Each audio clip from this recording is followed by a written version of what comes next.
All right. Getting started with this again today.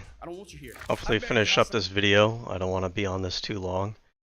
I'm going to wait for some people to enter in as a continuation of my video from yesterday. If you haven't seen the video from yesterday, you're welcome to go over to my channel, like, share, and subscribe, and also find that video, watch part 1. This will be part 2, probably about halfway through the video. I'm around this point right here. I'm going to wait for some people to come in because I want to know when I do get some people in here. I want to make sure that the audio mixing is good this time around. Actually, I can monitor my audio. So let me see if I have way too many audio sources on here. Okay, I have YouTube.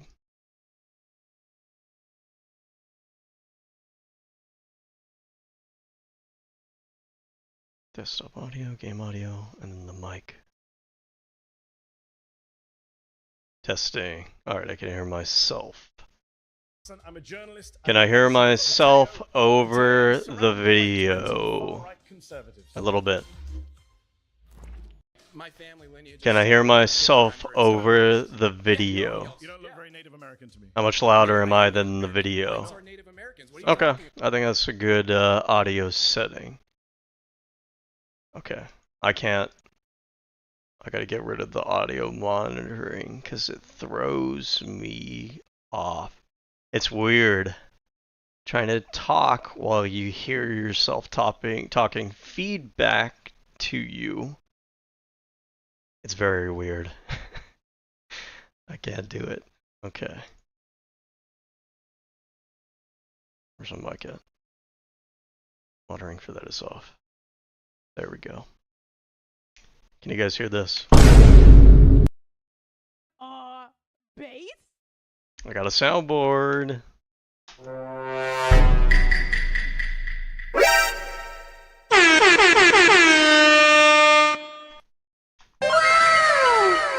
Wow.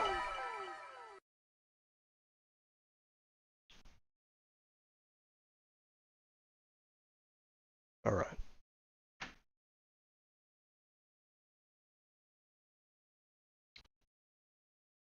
Warning, the stream is what? Bitrate is lower than recommended. Okay. Why is my bitrate lower? YouTube video bitrate is low. How do I fix that? Can result in blurry or blocky video quality bitrate, which measures the amount of data transmitted. It might just be my internet connection. I don't pay for like the upgraded internet. I may have to at some point. But this is obviously not my day job, so I haven't felt the need for it. Bitrate is low. OBS. Internet connection issues, incorrect OBS settings, or YouTube re-encoder process. Check your internet speed, network congestion, OBS setting. Bitrate determines if you're experiencing low. Try increasing the video bitrate in OBS setting. Output mode. Ensure your output mode is set to advanced. Access more details. Encoder. Resolution and frame rate. I mean, I think I am running with for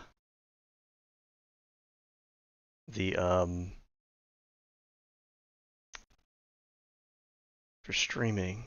Yeah, I'm using the X264 encoder. Maybe I should be using the NVIDIA one, the NVIDIA NVENC H.264. That's what I'm using for my recording. I have a NVIDIA graphics card on my computer, so I think it's less intensive for my computer to run if I let the GPU take over the processing. Because I think right now when you use the X264 encoder, I think your computer is doing the encoding rather than, well, your computer. What I mean by that is your CPU is doing the encoding rather than the GPU. All right. See what other settings I have here that I can maybe alter. Oh, okay. Well, what is the recommended bitrate for streaming? What is the recommended bitrate for streaming? 720p and 1080's 5000. Oh, I have the setting in here set to 2500. No wonder. Well, let's use 5000. Fuck 'em. Fuck 'em. Alright, how's that? Still getting a warning on here. Maybe it takes a minute for things to change. Could just be my internet connection.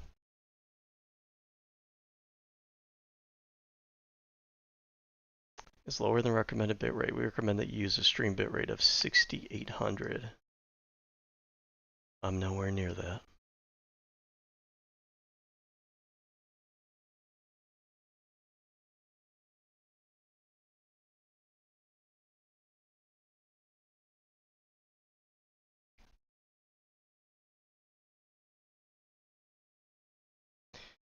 Process priority. Set the process priority to above normal in OBS is advanced and ensure OBS has enough resources. Output 5000. We want a constant bit rate. Use custom buffer size. CPU usage is very fast. Profile is. Tune is. Okay. Well, I mean, I think I adjusted what I very well can. And that's going to be just going to be what it is for the time being. Well, now it's saying it's excellent. So maybe that setting actually kicked in. I don't see anybody in here right now. We're just going to go ahead and get started anyways. You guys can pile in as you pile in. It is what it is. Okay. Alright, so we're right here. We got this chick who came in. Oh, nice to meet you, Daniela. So in regards to your claim, I just want to start with all these immigrants that come in here for, we've been also, the millions of immigrants, it's up to the millions, it's the last 20 years now, and it has dramatically affected Americans here in the country, which Positively, I would argue. people like me and everyone around here, we cannot find homes or even get jobs. Who is this lady? She can't find a home? I doubt it. Jubilee. Mehdi Hasan debate opponents. Who are these people? Is there a way for me to just get a quick, easy, here are the people that he was debating?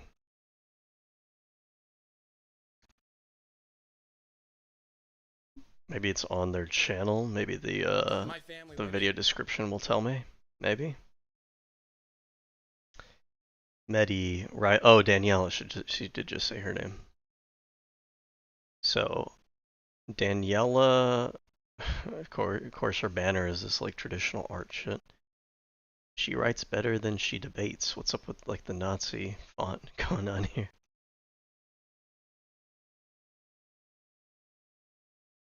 No, Amy Coney Barrett didn't become woke. The president just happens to be a wannabe dictator, and she did her job pretty simple. I don't know what the meme here is supposed to be. What the fuck is this all about? How many times do I and Camille Paglia have to teach you this lesson, old man? Do women have a Roman Empire? Camille Paglia. I feel like I've heard her name before. Camille? And a feminist. Is this lady a feminist? That'd be kind of awkward.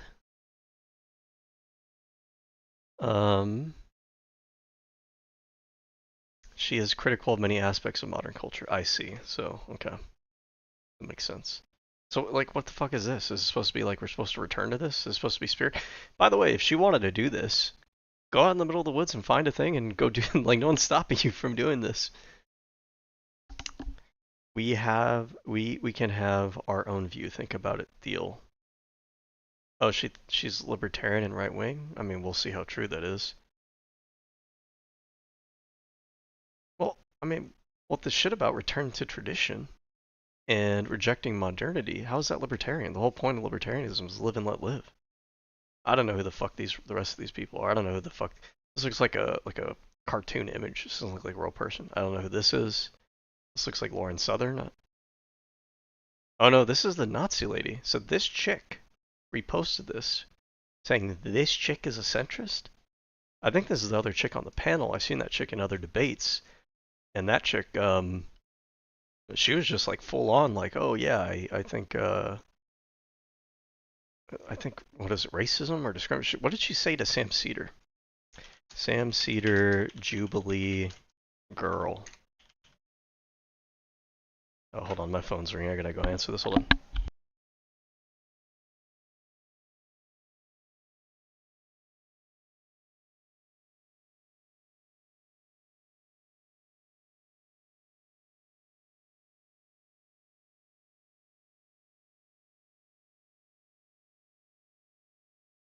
All that for some spam. Wasn't even a real caller. Oh, xenophobic nationalism. Yeah, so this is the chick who was like, yeah, I think xenophobic nationalism is great. And this girl right here, thinks she's a centrist. That should tell you something, right? We're not really off to a great start. Okay, why am I here though? I'm not here to stalk this girl's life, but she's married. I'm assuming that she has a pretty decent lifestyle. She probably has a home of her own, I bet. What does she mean she can't find a home? What is she talking about? Jobs within our own fields that we go to college for, that we get into debt for, and because. Yes, Queen. Yes, you're making so much sense. You go to college and you go into debt to go to college, so you get a degree. By the way, your earning potential over your lifetime when you have a degree is higher than average. You're gonna make on average about $1 million more in your lifetime. This is something that people don't mention. Are you gonna have a little bit of college debt on the front end? Sure, but you're gonna be able to pay that off over your lifetime. Not even your lifetime. If you manage your finances accordingly, you should be able to pay that off fairly quickly. I mean, people take out loans for their cars sometimes that cost more than their college degree.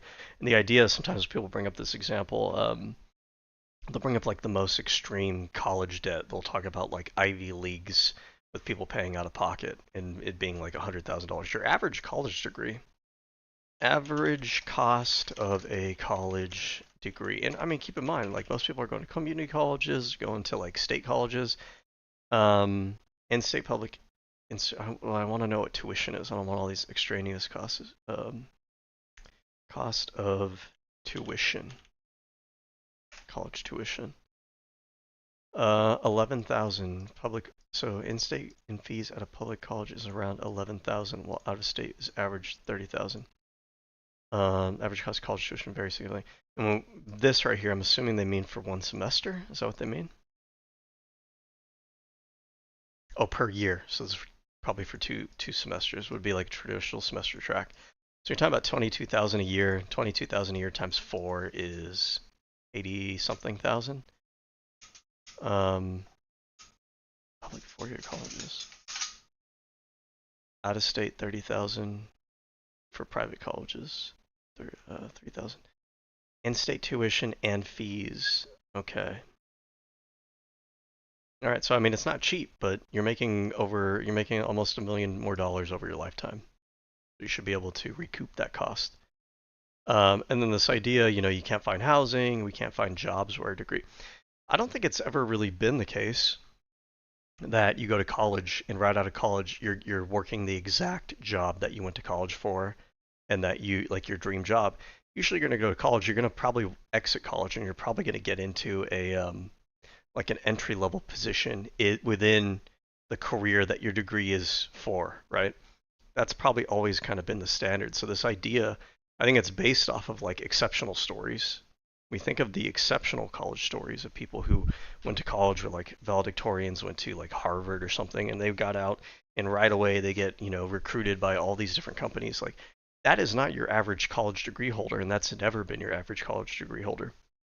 So the idea that you go to college and you're not working exactly where you wanted to work right out of college because you got a college degree, that's an unrealistic expectation to begin with, and that's okay. It's okay. Okay, it's not the worst thing in the world. You have a college degree, you're more employable than your average person. You're probably going to make $1 million more over your lifetime, right? Even the entry-level jobs that you're going to be eligible for, that you're going to get into, are probably going to pay more than someone without a college degree. And you're probably going to be set up on a career track that has more growth trajectory than, maybe somebody else. That's not the worst thing in the world. And this has nothing to do with immigration, by the way. Immigrants aren't the reason why your college tuition is high, or why you can't find, the job you're looking for straight out of college. It's not like the illegal immigrants are competing with you for the nursing level 2 job that you applied for, the engineer job that you applied for.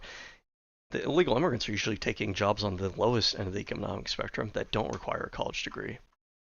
So like blaming them and using them as a scapegoat here just doesn't really make any sense. More blue-collar work, especially in construction, agriculture, and so forth, and the hospitality industry, we cannot get jobs in those fields. So it. What do you mean you can't get jobs in those fields? Like, I wish I was there so I can ask her, like, what data are you referring to? You're telling me that in construction you have all these construction workers that can't find jobs? How many construction workers can't find jobs? Well, there's a significant shortage of there's a shortage of skilled construction workers. There are also unemployed I mean, there's always going to be an amount of unemployed construction workers. The question is if it's significant. In 2023, there were more unemployed construction workers than available jobs. Okay, well that's worth looking at. Specifically in 2023, the average monthly job vacancies were 393,000. While the average number of unemployed construction workers with experience was 480,000. The construction industry has a high number of job openings, but also a surplus of unemployed workers with experience. That's interesting. So what is going on here, right? It would be easy to look at this and just blame immigrants, because that's what these people tend to do, is blame everything on immigrants and minorities and LGBT people. But what's going on here? They're saying that there is a shortage of skilled construction workers, but there are unemployed skilled construction workers. So why aren't they taking those jobs? What's going on there, right? And even if you wanted to point to like, oh, because immigrants, like, because of immigrants, how? Like, make that make sense to me. There's job openings there. Why aren't they filling them? What's going on? A large portion of construction firms report difficult. Okay, but I don't get this, because they're saying that while average number of unemployed with experience. Obviously, these words are doing a lot of heavy lifting. We don't know the details of what this means, right? Because the jobs are saying that they can't find qualified workers. But this is saying that you have experienced workers who are unemployed. Now, those two things sound the same, but they're not necessarily the same. Just because you have experience doesn't mean you're qualified. Some people have experience. Experience doesn't really mean anything. It means that you've worked before. It doesn't mean that you worked for a year and you actually learned a lot and you know what you're doing. You have guys, and anybody who's worked in the real world knows this, you have guys on your team sometimes who can be working for years, decades even, who are still incompetent, still not very good. So they, on paper, have experience, but are they actually qualified? That's another question. It's also possible that the kind of construction workers who have experience who are unemployed don't have the particular experience that is needed for these particular jobs. So like if you're a construction worker and your thing is that you're like a lineman, I think that's what it's called, right? Where you're installing conduits, lineman. Yeah, an electrical lineman who works with power lines, and football lineman who plays, oh, yeah, that's a different kind of lineman. But a lineman isn't the same as a framer. A framer is the person who puts like, yeah, like this, like you put the frame of the house together. These are two different things. So even if you have experience being a lineman, doesn't mean that you have the experience to fill a role in, framing. An astounding 84% of construction firms in the US are struggling to hire workers. So something is going on here, and I feel like it can't just be illegal immigrants or immigrants in general, because you have job vacancies. So clearly all the immigrants aren't taking up all these jobs. There are jobs that are still open. But why is there a shortage of, or why are there construction workers who are unemployed? Now, take it for granted, I'm looking at the nominal number here. Always, okay, rule of thumb, I want you guys to understand this. Always pay attention to, when you see a nominal number, I want you to think to yourself, the nominal number does not mean anything without knowing the context, without knowing what the rate is, without knowing what the percentage is. 383,000, closer to 384,000 construction workers who were unemployed in 2003. By the way, this is 2003. We're in 2025 now. I don't know what the number is now. the economy could have still been recovering from COVID at this point in time. But 384,000 sounds like a lot, but the question that we need to ask is, what is that as a percentage of the overall construction industry? Because maybe it's the case that that represents 15% of the construction workers, but maybe it only means 0.1% of construction workers. If it was 0.1% of construction workers, there's a different way of recontextualizing the statistic and saying instead, in the construction industry, only 0.1% they only have a 0.1% unemployment rate in the construction industry. Oh, well, that's actually really good. But we need to know, what is the overall construction labor workforce? How many people? 1.6 million. So here's where we get into a rate. So 384,000 divided by 1.6 million is going to be 24%. Is that right? 1,000 billion. Okay, yeah. So that is a lot. That's a 24% unemployment rate. Am I reading this correctly? In 2023, there were roughly 1.6 million construction laborers and helpers. This workforce predominantly male and significant proportion. Interesting, about 50% of the construction industry is Hispanic, Latino. Man, I don't want to go down a whole rabbit hole diving into one specific topic. But 24% seems like a massive unemployment number. What is the construction industry unemployment rate? 3.4%. Okay, something in this math is not adding up. Now this is the entire construction industry. Maybe this is including also like engineers and administrative personnel.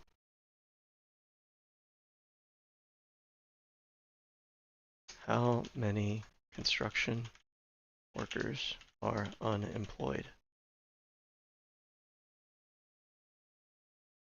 In 2025, the unemployment rate is 5.4%.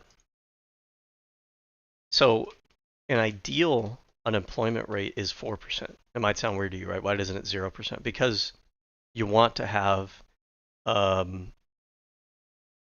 you always want to have, is the same like with housing. You always want to have an amount that, you want to have amount of stock that isn't being currently filled or currently deployed or being purchased or whatever. Labor is a commodity, right?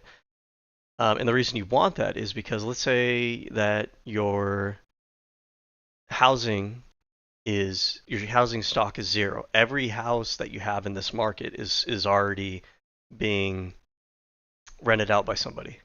Well, somebody wants to move now, right? Move from another city, maybe they got a new job, but there's no houses for them to move into. You always want to have a certain amount within a market that is not being deployed. Either the labor's not being deployed or the housing's not being deployed, because that allows for exchange to happen in the economy. If everything is taken up in the economy already, there's no exchange going on. So an unemployment rate of 5.4 is not a lot. What is the ideal unemployment rate? I'm pretty sure it's like 4%. It's between 3 and 5%, so 4% would be the average, 4%. Why not 0? A 0 unemployment rate is unrealistic and undesirable. It would imply an extremely inflexible labor market, that's a better way of putting it, where people are unable to change jobs or take time off for personal reasons, which is not healthy for the economy. Frictional unemployment. Some unemployment is necessary for economy to function smoothly. This is called frictional unemployment, and it occurs when people are between jobs, either by choice or due to normal transitions in the job market. Too low unemployment. If unemployment gets too low, it can lead to increased competition for workers, driving up wages and potentially causing inflation. Okay? So right now, the construction industry is not suffering massive unemployment.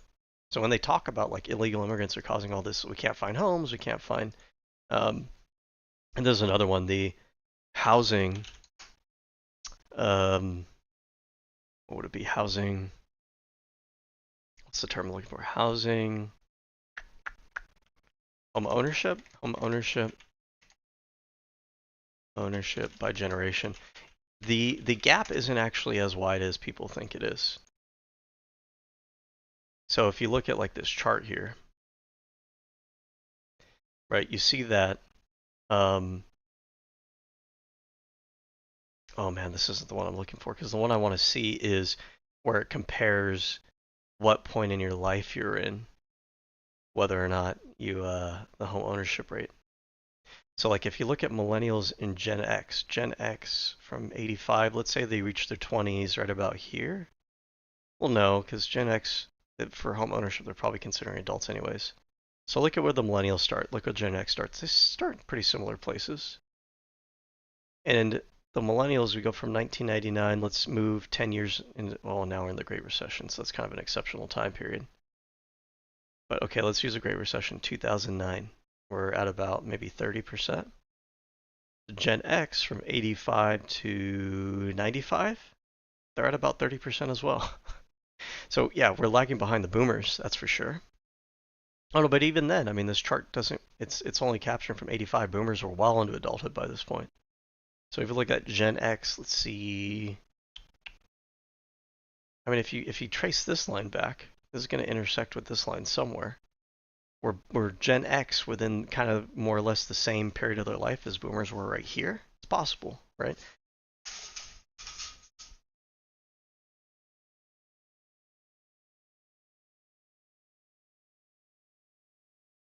Yeah, see, look at this, right?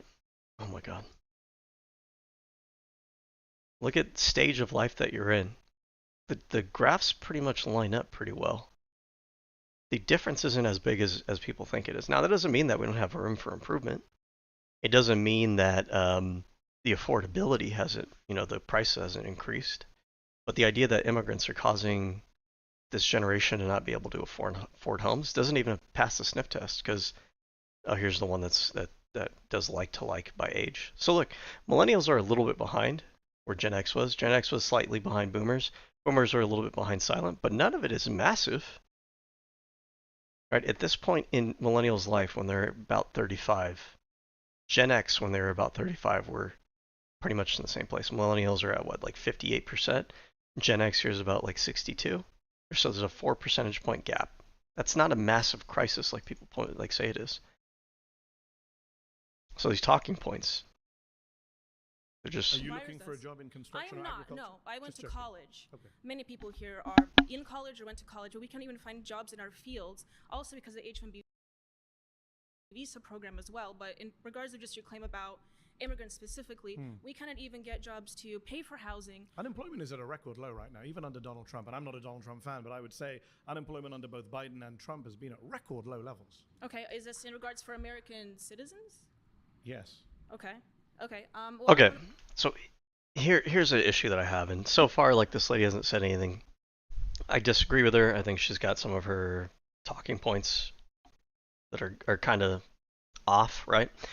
But we don't need to treat everybody the same. She's not like that crazy dude earlier who's like laughing maniacally at being a fascist. So far. That said, if you're going to come to Jubilee to debate, and you're so sure about your position and everything, how are you making all these economic arguments and you have no idea what the unemployment rate is right now? That is unacceptable. It is just basic unacceptable. The if you're going to talk anything about economics with regards to policy or anything, the very least you should know something about what is the unemployment rate now and what is the inflation rate right now. If you don't know those two things, you don't know the very basics about what's going on in the current moment. I'm unaware of that statistic, but from what I see, from what I I'm an immigrant. Be right back. Hold on. And I employ many American citizens, both naturalized and the ones born here. I employ Americans. My parents came Americans as defined by you. My parents came as immigrants to become naturalized, so I'm not necessarily opposed to immigrants. So you're the child of immigrants. Correct. I'm a child of immigrants. I was born But you don't here. accept that immigrants are Americans. Not at this moment. So your parents are not Americans. Not at this moment. So no, hold on, your parents are not Americans. They're citizens. They became naturalized. You just said you can't be citizens by being naturalized. No, I was born here, and I'm not opposed you're born to here, naturalization. Right? I never said that I'm against naturalization. Are you against naturalization? No, I never said I was against you naturalization. You did. You began. Everyone was here. They can play it back on YouTube. You said Americans or immigrants. Are your parents Americans or immigrants? No, my parents are United States citizens. But they're immigrants, you said. No, they came here as immigrants. However, but so they I are want to make immigrants. the claim. Okay, so I think Mehdi's getting a little ahead of himself here. he might be a little bit riled up from the previous debaters. I don't blame him there.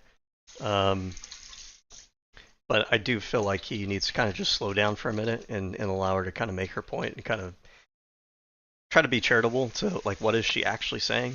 Because I don't think in this moment she was trying to like pull a fast one and like redefine or like push like a double standard for herself and her family. I think she just kind of maybe misspoke or maybe he misunderstood what she was trying to get across. I came here as an immigrant. I'm an immigrant. But at this point, when they came, the United people States aren't happy economy, with the way this is going for you. the United States economy was not at. But what's interesting, you always see these Jubilee debates, is that these people will vote out the people who are actually able to engage, like the best. Like right now, she's being respectful. She's not saying anything crazy. She's willing to have like a discussion. She was even willing with the, I think it's unacceptable that she doesn't know what the inflation or the unemployment rate is, but she was willing to, when Mehdi brought that up, she was willing to say, oh, I didn't realize that. Like, I appreciate that honesty, right? But they'll always vote those people out because the rest of the people here, they're all propagandists. So they're not really here for a good faith back and forth, a constructive conversation. They will vote you out if you're sitting there and actually giving the main guest like time to talk, time to get their point out. They want you to be up there making like quick insults or quick jabs or quick talking points or little clippable moments. And if you're not dominating the other person, they'll vote you out. Which is unfortunate because you don't really get great constructive conversation out of that, obviously. Now, the American economy is better than it's been for many. This is also generally true. Of course, there's going to be little issues here and there, but people don't realize how good we have it today. Because a lot of times, especially with conservatives, they have rose-tinted goggles with respect to the past, and that's just kind of an inherent element of conservatism. They always just kind of view the past as being like this great time period that we should go back to. But the reality is that we have a much higher standard of living than we had, 50, 60 years ago. Yes, inflation, things are inflated and they cost more, but we get paid more. I don't know if our wages kept up with inflation. I don't know if that's totally been the case, but this isn't not something that conservatives even try to like do anything about. I mean, if you want to deal with wages, that's usually something that liberals usually run on. Okay, so wages versus inflation over time. So this goes back to I want something with a longer time frame than that. Here we go. Okay, so in 1965, the wages were higher than the rate of inflation. Ooh, man, the 70s, they were getting killed. You had high inflation, but the wages were not rising at all to match that. And then the same thing in the 80s. The 80s, you had high inflation without the wages rising to match that. That ends in around 84-ish. Oh, because deflation. We have deflation. And then despite what people really say, our wages have kind of more or less kept up with inflation. And right now, 2023, so a lot of the data we have is going to be a year or two old because it takes time for them to compile it and everything. Right now, if we're still where we're at at the end of 2023, our wages we're growing faster than inflation. Oh, it's worth asking though that these are both rates. So this is the rate. That means like a rate of change. The inflation rate here is things are increasing at this rate. If these graphs followed each other one-to-one, you wouldn't have to look further than this. But because they don't, what we really want to know is basically like the accumulated effect of this over time. You want basically the integral of this graph.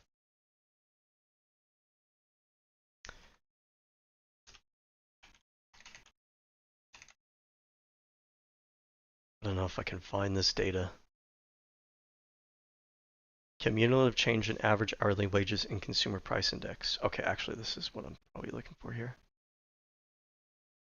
Okay, now if this is true, oh my god, bro. I don't want all these. Fuck off. If this is true, oh, this is from 2021. This doesn't go back far enough.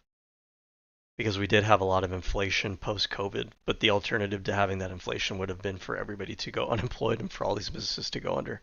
We kind of chose the lesser of two evils. I don't know if I'm going to be able to find something that'll show me the accumulation over a long period of time. Oh, actually, let me see. Earnings versus CPI over time. Okay, so this is from 2000.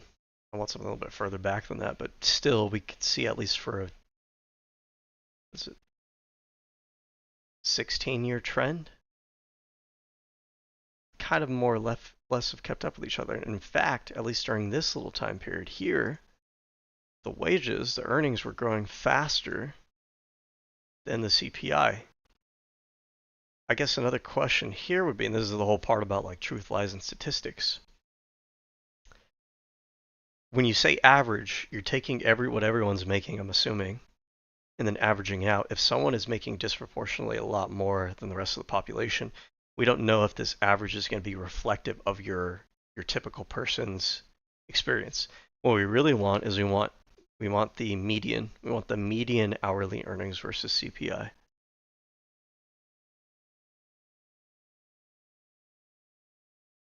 Average, I don't want average, I want median. I want the median.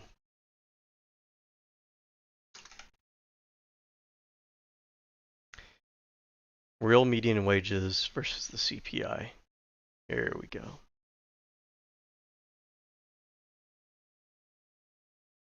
So chain CPI deflated, official CPI deflated. I don't know what the deflated part means about this, but it seems like our wages kind of have more or less kept up with inflation.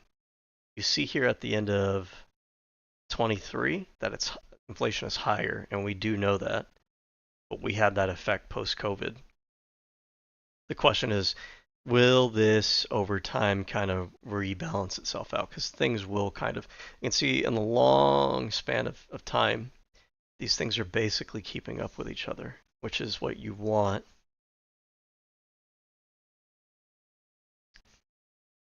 Average wage, average median net compensation.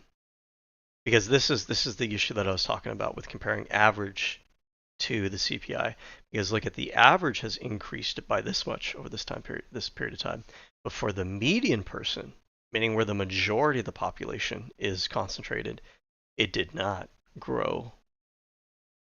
Oh, but this is net compensation. Okay, the growth curves here are actually pretty close to each other. The shape is the same. Okay, that's not an issue actually. Okay, anyways, I can't go down a giant rabbit hole for this. And I can say that as someone who doesn't like Donald Trump. We're Which giving statistics millions are you and billions of dollars Which to statistics people are you of, seeing? minorities as well as The reason the economy is doing badly now is because Donald Trump's tariff. This is important, and this is good that he's pressing her on this, and you can see that she's getting flustered now, and she's just kind of like gish galloping now.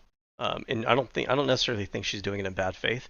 I think this is just kind of the honest reaction of a lot of like average people when they get caught in a situation like this. Like they're flustered, they don't really know what to do, they can't really engage with the points that he's making, so they just start rattling off what they do know, the things that they have heard, the things that they do think are true. Policy. Because she's not engaging with him anymore. They're not even talking with each other. They're talking past each other. He asked her a question. She's not answering that question. Nothing to do with migrants. In fact, the congressional. And he's right about this. And her whole argument's going to collapse here because she has formed a narrative in her mind that all these issues are because of migrants. And I will give her charity that maybe she has this impression because of all the right-wing media ecosystem that she's consumed. So I don't necessarily think that she's like a bad faith actor, that she's evil, that she's lying intentionally. She may just be misinformed herself. But now what Mehdi is pointing out to her and what he's challenging her on is, okay, where are you getting the idea that all these issues that you're referring to are actually because of immigrants? And when he actually asks her that question, she now doesn't really know how to answer that question because she doesn't actually know. She doesn't know how they're supposed to be connected or related. She just assumes, or she's heard, or other people have told her that it's because of immigrants. And she's run with that for this, basically up until the point she's got to this debate. I'm an immigrant. I started a business. No, I understand because the SBA is giving people billions I of didn't loans. take any loans They're giving from them SBA. billions. I didn't take any loans. I'm not from saying SBA. you did, but okay, I'm saying I'm that saying statistically speaking.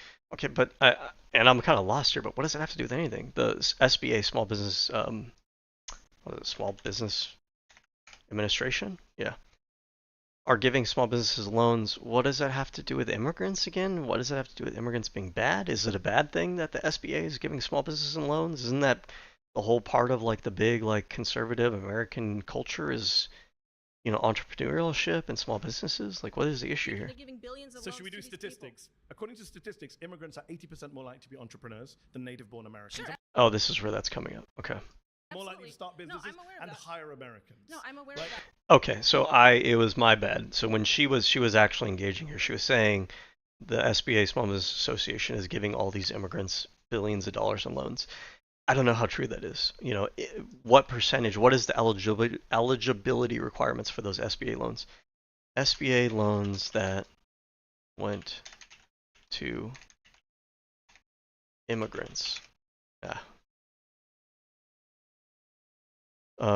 A business generally needs to be at least 51% by a U.S. citizen. Oh, interesting. So I wonder this. I bet you this is something she doesn't even know, because they'll repeat these things, and because a lot of people have like a xenophobic bias. And when I say that, what I mean by that, I mean that in a very technical, very literal, very fact-based sense. What I mean by that isn't, oh, you're like a rabid hate, like you rabidly hate, you know, foreign people, and you're like the kind of person who's like, get those brown people, we need to get them out of our country. I fucking hate, you know, immigrants and stuff. Just that you have a natural subconscious bias that will allow you in situations where you hear from other people, oh, immigrants are doing this, immigrants are doing that. You know, that sounds true. I'm not even going to question it. You're not even going to think about that. That thought doesn't even go through your mind. The one that I just vocalized right now, you don't even vocalize that. Your mind doesn't even think about it. What they're telling you doesn't sound weird to you at all. So you don't even think about it. You don't even question it. Because people have that natural proclivity to assume that immigrants are like an issue, or they're causing problems, or that they're being unfairly, you know, given opportunities or whatever. It's easy to just simply think, oh, okay, the Small Business Association, of course, like they're giving all this money to immigrants. But you should question that. You should challenge that. And when you look into it, you find that actually, in order for you to be eligible, at least 51%, that means more than half, okay? More than half of the business has to be owned by a U.S. citizen. Oh, I should have kept writing. Or lawful permanent resident. So a green card holder. Not just a regular immigrant, not just an illegal immigrant, not just someone on a work visa, someone with a green card, right? I think those are different. Green card versus work visa. I think green card means that you basically have like almost like an indefinite permanent status here as a resident. Allows to live and work in the U.S. permanently, which means you've gone, right? When Republicans say like we're for legal immigrants, we think legal immigration's fine. Usually like they're kind of full of shit, right? Because right here, unless she just totally doesn't know anything about this, you can't even get one of these loans without being a U.S. citizen or a permanent legal resident, meaning that you've gone beyond, right, the process of just illegally getting here or legally getting here or getting a work visa. You've convinced the government to give you permanent status in the United States.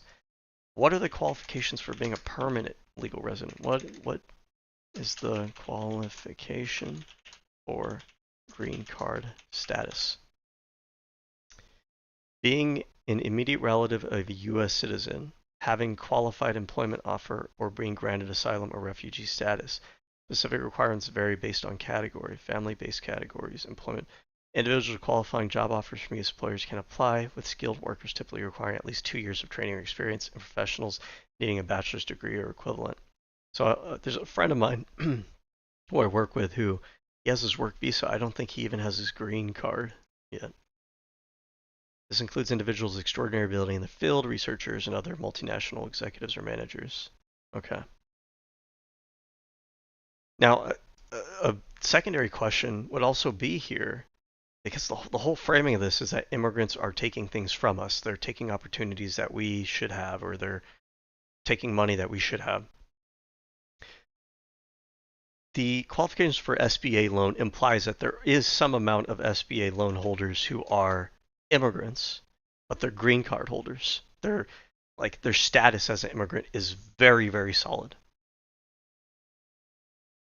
But the way that it's framed in this conversation is supposed to give you the impression that that means that they're taking opportunities away from American citizens. It's possible that SBA loans, that as long as you meet the qualifications, you will get an SBA loan. And that even if you have this amount of permanent legal residents who are getting SBA loans, that doesn't necessarily mean that U.S. citizens aren't able to get SBA loans as a result, because the SBA loan system may not have like a hard cap where they're like, okay, we only give out this many a year and we're going to give them all to the immigrants. They may even prioritize U.S. citizens for all we know. It may be the case. You'd have to look at the details. May be the case. These are the things you can't assume. May be the case that the SBA loan system will preference U.S. citizens first, and then whatever's left over then can go to green card. We don't. I don't really know, and I'm just saying. I'm just putting that out there. That's not necessarily true. How many SBA loans are available a year? The SBA doesn't limit the number of loans a business can take out, but there are limits to the total amount that can be borrowed. In a typical year, SBA provides tens of thousands of loans with billions of dollars in funding. For example, in fiscal year 2021, the SBA provided over 61,000. In 2022, they've had 62,000. So it doesn't even really sound like there's a cap. It doesn't sound like immigrants are like causing SBA loans that could go to U.S. citizens to go to immigrants instead. What percent of SBA loans go to immigrants? Go to green card holders. Green card holders. Loan program requires that this be 100%. Wait, why? This is why you can't even rely on ChatGPT and these AI. The SBA loan program requires that the business be 100% owned by U.S. citizens. Well, which is it? U.S. nationals, or lawful permanent residents. Oh, but then it says previously. Okay, so the other one was old information. So this has changed. Like, it's not even like you have to be 100% owned by U.S. national, U.S. citizen, or lawful permanent resident. Okay, but what percentage?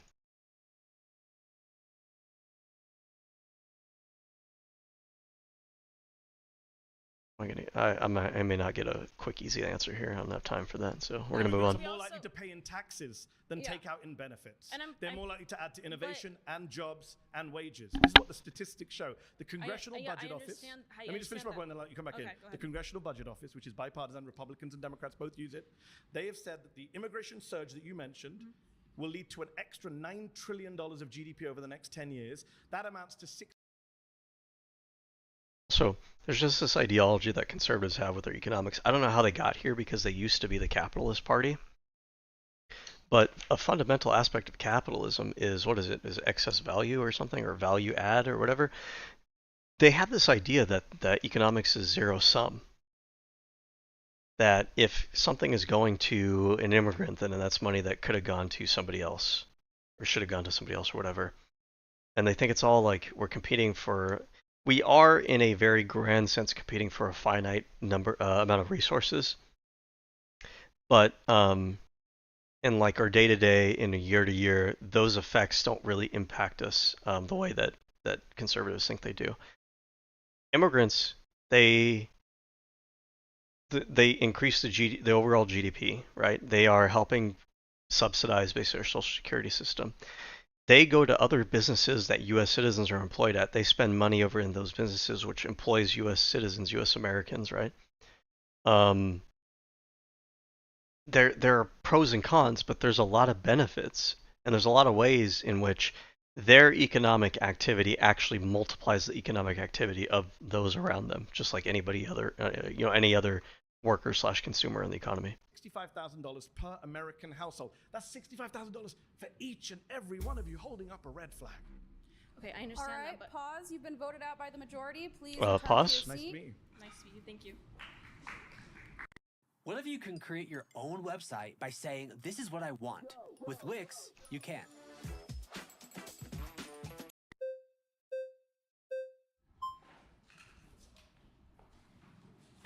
Hey, how's it going? I'm Mehdi. What's going on, man? Nice to meet you.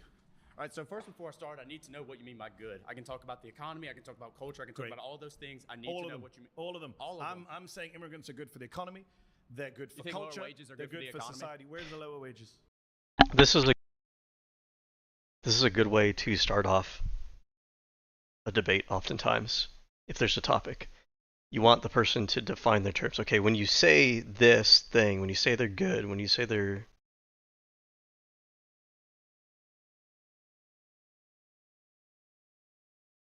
when you say, I'm sorry, I apologize. I got a text message. I need to look at it real fast.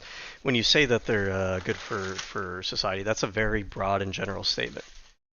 It's very fair, and it's good debate. I love hot Cheetos, by the way. Good debate strategy and tactic to make your opponent define their terms, define what they mean by something. If there's ambiguity, if there's fuzziness, ask them to define what they mean by it. It doesn't make you look bad at all. Okay, when you say this, what do you mean by that? Okay, you know, I think the tax rate should be X, Y, and Z. I think the tax rate should be 49%. Okay, when you say tax rate, what tax rate are you talking about? Are you talking about the business tax rate? Are you talking about the individual income tax rate? Which tax? Are you talking about sales tax? Like, you know, that's a good question to ask. It's good to know that you guys are both talking about the same thing. What do you mean, where's the lower wage?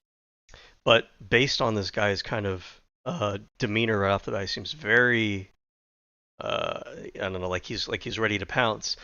I feel like he's really going to be using it more as a setup for trying to get like some kind of own on Mehdi. So let's see here. Where are the lower wages? Yes, so what's the basis for saying they're lower wages? Sure, so you can look at like the STEM industry. It's been in like a complete and total recession. There's been tons of studies like from the economic. Is this true? I don't know about that. I actually work in the STEM industry, and that's not my experience. In fact, to me, the STEM industry has been booming, right? But that's just me. So let's look at. We don't want to just go off of individual stories. Things can vary from region to region. So let's look at the data. What does the data say?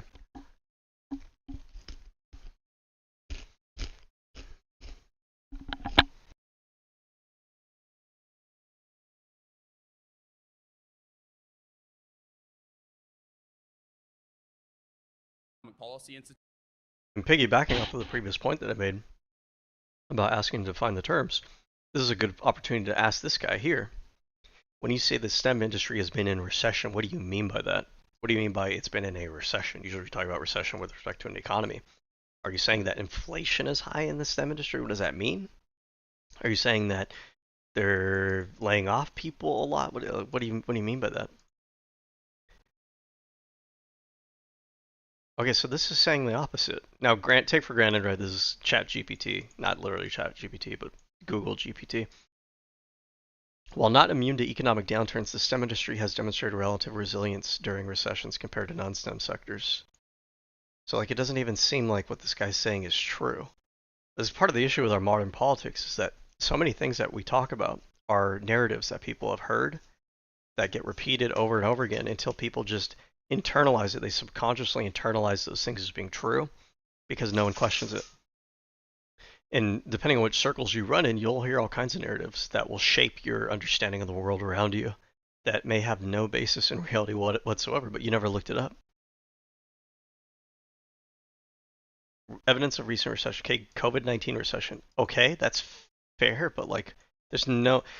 If we're talking about the COVID-19 recession, there's nothing. There's no. It doesn't really give us anything relevant to this conversation or really any political conversation. Because if we're talking about the COVID recession, okay, every country in the world experienced the COVID recession.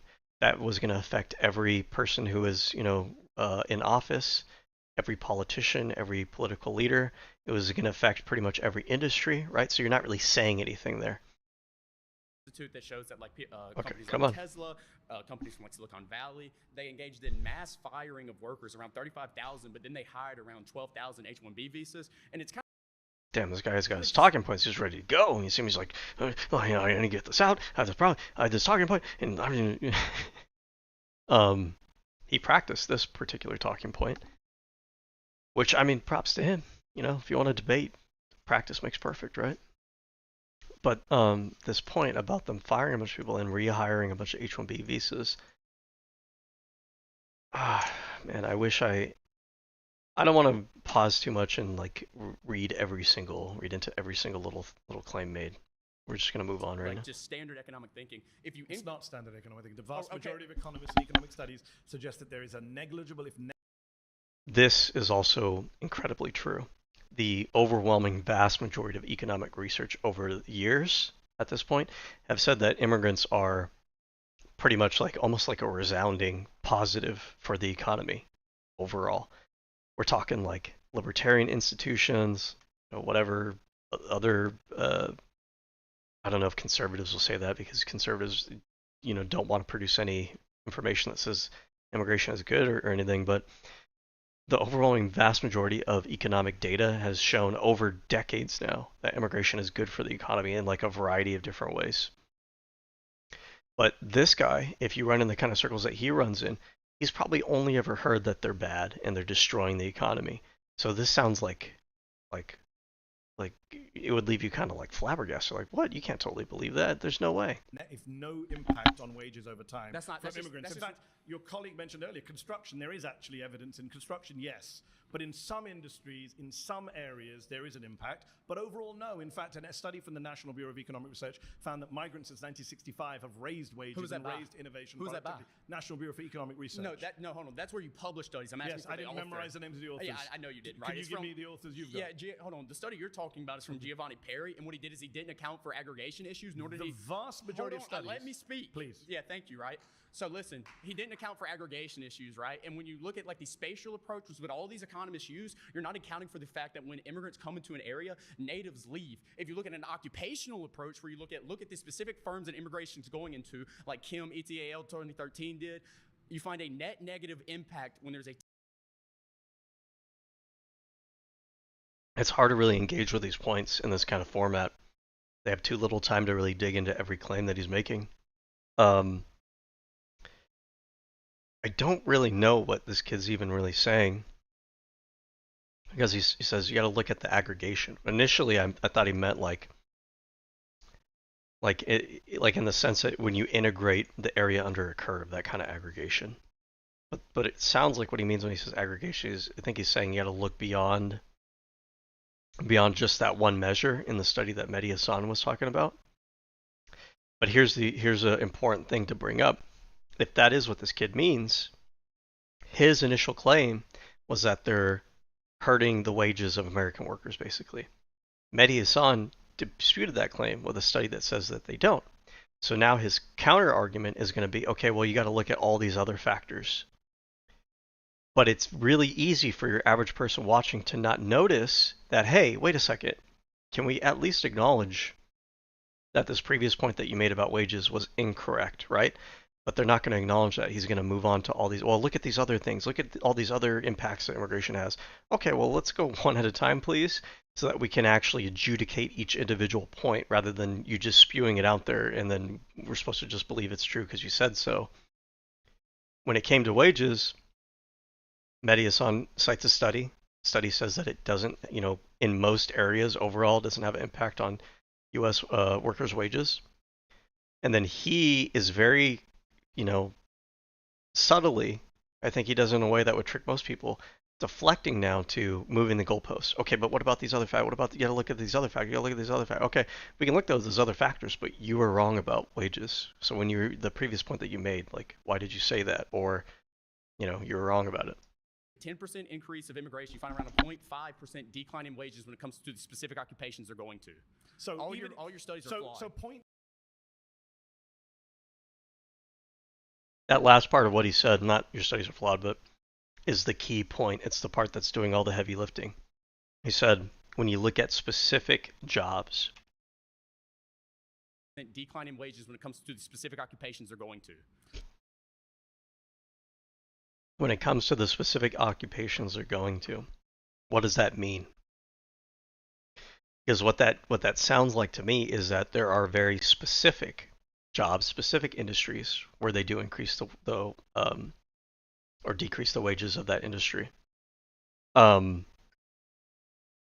that's a little bit misleading because what we really want to know is like what is the overall impact to like the vast majority of people in society. We don't want to look at just one individual cherry-picked example. Oh, you know, for florist delivery drivers who work in Seattle in the year 2023, they actually decreased the wages of that particular job. I mean, I guess that sucks for that particular job in that particular region at that particular period in time. But what I really want to know is, on a big scale, overall, looking at overall, what is the impact? Not just one person or one particular job, like overall. Because there's more than just one particular job. There's an economy full of all kinds of different jobs. So all your studies are flawed. So 0.5%. Weigh that up against what I just mentioned for the Congressional Budget Office, which is a massive boost in GDP per head, which you're not counting for, massive increase in tax revenue, immigrants actually funding the deficits and debts by paying way more in taxes proportionately into the undocumented immigrants. And what's interesting about wages is, I'm in a room full of, I don't know what to call you anymore, conservatives, Republicans, This is rude, by the way. The kid doesn't need to do this, but he says, "Oh, I know all about all this." So I'm going to assume that he does because he seems like he actually does read a little bit about this particular issue. He seems kind of obsessed with it. He probably does know all these points that Mehdi Hasan is bringing up about all the positive economic benefits of immigrants. Here's the important point. If he knows about all these stats, why didn't he bring them up before? If he knows about all these positives related to immigrants in our economy, why is it that he only cherry picks the little split hairs he can find to make a negative argument against immigrants? Because that's motivated reasoning. That is, you have a conclusion first, and then you seek out the information that supports that conclusion while ignoring the information that, you know, challenges that conclusion. Fascist, I don't know. One of you has proudly said that. One of us proudly. Oh yeah, correct. I'm in a room full of correct people, but do any of you actually care about wages? Because for example, I actually do. For example, do you support raising the minimum wage? Absolutely, and you can't do that when you're bringing all these people coming into your country. That's not the reason the Republican Party blocks the minimum wage. You think Republican politicians don't vote for an increase in minimum wage because they're worried about immigration? Did I say I voted Republican? Did I say I voted Republican? Well, I'm in a show that was called 25 Far-Right Republicans. That doesn't mean I'm going to support every single. Why do so many of the people in this debate, why do they look like so jittery? Is it because they're nervous, or they all do like a line of coke in the restroom before this started? I don't understand why, and you should question why. Don't just do that whole thing that people do. Well, intuitively, because immigrants are bad and they cause issues and stuff. Therefore, we can't raise wages because of immigrants. Okay, ask yourself why. Why would that be an issue? Why can't you raise the wages because of immigrants? How does that make any sense? What is that supposed to mean? You're meant to not even question that. You're meant to just have that subconscious bias against immigrants, that they're probably causing problems, you know, competing with us for jobs. Therefore, it must be true. But you should really question that. How does that make any sense? Why would that make any sense? Maybe there's an answer for that, but I can't think of it. What is it supposed to be? You can't raise the minimum wage because immigrants. Why? Why? And if your whole argument is that we're undercutting American labor by hiring these unqualified, unskilled immigrant workers because they're willing to work for less, if you raise the minimum wage, you're now pricing those immigrants out of that market and making the market more, you know, like, why is a business going to hire a less skilled immigrant worker than an American citizen if they're going to have to pay them the minimum wage anyways? How does that make any sense? Republican good. Candidate, So you right? and I, good. So you and I, yeah, you and I, let's support, agree. We support, both support raising the minimum wage. Yes, 100%. $7.25 since 2009. It's lost 30% of its value. If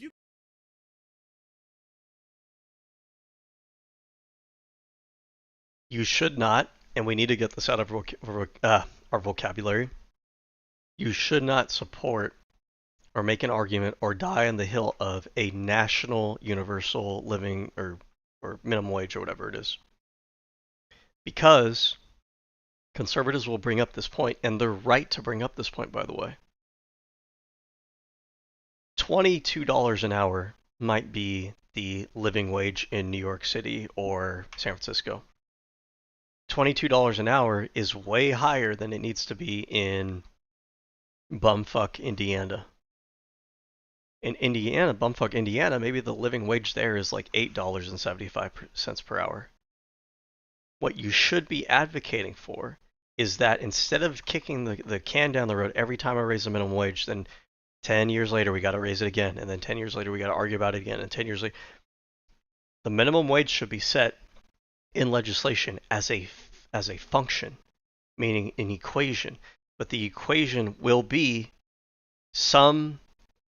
part of the equation will be some consideration for the CPI, Consumer Price Index, of that locality. That way, you're not having a wage that's too high for the local businesses in that area, but you're also having a wage that's high enough for the people who work there to be able to live and afford to live in that area. We have the data to do this. There are plenty of websites. When you're moving to a new place or you're just curious, there are plenty of websites that will tell you what is the local cost of living in that area. And they'll even break it down. Like they'll break down like what is the average cost of milk, the average cost of eggs, the average cost of gas in this area. We have the data for that. And if we wanted to, and you might be thinking like, oh, but that'll take a lot of like government workers. Why would it take a lot of government workers? That information is a data set. You take the data set, you make an equation that handles the data set. Okay, you don't even need that many workers. You just hit run on that data set, have the data set updated from whoever's compiling this. They're already compiling it for all these websites. The equation just takes that data and just spits out a number. This is what the minimum wage should be in this area.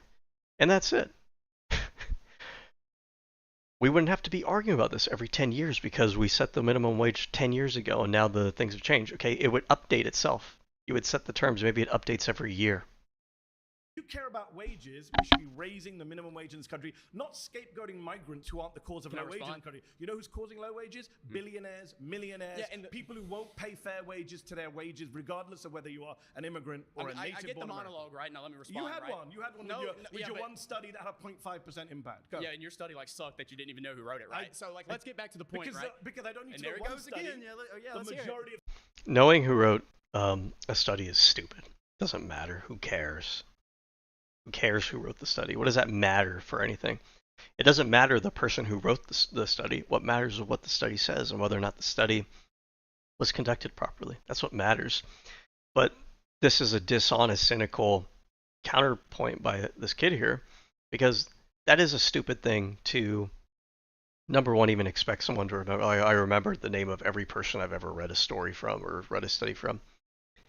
But number two is he's trying to convince the audience that's watching that, oh, Mehdi Hasan's study doesn't mean anything because he didn't know the author's name of the study. That's stupid. Why would you try to convince people that unless you're trying to manipulate people? studies say that wages are not impacted by migration. The majority of your studies are flawed. That's what I'm telling you. My studies. Right. Neither of us are economists. It's the economist studies. Don't assume who I am. Are you an economist? I could be.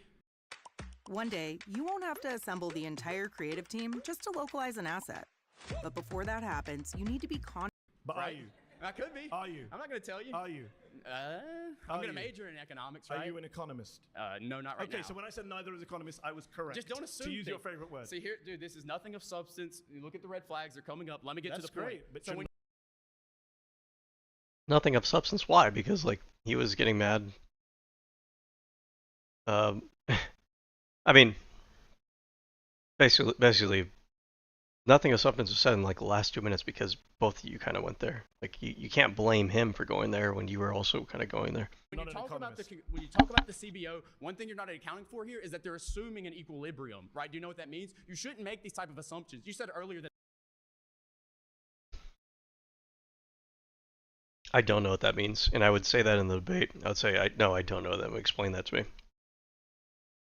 The term equilibrium we use in like engineering. Equilibrium can mean a lot of different things. I don't know what he means by equilibrium in this context. So I'd like for him to define what he means by that. Nope. No, get down. Down. My cat. Down. No. Come on.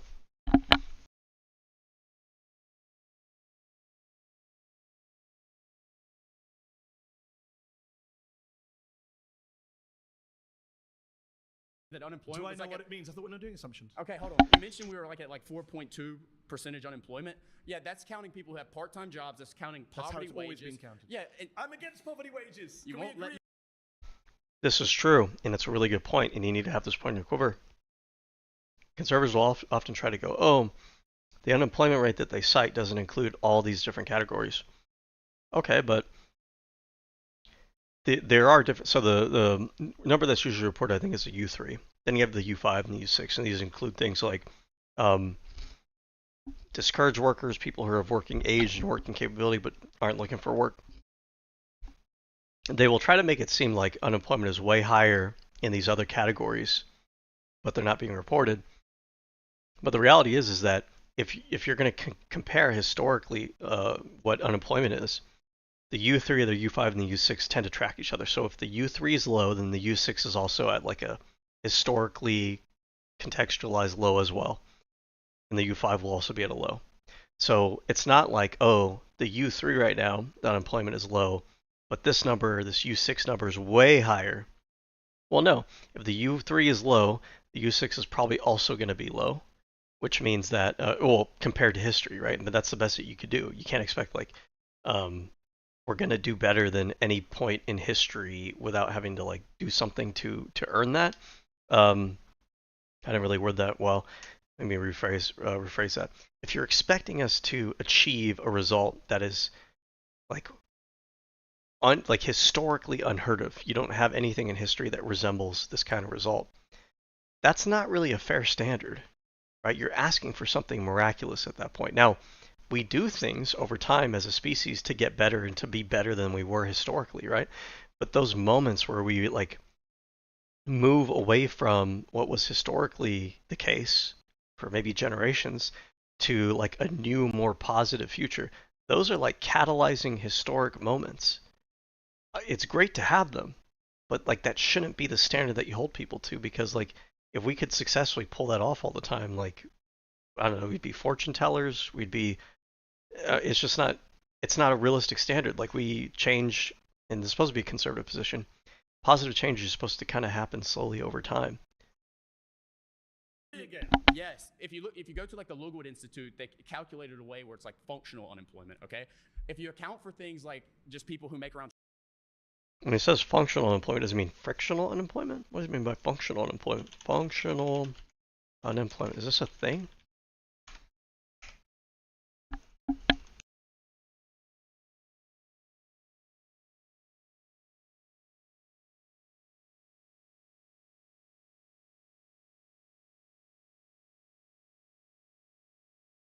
I see. So this is basically the idea that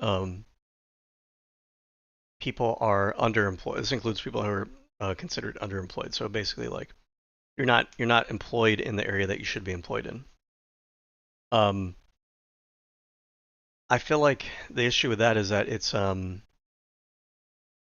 how do you quantify that? It feels a little bit subjective, because to a certain degree, wherever you're employed is almost is not a perfect, but it's a bit of a reflection on where the market places you in the supply and demand for labor. Your skills, your experience, your qualifications, whatever, you were able to achieve this job. And if you're able to achieve a better job, like by all means, go for it, go find that place. But oftentimes what they'll find is they try to go out in the job market and look for another place to work. They're probably going to find a place that is maybe a little bit better than where they're at. I mean, it's like the fastest way to increase your wages at the current moment is to change jobs, because you basically can leverage the experience that you have at your current job to say, hey, look, I'm ready to go to the next level.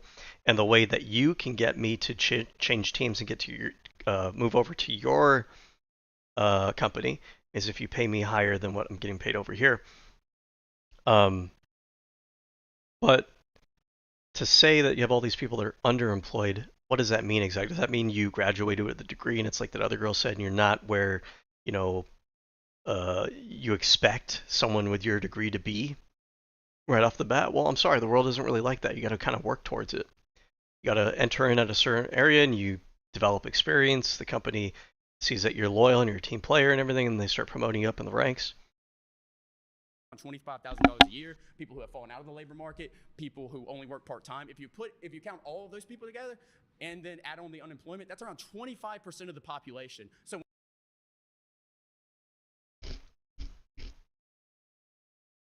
but like, let's get back to the topic at hand. What does that have to do with immigrants? I'm not even going to bother with, and you can fall into the trap of this, getting roped into everything that he's throwing at you and forget to keep him on track. You should resettle the conversation at this point. Bro, what are you talking about? The topic is immigrants. Are immigrants overall good for the economy?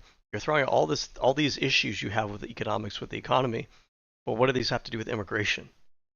Are you just trying to obfuscate? Are you just trying to virtue signal? Are you just trying to get like talking points out there? Are you trying to like pull the wool over the audience and hope that they don't notice that you're deflecting? Like, what does this have to do with immigrants? when you go, we don't have jobs, we don't have people to do this, and that, and the other. No, yes, we do. Okay, we don't have a labor shortage. We have a good job shortage. And when you keep bringing these people in, and they're taking those jobs. The good job shortage is the. I don't think we have a job shortage though. Like, I'm pretty sure that right now we actually, employers have all these jobs that they're trying to fill that they can't fill right now. What would be the term for this? Would be available job availability rate, US. So the job availability rate in the US, specifically referring to job opening rate, is currently 4.6%. I would imagine that you want that number close to the unemployment rate, and the ideal unemployment rate is around 4%. Actually, I bet you probably want this, well, I guess it depends on what you're trying to maximize. I was going to say you probably want this number higher because it's incentive for businesses to, it's good for workers because it means that your demand is higher than your supply, and the supply of labor would be what would increase, like the wages for that would increase because the demand is chasing a smaller supply. But on the flip side, the other way to look at that is it's maybe bad for the businesses because the businesses are competing for a smaller labor pool, which means that they're getting, you know, from their perspective, less bang for their buck. While the overall rate is relatively stable, individual sector, okay.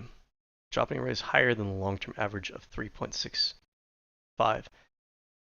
So this means that what this kid's saying doesn't even make sense. Like right now, we have a higher rate of job openings than we typically do, than we historically do. So we don't have a shortage of jobs. If anything, we have a surplus of jobs that we need to be filled right now. Fault of big firms, employers. I'm an employer. I can say that. Who hires the immigrants? Who hires the immigrants? Yeah. Employers. Exactly. So when you bring up these big firms, okay, so that's the way that keep wages down. You understand that, right? So let me ask you a question. If you got rid of all immigrants coming in tomorrow, moratorium, you think that Republicans and employers of big firms would suddenly raise all the wages? You notice that's how you didn't answer what I said. You notice how you believe. It was a complete your ankles. That's what you believe. You pivoted the hell away from the conversation. Is that what you? I'm on the subject. Okay? Do you believe that wages? I'm just wondering how naive you are. You believe that the 1% will raise wages in the federal wage if we stop immigration? They will be forced to. When you increase labor's relationship to capital, okay, and you give labor more bargaining power because you're tightening the supply of labor. This is a very simplistic understanding of economics because you're okay, explain I'm wrong. I'm telling you how you're wrong. Because you're ignoring the fact that when immigrants come into an area, they spend money. They create. What Mehdi here is saying is also true. Right, the hard part about this, like economics is multivariable. There's a lot of factors. You increase one variable, you might be decreasing one, increasing the other. Those variables might have impacts on other variables. But the bigger issue with what this kid is saying here is that let's just kind of like game this out practically. Let's say you get rid of all these farm workers working the fields. So now, in this simplistic economics model that this kid's talking about, supply and demand, okay, now you have all this demand for farm laborers, but you just took away a lot of the supply of that labor. So now the farms are going to have to offer higher wages because it's like any good with a supply and demand curve. The demand is chasing a smaller supply, so just like money, you're having inflation now. So the wage rate should inflate, should increase. The companies are going to have to try to attract workers, and they're going to have to compete with other farms for those workers, so they're going to be willing to pay more. But here's the issue. That assumes that you actually have the workers to fill those jobs to begin with. Because we're at low unemployment right now, you're not going to find these American workers to fill those jobs. So what you have is you have supply chasing basically, or I'm sorry, you have demand chasing basically zero supply. And what this kid assumes is that it's going to raise wages for farm labor, and you're going to have Americans who are looking for jobs, can't find jobs, really want to work a farm job, who are going to come in and take those jobs. Number one, I don't think most Americans are going to want to switch from whatever job they're doing to work this farm job. And the farm labor is going to have to increase their wage to more than whatever these jobs that Americans rather work than, farm labor. And that would mean that they increase the price of consumer goods, so increase the price of food, which is fundamental. It's going to affect basically the price of everything else in society because your workers have to eat in order to work. The business owners have to eat in order to work. So if they increase the cost of food, that increases the cost to basically adequately employ everybody else in society because their cost of living is increased. If you need to do a cost of living increase adjustment in your wages, and you're raising the wages of all these people, right?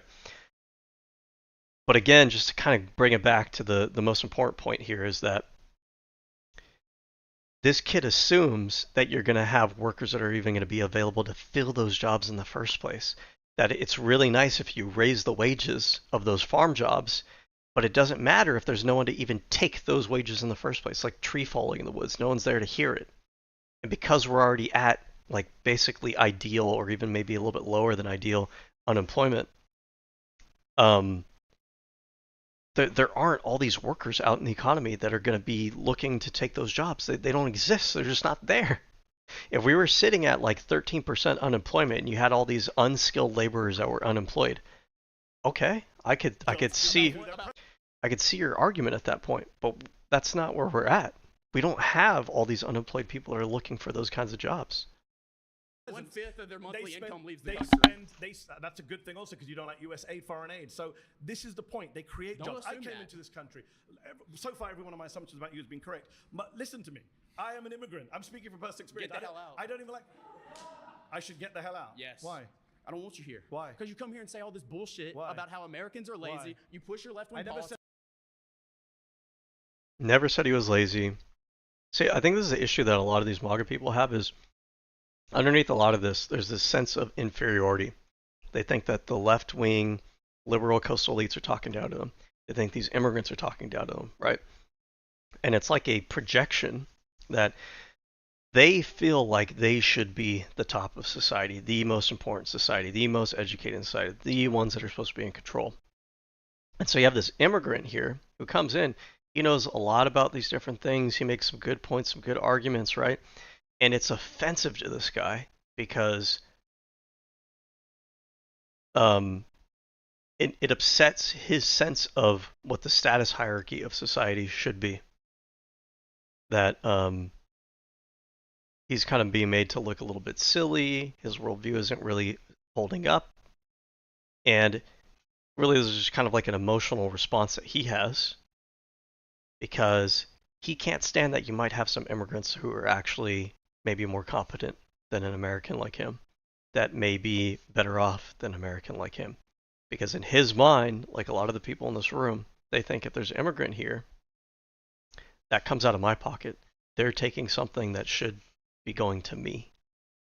Americans are I don't lazy. know why you say this. I never said Americans are lazy. Yes, you are. You're saying attacking immigrants have to come into this country so they can do jobs that we don't want to do. That's exactly what you said. When did I say it? Oh, really? When did I say it? So We're on YouTube. Guys watching on YouTube, rewind to the time where I said... He never said that. But why did this guy hear it? Because of that psychological bias that I'm telling you about. That he already subconsciously just views immigrants as a threat, as competition, as dog-eat-dog society between him and the immigrants. So without Mehdi even having to say any of this stuff, this kid just believes that that's how Mehdi sees the world. Because that's how he sees the world, and he's projecting. Immigrants are doing jobs we don't want to do. When did I say those words? Words that came out of my mouth. Okay, so why do we have to bring in immigrants? Why do we have to bring in immigrants to the country if we have people who are going to do the jobs? Pause. You've been voted out. We don't. They're not there. The idea that he has that they're taking all these jobs is a gigantic conspiracy bullshit lie that Republicans have fed their base for like 20, 30 years. It influences these people's entire worldview. And the reason I point this out is because it's actually really fucking disgusting to me what Republicans, I'm talking about the leadership, and their media personalities have done to this country. When you think about it, you have like 40, 30% of the population completely delusional about the big overarching themes of society and the issues that we're having and who to point the finger at, because they've been totally just brainwashed for 20, 30 years of Fox News, their parents watching Fox News, their parents hearing it from other people, them getting it from all the social media feeds that they got. And it's just bullshit. His whole fucking worldview, his whole political obsession is around this idea that immigrants are taking jobs from Americans. The data's not even fucking there. It's not there for it. But he's been told this lie. He's been fed this lie by people who want to manipulate him so they could bring down the fucking country, so they could rule it as autocrats for this guy. All of these people in the rooms are pawn for this guy, because this guy wants a fascistic dictatorship, and so they need to convince all these fucking idiots here that the immigrants are destroying everything, they're killing the country, and they're taking all of our jobs, all of these people's jobs who probably don't work a honest day's labor in their fucking life, LARPing about being true Americans, about the grit of their fucking fingernails, for this fucking idiot, for this fucking loser. Nice talking to you. Nice talking to you. You're gonna have to go. Nice talking to you. You're gonna have to go, bro, is what he said as I left, to an American citizen. Good to know where you stand on immigration. It's not about immigration, is it? That's what it's not about. Every business owner with people out in the field needs to know about Connect Team. It works? Oh, like you wouldn't believe it. Hey, how you doing? Nice to meet you. Good to see you. How are you? Not bad. So, what type of immigration? Already off to a bad start. What is all this shit? What the fuck is all this? Is this guy a character? I just feel like it's some around all of this is just trying way too fucking hard. But hey, maybe I'm prejudging, so let's give him a shot. What do you mean? Like any immigrants or are immigrants? That's what I said. Immigrants illegal overall. immigrants. Undocumented immigrants also contribute Illegal. greatly to the U.S. I say undocumented. I don't think people are illegal. So, let's put it this way. I mean, I'm an immigrant too, from Iran. Okay. There isn't even How a do you U.S. feel about the fact that people here want you out? Are you okay with that? I'm here to debate you, not debate them. I mean, you're all on the same side. You're part of one group. No. You've been clapping each other. No, I mean, there are conservatives here, there are far-right people here, there are Republicans But how here. do you feel about that guy wanting me and you to leave? But, you know, I'm just wondering. This is the topic of immigration. It's not how about do you feel about the guy? It's not about my feelings towards them. Okay. It's about staying on this topic. Okay. And Immigrants are talk good for America, yeah. You and me, we're good for America.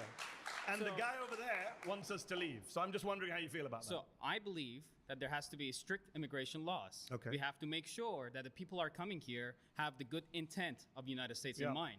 That's not my claim, but okay. So my claim is about immigrants are net positive. If we just open our borders to every single person that wants to be here, you know, that claim. Notice how for like 2 or 3 decades, they just keep repeating, oh, open borders is bad. We shouldn't have open borders. Oh, they want open borders.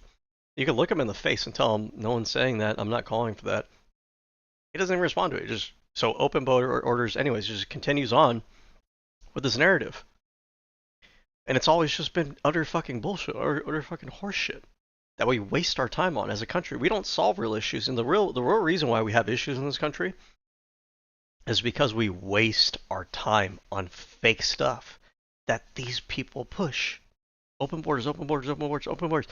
You know, if you say it enough times, maybe it'll become true. But it's not true. No one's advocating for it. We don't have that. And you should view it as abusive, manipulative, controlling, I don't know what other word to use, behavior for these people to knowingly just keep lying anyways, even when you tell them to their face, hey, no one's asking for open borders. Okay, well, anyways, so open borders is bad. Bro, no one's calling for open borders. Yeah, well, you know, Democrats want open borders, and I think open borders is bad. Or what? Are you a fucking psychopath? Like, what is wrong with you? Claims that they have economical hardship in their country. Who's calling for open borders? No, I'm just saying, you know. Or it's a straw man? Oh, I'm just saying. No, you're not just saying. There's a reason why you choose. Like, I'm just saying is like, oh, you come to this debate and you talk about how your favorite color is purple. No, you're bringing up open borders for a reason, because you think it's relevant to the topic. Why you bring it up if no one's fucking talking about that? Because you know that you're lying. You know that you're misrepresenting the other side. You know that you're trying to manipulate people. So you're just saying a straw man. No, I'm saying you're wasting time with a straw man. No one's calling for open borders. I didn't call for open borders. You wasted I said time. Immigrants who. You wasted time trying to cause division between me and my friends division. over He here. wants you to leave the country. That's a pretty big deal. All right. I mean, you can ignore it, but that's your side, my friend. Like I said, you were made the your one bet. that tried to derail this argument. Derail? By bringing that. It's literally core to my argument. I'm saying immigrants are good to America. People on your side are saying we should leave. Not me, me and you. I asked you, what type of immigrants are we talking about? Are we immigrants talking about overall? Overall. So I mean, we're not gonna. So you want me to get into like particular communities? I'm not playing that game. So you believe that people that come here without overall, any help the respect, society. without any respect to our laws and our border? No, Who? Notice when they say stuff like this, they're crafting an image in your head. They're just crafting a narrative. We're not going to look at the data. We're not going to look at whether or not there is a big issue with immigrants and crime. We're just going to keep saying that they're criminals, that they don't like the country, that they come over here to not contribute to it. We're just going to keep telling you that. We're just going to keep, building that image in your head. We don't care about what the data says. I said this in yesterday's video. Immigrants commit crime at a lower rate. We can look this up. Immigrant crime rate. They commit a crime rate lower than the average U.S. citizen. So this is Texas, right? You got U.S.-born citizens, then you got legal immigrants, and you have illegal. The illegals are the lowest on here. It's the idea that they're not respecting our laws. I mean, other than the fact that they came here illegally, okay, right? But outside of that, apparently they're respecting our laws more than American fucking citizens are doing. So where does this narrative come from? It's just a narrative. You're going to keep saying the same thing, right? U.S. citizens, higher rate than legal immigrants, higher than illegal immigrants. Rates for native-born, meaning U.S. citizens versus immigrants. Red. Red is lower. They commit crime at a lower rate. So the idea that they're not respecting our law is just something that you keep repeating because you want to demonize these people and you want to convince people, you want to manipulate the population that they need to be afraid of these people and that we need to take crazy radical action. Are going to be good for this country. No, of course not. So, but I mean, that's a good way to answer, right? Because okay, well, you're saying that immigrants who come here who want to do bad things are not bad. Well, yeah, when you define it that way, when you pick out specifically the bad ones, well then yeah, obviously, right? But that's not really an honest way to have that conversation because we're not talking about particular bad immigrants who should be out of the country. We're trying to talk about the overall immigrant population in the United States. What do we know about the overall immigrant population in the United States? Because they're not all rapists, murderers, and drug dealers. It's just not true. The data doesn't show that. You can't say that all immigrants overall. I never said all immigrants. Well, I said immigrants overall. And then so what, you want to play a word game instead of actually having like a real conversation? Should we just sit here and define terms all day? It's a waste of time. You understand when he says overall, he means as a generalization.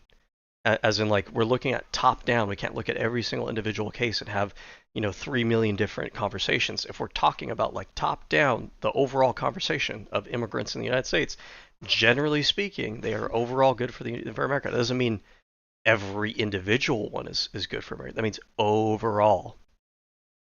Immigrants overall doesn't mean all immigrants. Sorry to break that. Yeah. All right. So we have to make sure that the people are coming here have the good intent of this country in mind. Agreed? Yes. All right, irrelevant good. to my claim. But when you have undocumented immigration going on, you can't vet that. You can't make sure about it. I mean, to a certain degree, you can. I don't even totally disagree with what they say about I mean, I do disagree with some of the things they say about immigration, but if you're here illegally, you shouldn't be here illegally. Okay? If we want to talk about getting you legitimately documented and everything, like maybe we find that you crossed here illegally. We realize maybe you don't really know what the process is supposed to be when you came over and you're not causing any problems. Okay, but now that we know you're here, now that you know that we know you're here, we need you to kind of come in, fill out some paperwork. We need to get you identified, and so you can have your legal status here and everything. That's fine. I'm okay with that. Okay, and if you are here and you're not supposed to be here and you're causing problems, then kick them out. I'm cool with that too. About that. Let me real quick, talk about, my background. There is no American embassy in Iran. So in order to come here, you have to stay in line for 4 years, and you have to go through some serious vetting procedure to get here. But I made it, and that process has to be in place because you don't want terrorists. But hold on. I mean, we don't really have that though. We probably have more U.S. domestic terrorists than we have immigrant terrorists. The issue is that they're obsessed with immigrants, but the data isn't there for it, and it doesn't really make sense. Like, if you're this scared about terrorists, then your focus would be on domestic terrorism. If you were this concerned about criminality, you'd look at the higher rate of criminality among the U.S. population. These are excuses to target immigrants. We don't have a huge issue of illegal immigrants coming and causing massive crime. That's not a thing. That's not what the data shows. So then why do you have this obsession like, oh, we really need to crack down because we need to make sure that they're here for the right reason? Like, you haven't even demonstrated that they're not here for the right reason. In broad strokes, you haven't demonstrated that. You're just saying that they're not. Hold on.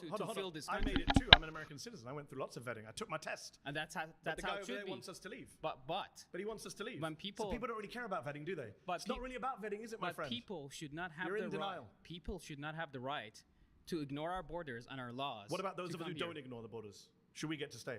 Of course. But he says we shouldn't. Well, I'm not debating him. You kind of are, because you're all together on this. No, I'm debating you. Okay.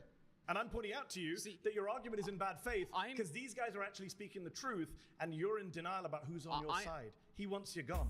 I never claimed that I'm on their side or they're on my side. Okay. I'm here to debate you. All right, pause. You've been voted out by the majority. Please return to your seat. Nice to meet you. A lot has changed on Route 66 in the I'll give him credit though. I think that kid was, there might have been some few picadillos I had issues with, but then again, some of the debate tactic Mehdi Hasan uses I have issues with too. Overall, alright, don't get triggered by that word, overall, I think that kid was willing to have a decent conversation. I think it could have been a constructive conversation. So I will give him props for that. Hey, how you doing? I'm Mehdi. Edwin. Nice to meet you. The question is, immigration is good for America, right? Overall, if you look at the net positives to things like our society, our culture, our food, our economy, our general diversity, I know the D word is a bad word in places like this. I think immigrants have been a net positive. I think if you look at your everyday lives, we all benefit from immigration. And what kind of conservatives disagree with that? Some of the guys who told me to leave this place and go back to, I'm not a citizen. Do you think all? Besides that one guy, bro, weren't you here when the rest of the audience, like the rest of the people that were here, clapped for him? Him and the other dude, Mehdi is right. I'm sorry to tell you this. You guys are in denial. They don't consider you one of them. You're not one of the good ones. You're only good while they need you, and they need you right now, but later on they're going to start targeting you too once they get rid of the rest of them. They just see you as useful right now because you kind of give a veneer of legitimacy that they're not just coming from a racist standpoint. But you were there sitting when the rest of these people clapped for that guy when he just made his racist point. So what? You're fooling yourself, bro. You're not in good company. They don't fucking like you. Conservatives? No. Oh. No, in fact, Ronald Reagan, who's a president I wasn't a big fan of until Donald Trump came along. Now people like Reagan look good in comparison. Reagan said in 1986, our country is a nation of immigrants. Our immigrant heritage is our strength. He gave an amnesty to 3 million undocumented migrants. He understood the value of immigration. So I'm with Reagan. Yeah, although this guy's putting his thumb down there. So Reagan's not popular in right-wing crowds these days. Yeah. Well, he's popular with me. Good to hear. I'm a deferred action of childhood arrivals. I was an illegal immigrant myself. What are you doing? Whenever people like this, and I don't know if we're supposed to feel bad for him, I don't. What are you doing? What's your fucking problem, bro? Are you a fucking moron? You know what I mean? I'm not even saying that because I'm mad at it. I genuinely look at people like this and I'm like, what are you fucking thinking? What are you doing? They have not been at all shy about your status in America. They want to get rid of dreamers. Why the fuck are you on playing ball footsie with them? Do you just not pay attention to politics? Is it all vibes? Are you just trying to fit in? Like, why would you possibly think it's a good idea for you to throw in with the very people who want you out of the fucking country? Why would you do that? I came here when I was 10. I'm what you would call a legal alien now. I didn't have any say on my parents' choices. Yes. Do I think that they were well-meaning by wanting to bring me over for a better future? Absolutely. I believe that. Yeah. Did they break the law? Yes. Do I agree with people breaking the law? Not necessarily. Do I think that there's ever a situation where you can break the law for the better or the greater good? Immigration is it's an interesting issue because I do agree with you that. Good. Oh man, I don't even know. Like, again, when I said what I said about this kid, I wasn't saying it because I'm mad at him or anything. It just boggles my mind. But listening to him talk here, I don't get it, because most of the time when they pick these people from these panels, these are like political commentators. This guy just genuinely sounds like he doesn't know a whole lot about what's going on. I don't mean that in a rude way. I just mean not everyone needs to be obsessed with politics. He seems like he just doesn't really, like, he's not really aware of what's been going on. He may genuinely be like an old school conservative who has, like, it's just out of the loop on the, it's hard for me to imagine how that's even possible, but he might just be out of the loop on how far away the rest of conservatives and Republicans are from him. He sounds like he genuinely doesn't know. And I feel kind of bad for him. Because him talking right now, he seems like he's kind of being a genuine, kind of normal, average guy. And I think he just does not realize. Everyone is an immigrant in the sense. Like, can you tell me a little bit more about your journey? I've been here 10 years. I'm a proud American citizen. I'm a dual national. I'm British. I'm American. And I am an immigrant who's contributing to this country. So, yes, I'm very much proud of America's immigrant heritage. I'm part of he actually just wants to kind of hear and understand. It's really interesting. On the show earlier. Yeah, I'm so blown away by why he's here. You wouldn't think they would. You'd think they'd pick someone more like partisan and extreme like these guys. This guy just kind of seems like an average guy they pulled off the street. You know what I mean? Been voted out. Please return to your seat. Thank you, man. Nice to meet you. I don't have anything bad to say about that kid, by the way. He seemed like he was genuinely interested in trying to understand and see the other side's perspective. And he seemed like a relatively like polite guy. So I don't want to, everything that I said, I don't want to make it sound like I dislike this guy or anything. I'm just blown away. Like, how does he not know? How's it going? Hey, how's it going? Actually a fan. I see you a lot on Piers Morgan. Okay, thank you for watching. Yeah. So my argument is that Americans are what is a nation? A nation is a geographical location full of people who have some things in common. So I think some of the things typically in history are going to be like race, religion, ethnicity, language. I ordered 200 hand-forged knives to my dorm room and built a Wix website to sell them. These are some of the things that we have to have in common in order to actually have a functioning civilization, especially in self-government. I'm not necessarily a giant fan of self-government. I'm a Catholic nationalist. I'm not a fascist. You have to have at least some things in common in order to actually have a civilization. And the immigrants, especially illegal immigrants that come into this country now, disrespect us. They hate. Again, these are these narratives. Like, is that really the case? Are illegal immigrants here disrespecting us, causing problems, causing crime? The stats don't show that. I don't see like illegal immigrants all over the place disrespecting the country, and that's not really a thing. Usually they just kind of work and keep their head down. This whole idea of, in order to have like a stable, functioning society or whatever, you got to have like some sort of like collective identity, collective buy-in. I think what makes America America, what it made it special, is that at our founding and every point in U.S. history leading to now, we have not been a country of one ethnicity, one religion, one culture. That's never been the case. Some people think that's the case, and it's like, I don't know where they got that idea from. The original 13 colonies were from different parts of Europe. Okay, they were different religious sects. These were like minority religious sects that were trying to flee the crown. They were pretty disparate when they first started, right? When the colonies first started, they weren't really interconnected with each other and communicating with each other. So they were developing different areas without communication, different things, different. Some of them were Danish, some of them were French, some of them were English. They spoke different languages. They, had different kinds of relationships with the Native Americans that they ran into. These were different groups. Then the nation gets formed, 1786 under the U.S. Constitution rather than the Articles of Confederation in 1776 or whatever year it was. The nation is formed. What is it, 100 years later? Or less than that, I think? We have a civil war. Why do we have a civil war? Because fundamentally, we had different Americans with different ideals and a very different culture between the South and between the North. Then we had the Wild Wild West, a period in time in the U.S. history. The Wild Wild West was not the United States. The Wild Wild West was Southwest frontier land of the United States, probably a minority of the U.S. population at that time period. By that time period, you already had urbanized New England.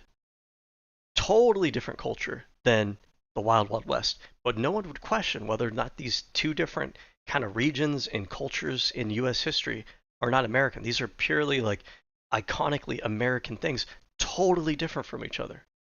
We have never had a unified culture, ethnicity, religion, language. But that's part of what makes us great. It's built into our Bill of Rights. The concept of freedom of association, freedom of religion, freedom of speech is inherently telling us that the kind of country that we have is a country where you don't have to be like everyone else. You could think differently from everyone else. You could say things that other people don't want to say. You can practice a religion that other people don't agree with. That is, and that should be the actual thing that unites us as a country, is the idea that we should be able to live our lives as we see fit, as long as we're not interfering with other people's abilities to do the same. That is the actual national identity of the United States. The sucky part is, I feel like, and I've thought this for a while, that conservatives in the United States have abandoned that idea. Meanwhile, they think that they have like a monopoly on U.S. nationalism and culture and everything, but they don't even appreciate what it actually means to be an American. They don't actually appreciate what makes America special. They don't even like what America is anymore. What they want to do is they want to take what America was, the nation that is America, and they want to substitute it with a new nation. And that nation isn't a nation of principles like the Constitution or the legacy of the United States. It's a nation built of what? Just like white identity, Christian identity. Okay, maybe this guy's not a white nationalist, but this guy's a Christian nationalist. The other guys over here are white nationalists. That's what they want to replace it with. But make no mistake, that is not the American identity. That's not what America was. That's not what America stands for. They don't like America. They don't like Western values. They don't like the national identity of the United States. They want to fundamentally change it into something it isn't. Hate everything that we believe. They don't even speak our language. I watched, after Trump got elected, I watched an interview of an illegal alien woman crying and about getting deported, and the entire interview was in Spanish. That is a spit in the... And? Right? Like, am I the only one that thinks that? And? Who cares? Why is that an issue? The United States has the First Amendment to the Constitution. We have freedom of expression, freedom of speech. But now you're telling me that you think you're the American telling other people what they can and can't say, in what language, in what way they can and can't say it. And what is the issue? That you have to have that interview translated? Who cares? Why is that an issue for you? What is going on in your life that you have so much time to give a fucking shit about that? Who cares? I don't know about the rest of you. I feel like you can't, like, there's something off with you where, like, you have so much time in the day. You don't have a job, you're not busy, you don't have hobbies, you don't have friends, where you're spending your time giving a fuck because you saw an interview that was in Spanish. Why does that matter? Why do you care about that? the face. It's disrespect. They don't care about us. They abuse our system. So you've gone from and they abuse our system. Like the numbers just aren't there for that. Like it's all part of the larger narrative that he has in his head. But like, it's just annoying that I have to keep repeating this. The numbers just aren't there for this whole idea that they're abusing the system. They're not abusing the system. I don't see them going around disrespecting the country. Like this is just kind of a narrative that you spun about these people. Teleological argument into just a bunch of series of wild, unsubstantiated well, I'm asking claims. You, what is I don't accept any of those claims that they hate everything we stand for, and I don't accept. Well, I'm not going to do it. And that was the thing too that I was trying to. I just kind of realized the point that I was making, where I said like these guys don't really even like the principles of America. They don't even like the nation that America is or was or ever has been. They want something fundamentally different. Is that? On the flip side, they're saying that the immigrants are the ones who hate what America is, what America stands for. They hate the principles of America, but they're the ones trying to burn down the principles of America. All these guys earlier in this debate were talking about how we want to get rid of the Constitution now.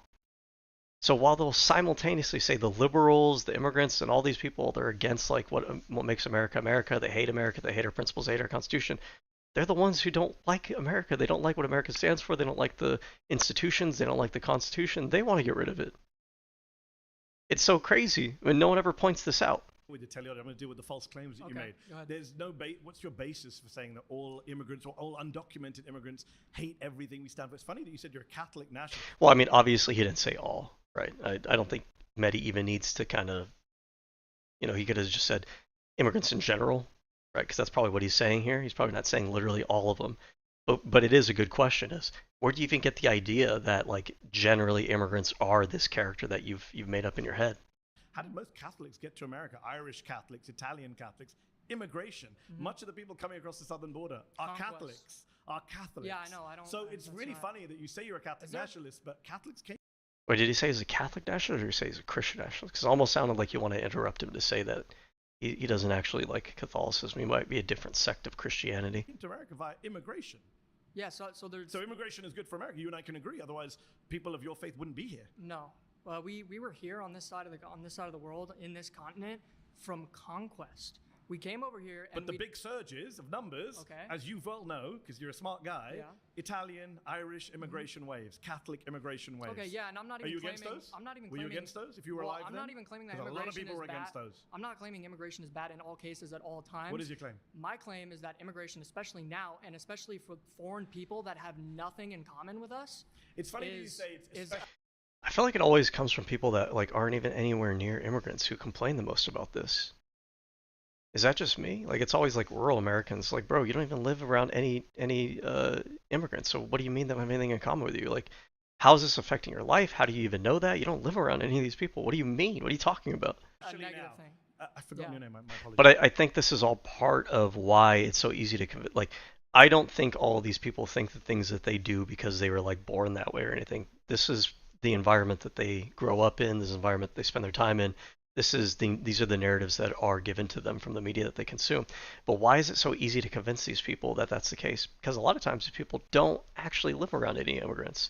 So they're able to, in lieu of actually having experiences with immigrants, they're manipulatable in the sense that someone can come in and give them a characterization of what immigrants are, what they're like, what the average one is like, because it's easier to do that when you don't already like have an impression that you have from immigrants that you know or that you've experienced.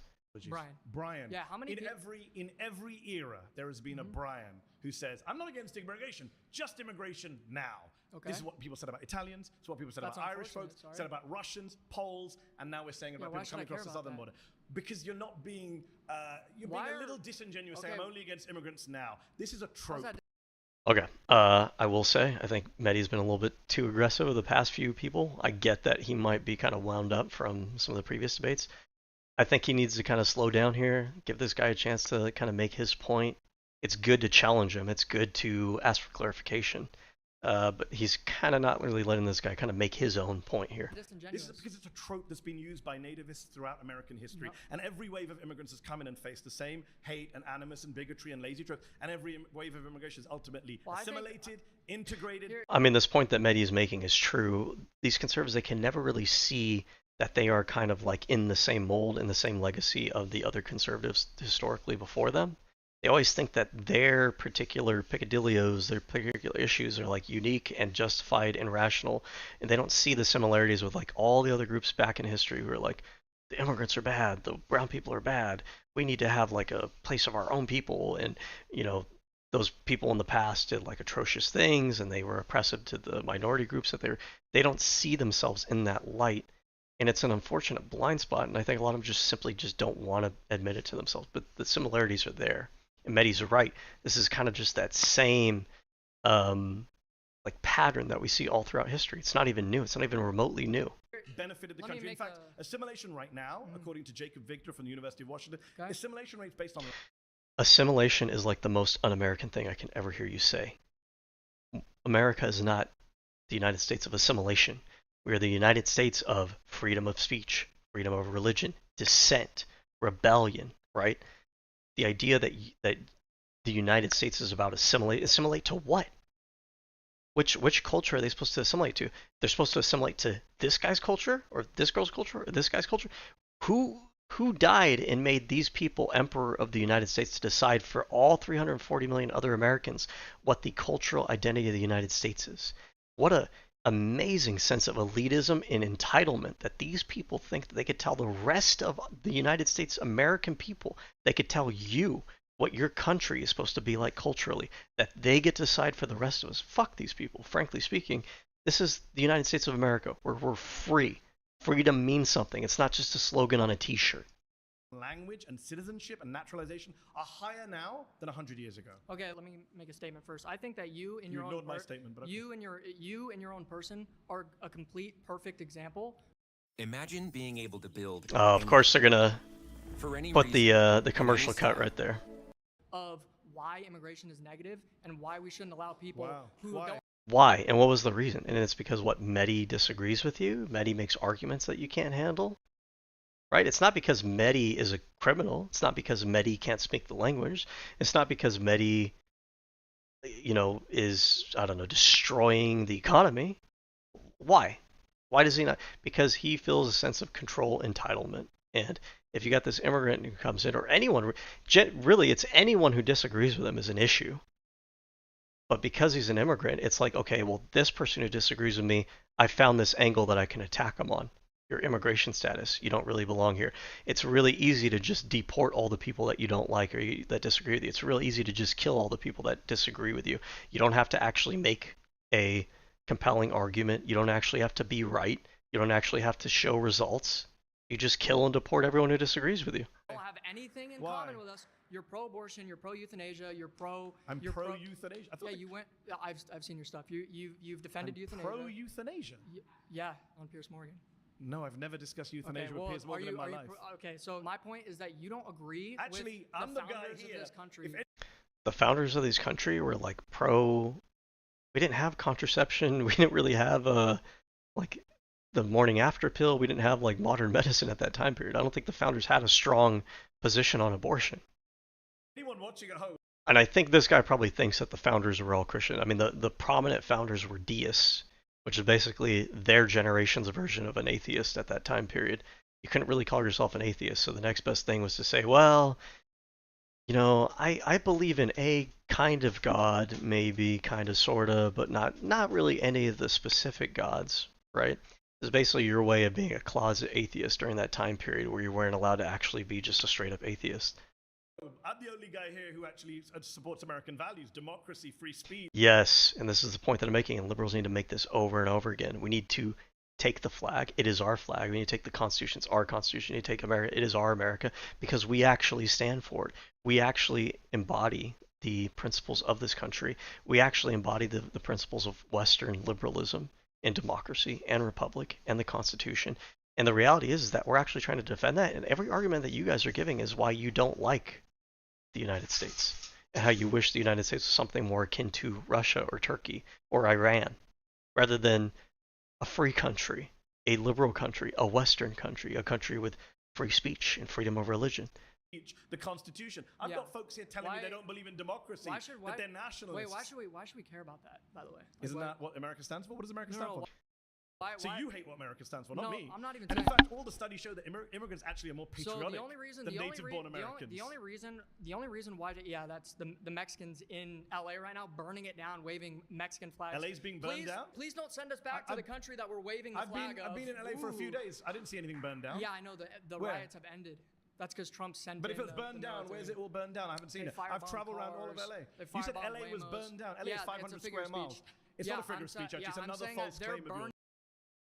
That Mehdi is attacking this point. Now, you might see this as a bit of a nitpick, but the reality is that conservatives should have just never been able to get away with saying this in the first place.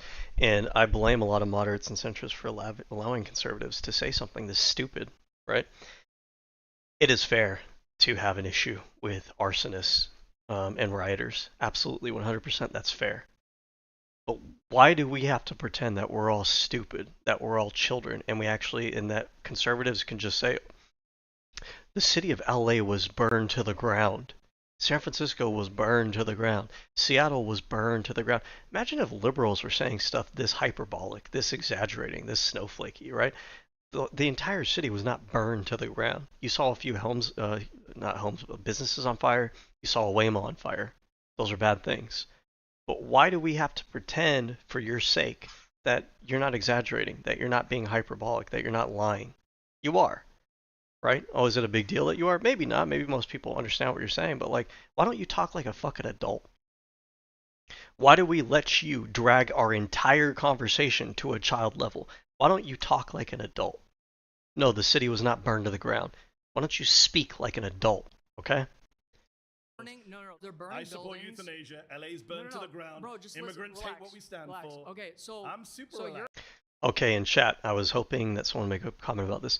So the other day, people were saying that the other video I had, the audio was too low. I do want to make sure I got the audio mix right this time. I'm glad that you made a comment. So just so I can clarify, the YouTube video audio is too low or my audio is too low? Which one do I need to turn up? Please let me know. I want to fix it.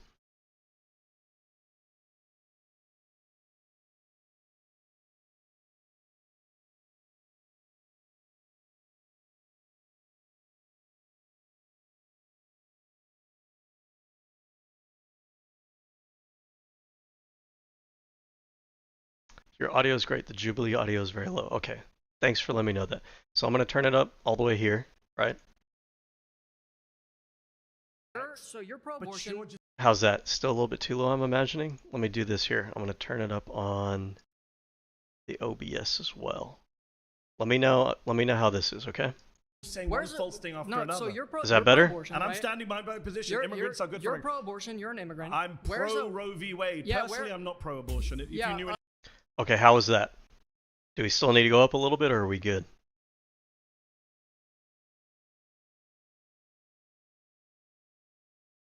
Okay, awesome. I genuinely appreciate that. It's weird because I can monitor the audio. I don't know if you guys know anything about streaming. I can monitor the audio so that the audio will play through my headphones. I can't really do that while I'm streaming. I could do that when I'm setting it up. The audio when I'm running it through my headphones sounds like decently loud to me, but for whatever reason, whatever it's outputting through YouTube seems to be a lot lower. So either way, I'm glad you brought it up. Let's move on, okay? Roe v. Wade is... All right, pause. You've been voted out. I was going to say nice to meet you, Brian, but I guess not.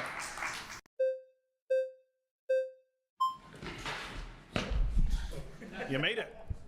Great to see you. My name is Cyrus. Nice to meet you, Cyrus. I am also son of 2 immigrants. I've been kind of waiting for this dude to pop up here on the chair, just because I've seen him in the room, and I'm like, does he ever get a chance to speak or anything? You got all these immigrants, kind of interesting. I'm also Persian descent. Fantastic. Born in LA. Fantastic. Yes. Terangeles. Yes. Well, I am mainly upset, not at the immigrants, legal or not. I'm mainly upset at Wall Street. I'm mainly upset at the elites, the special interests. I'm with you. They are the main reason why we've been having this issue since 1965. And I'm getting, he's rubbing me the wrong way right off the bat, and I'll tell you why. I have an issue with like salespeople. I've always had an issue with salespeople. The way that he's talking, I feel like his cadence changed. I feel like his voice changed. I feel like the whole like big eye movement things. I feel like these are like sales pitches. Like he's trying to pitch a sales idea to him. I understand. Maybe I'm wrong. Maybe he's like genuine and legitimate, but that just right off the bat, it kind of sets off buzz alarms. Like this guy's maybe trying to spin a narrative. Most want to do well. There are a few bad apples, we can agree. Okay. But we want to go after the elites. They are the main cause of the problem. Love it. And just like I'm a little bit confused. I'm not really sure what his angle is here. Usually conservatives aren't like, well, I guess they do say the elites. The issue is that there's usually different meanings when they say elites. Usually when the right refers to elites, they're referring to like academics, they're referring to media personalities, and usually people on the left, when they're referring to elites, they're talking about like wealthy people, corporations, stuff like that. So I wonder, is he, I don't think he's, I don't know, let's see. Like healthcare, trade, everything. Did you know, Cyrus, that the top 1% dodge $163 billion in taxes every year, while undocumented people... This is an interesting thing to know, actually, is that there's a lot of money that's not captured in our tax system, and I'm talking about tax money that's owed. Like, legitimately, these people owe taxes, and the reason that it's not captured is because we're not properly funding our IRS. That might sound crazy, but it's true. We don't have enough IRS staff to actually go after all these, like, tax dodgers and stuff. We could potentially close a significant portion of our deficit, which means that we're reducing the accumulation of debt for our country, which is a positive thing. I think conservatives agree with that. If we properly funded the IRS to actually go after taxes that are owed. And here's my position on this. You as a person, you probably want to pay the least amount of taxes that you can. I get that. Most people do that in general. Wealthy people do that. Poor people do that. Everybody does that. That's fine. Okay, whatever. But on the flip side of that, if you do legitimately owe your taxes, I pay my taxes, I think you should have to pay your taxes too. I think society really only functions if we pay for certain things like road construction or police or, you know, child food programs or public education. Those things need to be funded. They're not free. They cost money. So it's fair. If I'm going to pay my taxes, you should pay your taxes too. So there is a lot of people, and I think a lot of them are actually on the higher earner end of the spectrum, who are avoiding taxes simply because we don't have enough staff at the IRS to go after these people. Isn't that crazy? We could close some of that debt that we're accumulating by simply just like applying the law. Talk about law and order. Why don't we just actually enforce the law, the tax code law? People pay $100 billion in tax. So well, I know where my anger is against. There are issues with our tax system on the rich, but in a state like California, some taxes are too high. I used to live here, now I live in Las Vegas. Different debate. Okay. I'm saying immigration is good for America. Depends on the People tax. like you and me overall are good for America is what I'm saying. Okay, but it depends on how it's done. Yes. It depends on how it's done. And how it's been done for the U.S. I'm not blaming the housing crisis on immigrants, not on wages, but in a state like California that... Let's remember, by the way, what is the topic? Because it's easy to just kind of get lost in all these talking points that people bring up. The topic is immigrants overall are good for America, yes or no? I'm not sure what all of this had to do with that. I don't know if you are. I don't know if I'm special, you know, but what does this have to do? Homes, and they're bringing immigrants in. You have to. Okay, so that's the angle that he's going down. I'm not seeing this. When I look at this, the issue has more to do with zoning. It has to do with the increased, you know, cost of real estate over time. It has to do with NIMBYism, right? I don't think that the issue with housing is immigrants. I looked into this the other day. It didn't really seem to be a major factor, but they keep, you know, they need it to be a major factor because they need a reason to attack immigrants. And this is actually a new talking point that they started wheeling out in the past year or two. Used to not hear this at all, but it's like they found like a new angle. Like, I have an issue with immigrants, so they're bad for the economy, they're bad for jobs, they're bad for wages, they're bad for drugs. Oh, also, they're also taking our homes. Oh, also, you know, they farted on your grandma last week. It's just like throw any darts at the board to try to get something to stick to justify why we are obsessed with immigrants. Increased supply of housing. I agree. Okay, I agree. But this is where our anger is at the political class. I agree. The Democrat Party used to have a different stance on immigration 15 years ago. Bernie.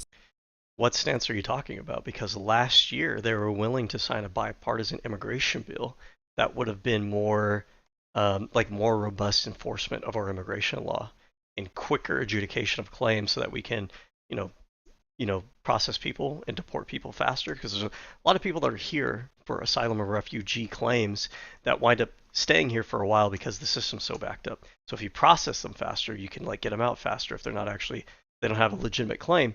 So what does he mean when he says the Democrats aren't where they were at 15 years ago? Are the Democrats actually not where they were at 15 years ago? Or does he not think they're where they were at 15 years ago because that's all he's been hearing from the media that he's been consuming? He doesn't know about any of this stuff. Sanders, or is he just lying? Clinton. I'm not a fan of that. I'm not here to defend different Democrats. What I will say is that's our anger. What I will say is that everyone here actually does think immigration is good for America. Everyone here uses an iPhone designed by an immigrant, is on Gmail. Fair point. I don't know why this guy's having this reaction. Maybe he just doesn't know. Steve Jobs was Steve Jobs an actual immigrant, or were his parents immigrants? Steve Jobs, in case you don't know, he might just look like a white dude to you. Steve Jobs is actually part Iranian. Origin. Background. Well, let's just read his Wikipedia page real fast. So, early life. Steve Paul Jobs was born in San Francisco, California. Oh, terrible San Francisco. Look at that. Creating all the technology that everybody takes for granted. To Joan Shielby and Adulta, I'm not even going to try to pronounce it, I don't care, was born in a Muslim household. Muslim. Can you believe that? Isn't that crazy? Who said Muslims never did anything for America? Invented the iPhone. Born in a Muslim household to wealthy Syrian parents, the youngest of 9 siblings. After obtaining his undergraduate degree in American University of Beirut. Okay, so he was born in the United States, probably a U.S. citizen, but his parents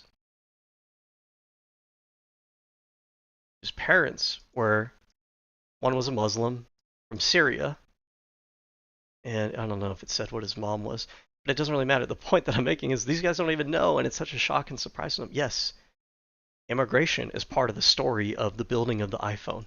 By an immigrant is he's on a YouTube show. But you guys all came to a YouTube show founded by an immigrant. You wouldn't Fair be point. here. But this part I didn't know about. I'm kind of curious about this. YouTube was founded by an immigrant. If you don't remember, by the way, YouTube is part of Google now. YouTube was not originally a Google company. Okay, that's interesting. So it was co-founded by Stephen Chen, who's a Taiwanese immigrant. He, along with Chad Hurley and Jedward Karim. Karim also sounds like an immigrant's name. Look at me being racist. No, I'm just kidding. Is an American software engineer and entrepreneur. Was born in East Germany to Bangladeshi father and German mother. So he was born in Germany. This is another immigrant.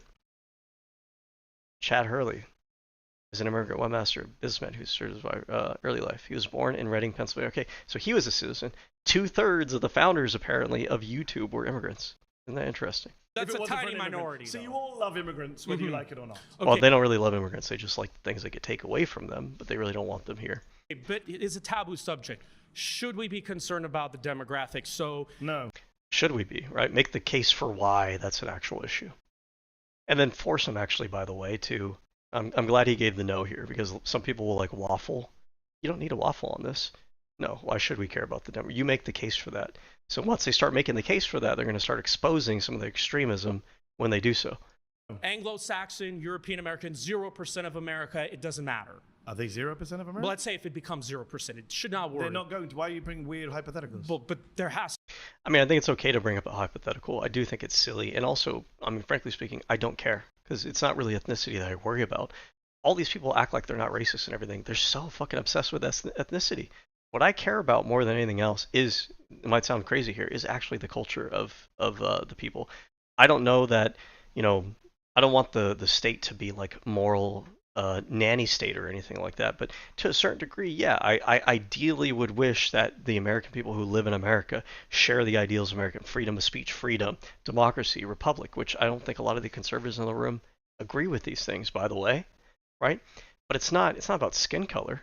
It's legitimately about whether or not, you share this kind of fundamental concept of freedom and representative government. That's really the most important part. Now, when I say that, it's not like I want the white population of the United States to go to 0. I don't think they're anywhere near going to 0. They're at like 49. What percent? Actually, they're more than 40. Were they like 60% of the population? White percent of U.S. population. 60.5%. So 6 in every 10 people in the United States is white, and that's fine. There's nothing wrong with that. That's great. Okay. I know these people are like really insecure about that they're going to lose their status or whatever. The demographics are bad because and by the way, like inherent in them saying that is like this idea that it's bad to be a minority, while simultaneously they act like minorities don't face discrimination. Well, if you're afraid of becoming a minority, doesn't that implicitly, like, aren't you basically implying that you know that immigrants, or not immigrants, but minorities are generally treated worse in society? Isn't that what you're basically saying, while you're simultaneously, as a party, pretending like we're colorblind and we're post-racial and everybody gets the same opportunities? So neither me nor Mehdi Hasan or really any other liberal for the most part, I know you have some crazy people online, but like what are they? Like 0.1% of the population. Your average person isn't like, we want white people to be 0% of the population. But at the same time, we're not like, oh, whites need to be 75.49326% of the population. Like, who thinks like that? It's weird to think like that. As long as society is stable, the economy's doing okay, we're not having like brutal dictators, which these people want to vote into office, ironically, while they talk about demographics. If the demographics are so bad with all these minorities, then why is it that the Republican Party that's supporting a dictator who wants to move us away from a constitution are mostly white people that are doing it? And don't let the demographics of this panel, confuse you here. This isn't really a representative sample. The vast majority of people who vote Republican are white people. Also, the vast majority of people who vote for the Democratic Party are also white, just because there's more white people in the United States. But the point is, it's not the brown people who want to destroy the Constitution and put a dictator into office. They're the ones doing it. It's a self-fulfilling prophecy. They think they need to do it so they could save the country from these brown people who are apparently going to rip up the Constitution and elect a dictator. But they're the ones doing it. But I mean, they're still part of our country. There's culture. There's, I mean, even Britain. Like, it concerns me. But it concerns me when Britain is changing, and it's it's like they're losing their culture. But it's so weird that he's saying all this, because he is not, like, what do you say? He was an Iranian immigrant. He's not of the original demographics that he's saying need to like dominate society. And also, I just don't like this whole, like, oh, you need to preserve culture. Culture isn't good for culture's sake. Culture is good if it is, like, on its merits. I don't like this idea that people have that any and every culture is good just because it exists and it is a culture. Okay? Culture changes over time. I think our culture has gotten better over time. There used to be a time period thousands of years ago where people were marrying children in arranged marriages 12, 13 years of age. There used to be a time period where wives used to get raped by their husbands because they couldn't say no. There used to be a time period where we had slaves. It's good. Well, it's not necessarily good, but it's not necessarily bad for culture to change. Culture changes over time. The question isn't whether or not it's good or bad for culture to change over time. The question is that particular change a good change or a bad change? They are just reflexively against a change, period. The real question is, what is the quality of that culture? Is it a good culture or a bad one? Losing their culture. Are they? Are they going to try to? I'm from the UK. I'm telling you, no one's losing their culture. London is going to be very little British in one day. What does that mean? It's going to be very little British. So he's not really talking about culture. And when he says culture, he's using a euphemism. He means white. And if you want to say that, say that. Like, you had a dude in here say that he was a fascist. Why do you feel the need to obfuscate what you mean? He says culture. Culture is not your skin color. Culture is like your behaviors, your beliefs, your shared traditions. He's talking about race. He's talking about ethnicity. He's saying they're not going to be British, as in they're not going to be like white Anglo-Saxon Britons in the UK, rather than culture, as in their practices, their shared values and traditions, and the communities that they build, and the jokes that they have, and the music that they listen to. That's not skin color. That's a different thing. Hey, what's the plan? That's what we want to know. What's the plan? You just made that up. Have you been to London? How do we know? Cyrus, have you been to London? But also, yeah, he did just totally make that up. I mean, honestly, he probably hasn't even been to London. That's probably true, and he's already retreating into a backpedal. Okay, but how do we know? Okay, so you could just make up shit, and then the rest of us have to prove you wrong just because you made up random shit? How about you just don't make up shit in the first place? How about that? No. So then maybe you shouldn't comment on places you don't know anything about. But what's the plan? I grew up in London. What's London's the a very general British plan? city. I was in London a few weeks ago. Okay. It's a very British city. I hope not. I understand that there are people in this audience that don't like me or you in this country, and I respect that. There's some that don't even want me to date a blonde woman. They want to keep to their own, or ginger or whatever. I respect that, but there has to be a deal made. There's Idaho, there's Montana. They can go live in a homogeneous society. I don't believe in force, okay? How are you going to say you don't believe in force when you want to force homogeneity? Sometimes people will say things and it just goes past most people. It flies over people's heads. Think about it for a minute. How are you going to say that you're against force, but your entire thing is that you want to force a community to stay a particular way or to be one particular ethnicity? A free society is not one in which you only have homogeneous communities. A free society is where people are able to move around, live around other different people, live as they please and everything. It requires force for you to force a population to only be one group of people. I believe that there has to be a deal made, and I think there's upsides and downsides to diversity. There's a deal made. People have elections, they vote for elections. And it's so vague too. Like, there has to be a deal made. Well, why don't you talk about what that means? Why are you so vague? Because you're kind of hiding what you really mean by that. Right now, what deal are you talking about? It's not someone I support, but people voted for him. Well, why did he get in mainly? Because we had 2016, not sure we have time 2016, Bernie Sanders. Okay. Part of the reason he got in is that people in this room want people like me and you to leave, and they voted for him to try and make that happen. I'm not surprised. One of the Charlottesville marchers doesn't like me, and I've met those people, and I respect their views. You really shouldn't. Why do you respect their views? By the way, okay, I am not of like a cultural relativist position. All right, I'm not. Oh, every culture is inherently good and has inherent value. I don't think so. There's a lot of cultures I like and respect, and there's certain elements of different cultures I like and dislike or whatever. But cultures are not people. They're not like, oh, you need to respect the dignity of a human being. You're talking about abstract just ideas and concepts, things that change over time, things that aren't inherent to your person, things that you're not born with. It's okay for you to look at a given culture and go, hey, you know what? I don't really like this culture. I don't like the fact that in this culture here, you guys marry children off when they're 13 or 12 years old. That's okay for you to say.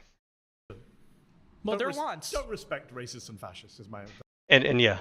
And like, you don't have an obligation to respect the opinions or the cultures of people who are like negative, right? This guy, oh, I disagree with him, but you respect the guy who thinks that you don't belong in the country because he's racist against you. You respect his opinion. Why would you respect that opinion? That's stupid. I don't think this guy even actually means that.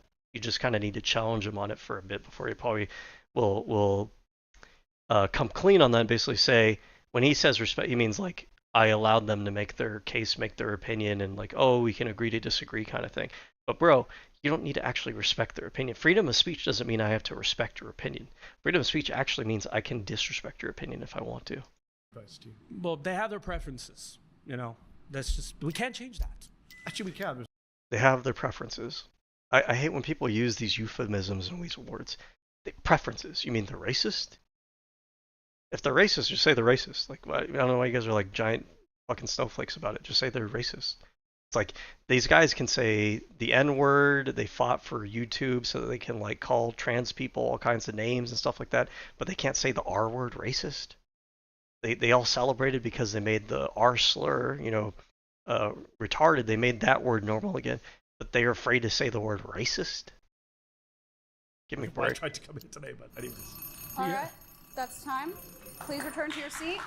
My final claim is that Donald Trump's plan for Gaza is Hey. Why do you think that? I mean, he says it's nice to meet you. You too. So why do you say this is Donald Trump's plan? Why do you think that? I mean, he says it's his plan. Have you seen his plan? When did he say it? He said it standing next to Benjamin Netanyahu in January, February. He said it on Fox News in an interview. I could predict how this whole segment is going to go.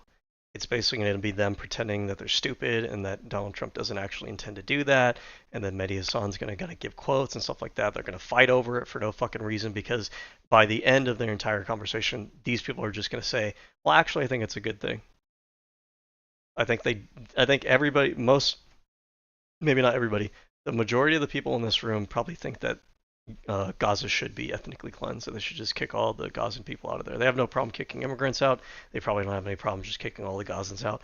They're probably going to fight tooth and nail on every stupid little point, split hairs, use technicalities, but then ultimately they're going to say, well, actually, I think it's a good thing that Donald Trump did it. On Fox, he said it on Air Force One when he was chatting to reporters. Word for word, what's an example of what he said? Word for word, he said, for example, we're going to clean out the Gaza Strip. He said they're going to leave, we're going to take control of it. He says, we'll own it. I would own it, he says. I'm not sure under international law how he can own a foreign piece of land. And when he was asked on Fox News, the people, the Palestinians who are being forced to leave, would they be able to come back? He said, no, they wouldn't. That is the literal definition of ethnic cleansing, according to a UN definition of ethnic cleansing. Why do you think that Trump is saying this? Do you think that he has some personal interest in cleansing Gaza? Notice the shifting goalposts. This is exactly what I said would happen. Did Donald Trump really say that? Oh, do you have the exact quote? Did he really technically say that? Mehdi Hasan provides the receipts. She's not even going to acknowledge, like, oh yeah, you're actually right about that. What was the topic again? Donald Trump's plan for Gaza's ethnic cleansing. Oh shit, it actually seems like Mehdi Hasan was right about that, and she's not even disputing that he was right about that now. Now she's going to shift to, well, actually, don't you think he has a good reason to ethnically cleanse Gaza? What did I tell you at the onset of this? This is exactly what was going to happen. Or do you think there might be some special interest group or perhaps religious or ethnic group that's, that maybe he received money from them and that's the whole reason why he wants to cleanse Gaza? Or why do you think that is? I don't do Donald Trump's motivations. I really don't care. My claim is that what he's doing is ethnic cleansing. Well, do you agree with that? I would actually, probably agree, but I'm just... You agree that it's ethnic cleansing? You agree with... That is basically this entire debate with Mehdi Hasan. Maybe I need to retitle this video that Mehdi Hasan and 20 far-right conservatives agree on every point. The only difference is they think it's a good thing, and he doesn't, right? Doing ethnic cleansing. I don't agree with that, but I agree that's probably his plan. But I'm trying to figure out, why do you think that is? Because Donald Trump's a white man. He identifies as Christian. I'm not sure if he really is. Well, what interest does he have in preserving a Jewish ethno-state? Why would he have that? That's a good question. You'd have to. I forget. Now, this chick, I'm familiar with her from previous Jubilee debates. She's actually like a white nationalist. I think in her debate with Sam Cedars, she's like, I don't see what's the problem with ethno-nationalism or something like that. She probably is of the mold. I've engaged with too many of these people in the past to not put two and two together. So she's actually probably against Israel because she's probably like a neo-Nazi. And so her thing is, it's funny because you have a lot of neo-Nazis who will support Donald Trump. There's different flavors, by the way, of these different kinds of, you have white nationalists, you have neo-Nazis, you have Christian nationalists. There's a lot of overlap. They seem similar, but there's actually small differences between these groups. The neo-Nazis view everything as a Jewish conspiracy, and they hate Israel. But they're willing to kind of go along with Donald Trump, even if he's sympathetic with Israel, because they view him as positive for white ethno-nationalism in the United States overall. So it's like a compromise they make. But you could see now her angle is shifted to now. Why do you think Donald Trump is she doesn't it's not like she's sympathetic to the Gazan people. It's not like she's sympathetic to Palestinians, but she has an issue with Israel. So now I'm curious to see what is her rationalization for why her God, Emperor, King supports the evil people that she hates. Let's see how this... Donald Trump, that question. I've got multiple views. I'm sure you have many views. I'm not sure I like where you're going with your views, but I think Donald Trump is definitely someone who's got financial interests in ethnic cleansing. He's got political interests. He loves the evangelical voters he gets. A lot of Christian evangelicals like to support Israel because they think Jesus will come back if all the Jews are gathered in one place with no Palestinians. I think he's going to make money, he thinks, from beachfront property with Jared Kushner. He said something similar in the past. You think that's the real reason? I think there's multiple reasons, yeah. I think financial, geopolitical, ideological, evangelical. I don't even care. My claim is that what he's doing is ethnic cleansing. Ethnic cleansing is a war crime according to the Fourth Geneva Convention. Yeah, I agree. It's against international law under the Rome Statute. So we shouldn't be part of that. The United States should not be supporting Donald Trump's plan for ethnic cleansing. I agree. Good. What do you think should be done instead with the Israel-Gaza situation? I'm not sure. Really weird because we've blown past the fact that she's actually agreeing with Mehdi Hasan's original claim. So she's not even disputing his claim. Mehdi Hasan basically won this part of the debate technically, right? But she just keeps asking questions. I don't know what the point here is. I don't know if she's trying to look for... One debate strategy is to keep asking the other person questions and try to look for any points of weakness in their thoughts or ideas and then attack that. And if you just keep asking them, basically you're putting them on the defensive, because every time you're asking someone to defend their position or to elaborate on their position, that person is in a position where now they're having to defend the ideas that they have. So if you keep them on that position of you just questioning over and over again what their, positions are, you're finding potential weaknesses. I don't know if she's going that angle. I don't really get it. And part of the reason I say this is because my previous impressions of her in the past is that she's kind of like a crypto Nazi kind of person, very thinly veiled. And I don't think she's asking because she just genuinely wants to understand how he thinks, and she's so empathetic to his point of view. I just don't believe that. There's got to be an angle here. Sure, what your I would like to see a ceasefire in Gaza. Two-state I would like to see, I don't really get into debates about what solutions. I would like to see an end to the killing. I would like to see Gazans have freedom. I would like to see the Palestinians in Gaza somehow get their land back. 80% of Gaza right now is under Israeli military control or displacement. I would like to see... Like, where is all this going? What is the point of this line of question? We're off topic. But what is the point of this question? Freedom for the Palestinian people. I'm an American. To go back to the core of this show, I support American values. One person, one vote. Free speech. It really is a religious and ethnic battle. It is not a religious battle. Well, yes. No, it's not. That is what it's obviously between Jews and Muslims. Both want control of the Holy Land. No, it's not. Yes, it is. No, it's not. What else? What other? This is an interesting topic. I've heard people say different things here. I'm actually surprised Mehdi Hasan holds this view. I wouldn't have thought that he did, and I just don't really know enough about his work on Israel-Gaza or Israel-Palestine.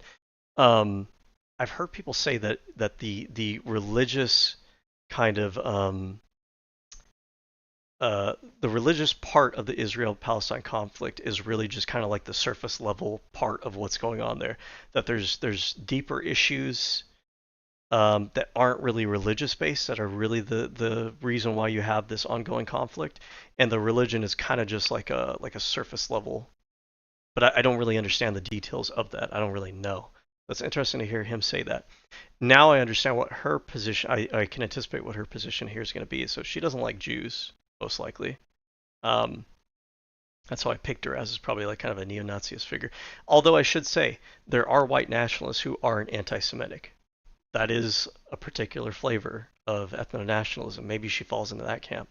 But I think the angle that she's going to go down is, yes, Donald Trump wants to ethnically cleanse Gaza, but it's because we are in a clash of civilizations against, it's like a religious battle between the Christians and the Muslims, and Donald Trump just sees the Muslims in that conflict between the Jews and the Muslims in that region.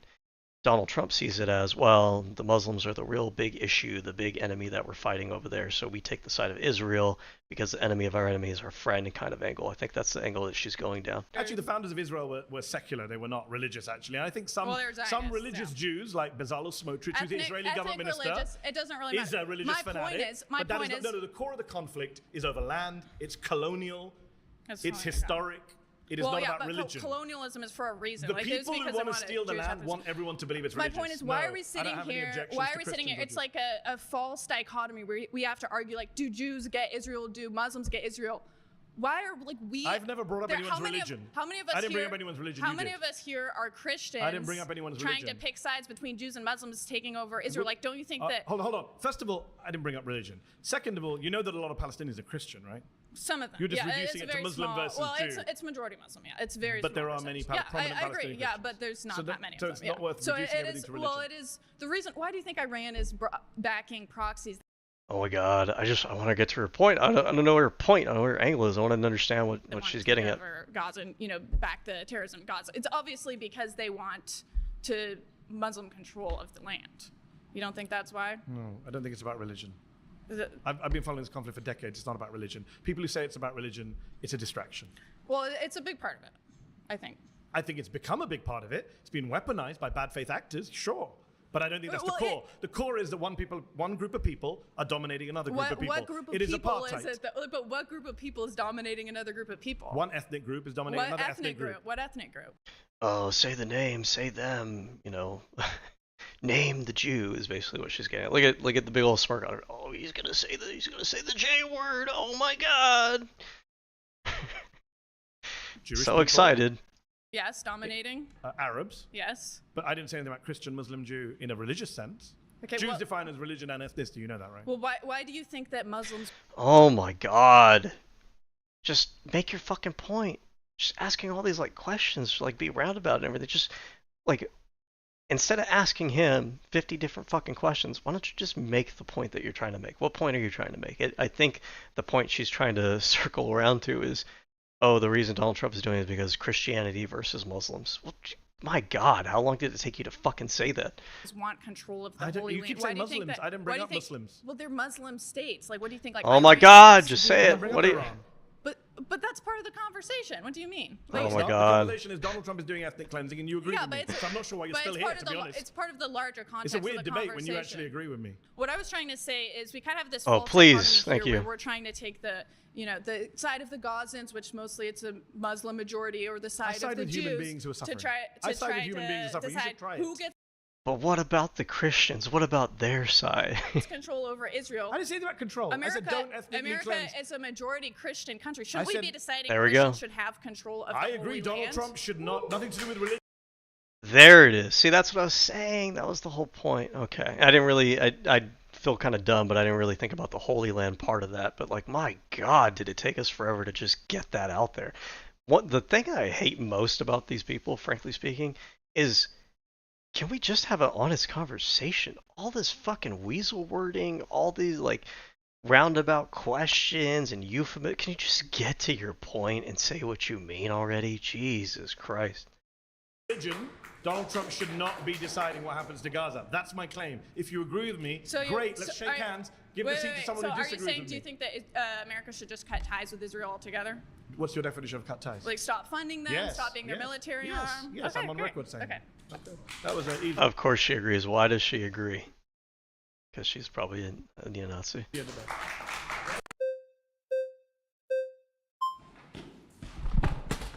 Whoa. Welcome back, Richie. You really want to be here? First of all, I really thought that obviously where we started, where it ended up, there's a lot of aggression. I can see in your eyes there's a level of exhaustion from being here. This is where my empathy comes in. Where it doesn't is, when you have a room full of people that do agree with you, we have this opportunity to come together. And you're kind of mocking people when they do. So you mocked Sarah a little bit when you guys clearly had a common interest and goal to reach. So I can tell you're agitated. I want to bring that all down. Please. I'm guessing you're not going to, but let's see. No, I'm going to. I do want to point out that's a perfect response from him, because I do feel like this is all ingenuine. The way this guy was behaving earlier, it's just hard for me to imagine that he's genuinely empathetic or anything. I don't believe you're pro-American in the value system that you claim. Well, again, what do you guys mean by pro-America? Because it seems like you're against the Constitution, you're against freedom of speech, you're against, the right to have different lifestyles. And when you guys say pro-American, really what you mean is pro-white, and you conflate the two together. Especially with free speech, if you're not willing to debate people that don't share your values. That's very un-American. Do you believe Donald Trump's plan for Gaza is ethnic cleansing? I don't. Oh my God. I didn't even think about that. That's so simple and so fundamental. I need to not be falling for this. He's been so off topic for the last, I don't know, minute?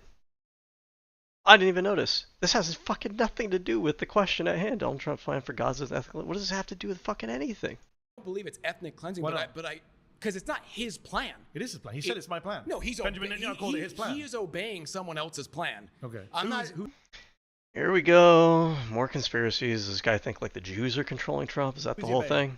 He is obeying Israel's plan for the Greater Israel Project, of which this is one of those things. The Greater Israel Project. What does he mean when he says that? He's talking about the Jewish conspiracy kind of thing. Things that we can agree on. Why is he doing that? Why is he doing that? Yeah. I don't know. Maybe they have something on him. Maybe they have something on all Americans. But you think it's a bad thing what he's doing? Absolutely. Okay, yeah, good. no, Glad to agree with you. But see, I don't want to shut down the conversation. I'm agreeing with you. Okay, perfect. But I want to take this opportunity, because I don't know if I'm going to get the opportunity again, to say, you're not American. First and foremost, you're not. Remember when I said the agitation from you is not going to be what I'm saying? No, you came to out of here. Here. Temperature and then make racist remarks. You know that's a racist remark. It's not racist. You tell an American citizen. But perfect. You just proved your own point. Go on. You just said that was a racist position. Yes. Earlier, you argued this contention that America has no race. It's a bunch of immigrants that culminate together into America has no race. You inferred it. You absolutely. I mean, they don't though. I wouldn't even run away from it. I would just say, yeah, no, America doesn't have a race. Okay. So now you're saying it's racist for me to take an American nationalist approach. You're kind of well, it's not an American nationalist approach. See that again? That rhetorical flip. You're saying America doesn't have a race. I'm taking an American nationalist approach, bro. You're taking a race nationalist approach.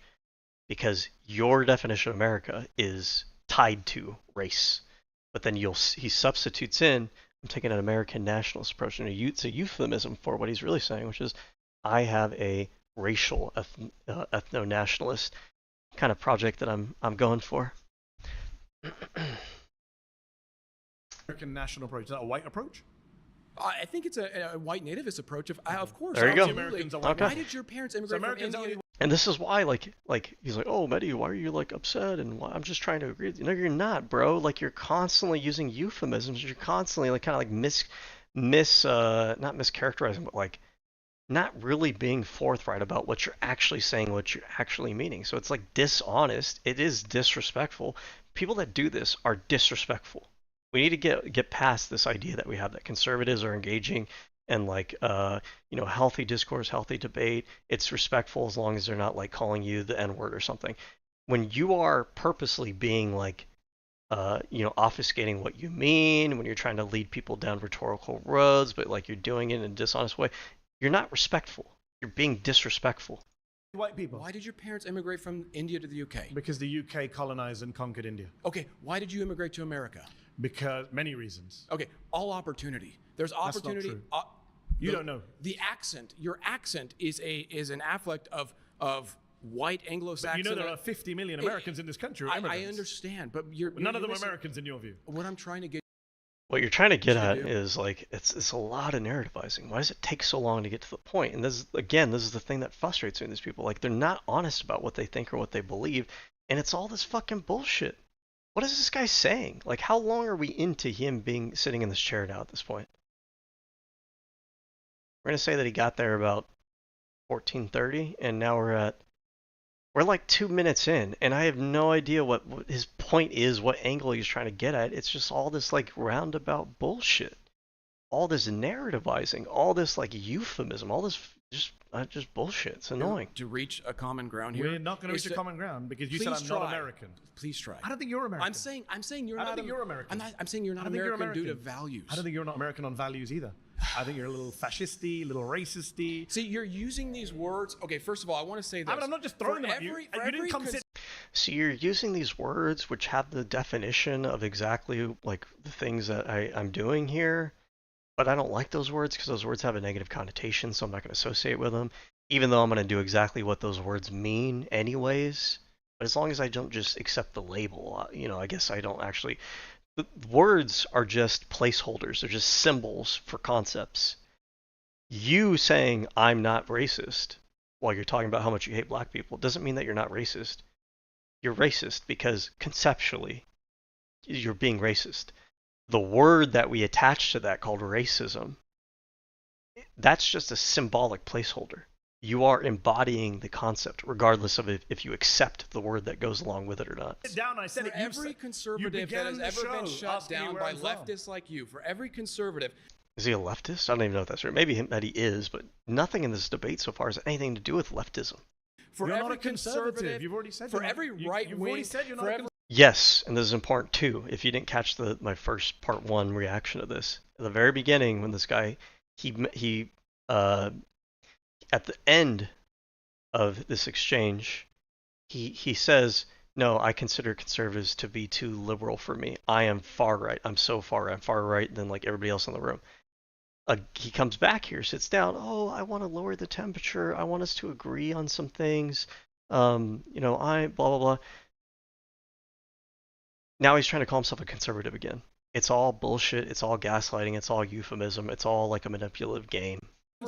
Stefan Molyneux, Thomas Sowell, okay. Nick Fuentes, all of those people. Is Thomas Sowell American? Nick Fuentes is like a white nationalist. He's like a racist. And this guy's trying to pretend like. You like how he like slips that in there? He lists all these like conservatives and then he slips in Nick Fuentes. Nick Fuentes is a racist. This guy's citing him as like a I don't know, an ideological leader that he looks up to. He's Australian. But that's not the point. I'm saying people. Stefan Molyneux, by the way, also. A lot of you don't know who he is. Stefan Molyneux is like a race realist, which is just a fancy way of saying a racist. It's someone who is racist, but they try to dress it up around like statistics and science they try to like warp science to support their racist views, and what they'll usually do is they'll cherry pick science in order to try to spin that narrative. But that's who Stephen Molyneux is. Stefan Molyneux might be like one of the primary drivers on the internet for pushing like race realist rhetoric online. I feel like he was like kind of the early mover online of that kind of ideology. So this guy's basically like citing one of the preeminent like scientific racists. Like, there's a term called scientific racism, which is basically what race realism is. Race realism is just rebranded version of scientific racism, which scientific racism was historical concept, or like this historical ideology or rhetoric, whatever you want to call it, where people were trying to find, you know, scientific explanations or support for their racism, trying to dress up their racism as being like just some like cold, calculating scientific thing or whatever. That are on our side of the aisle that get shut down by people like you because you're leveraging this position of emotion. You're joking, right? No, I'm not. What is he talking about? He's leveraging a position of emotion. I think Mehdi so far right now has been just like kind of calm. This dude's been narrativizing the whole time and using like these lofty kind of like long monologue. Bro, how is he leveraging emotion? He's not leveraging any fucking emotion. What are you talking about? Not. You're leveraging a position of emotion. My side of the aisle is trying to deport you. The only shutting down is being done by you. They're actually trying to genocide my entire race. They're trying to genocide his entire. I knew this before he ever said it. This guy believes in the whole like white genocide thing, and this is another really disgusting, evil fucking thing that the Republican media and the right-wing media has done. Is they convinced all these white people that like everybody else in society wants to genocide them. It's fucking crazy. And when they point to like what quote unquote white genocide is, it's that the white demographic in the population is decreasing because like there's more brown people in the country. That's not genocide, bro. That's you sharing space with people. They try to say like, oh, the white birth rates have decreased. Well, bro, no one's stopping you. There's no government stopping you. There's no minority getting in front of you and saying, hey, wait a second before you stick your dick in her. Okay, I need to have a word with you. No, bro, you guys are just voluntarily not having kids. And the reason why white people are probably not having that many kids is because there's a tendency for demographics as they move up the economic ladder to have less kids. This is across like all races, generally speaking. So it just so happens that in the United States, the white population tends to be more well off than like a lot of the minority groups. And because they're in higher socioeconomic classes, just like everybody else on the higher end of the socioeconomic spectrum, they tend to have less kids. Rich people tend to have less kids in general. White people as a demographic in the United States tend to be richer than minorities. So what are you talking about? But it's not genocide. No one's killing them. It's just they're not having as many kids, and they're sharing the country with other people. That's the white genocide. What are you talking about? You're a white genocide guy? Yeah, of course, obviously. Like half of the people in this room are going to be. Jubilee find some of you guys. How did they find you? Did they email you? Unfortunately, Jubilee probably found these people because this is actually what conservatives pay attention to nowadays. These people are popular within conservative spaces. This is unfortunately what the right in the United States has devolved into. Race realism, scientific racism, white genocide, Jewish conspiracism. I'm a fascist and I'm proud of it. I want to deport all minorities out of the country. I don't believe in free speech. I don't believe in the Constitution anymore. These are the popular voices of conservatism in the United States now. Think about that for a minute. Why are you trying to oust me? This is such a cheap tactic. Do you go to Nordstrom? No, all immigrants. Have you ever been on eBay? No, immigrants. but I'm You love immigrants. No, I'm agreeing. You love immigrants when they're helping you. You just don't like the color of my skin. We're having a different conversation. All right, genocide. We're having a different conversation. All right, you've been voted out. Please return to your seat. Okay. I really wish we could have got some. I mean, you believe in white genocide, so it's very hard to...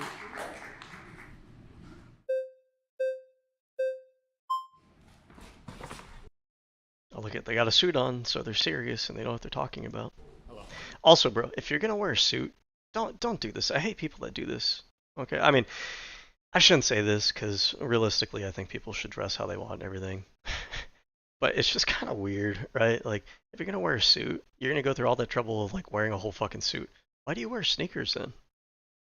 If you're gonna be about this life, if you're gonna do this whole thing, right? Like, why the sneakers then?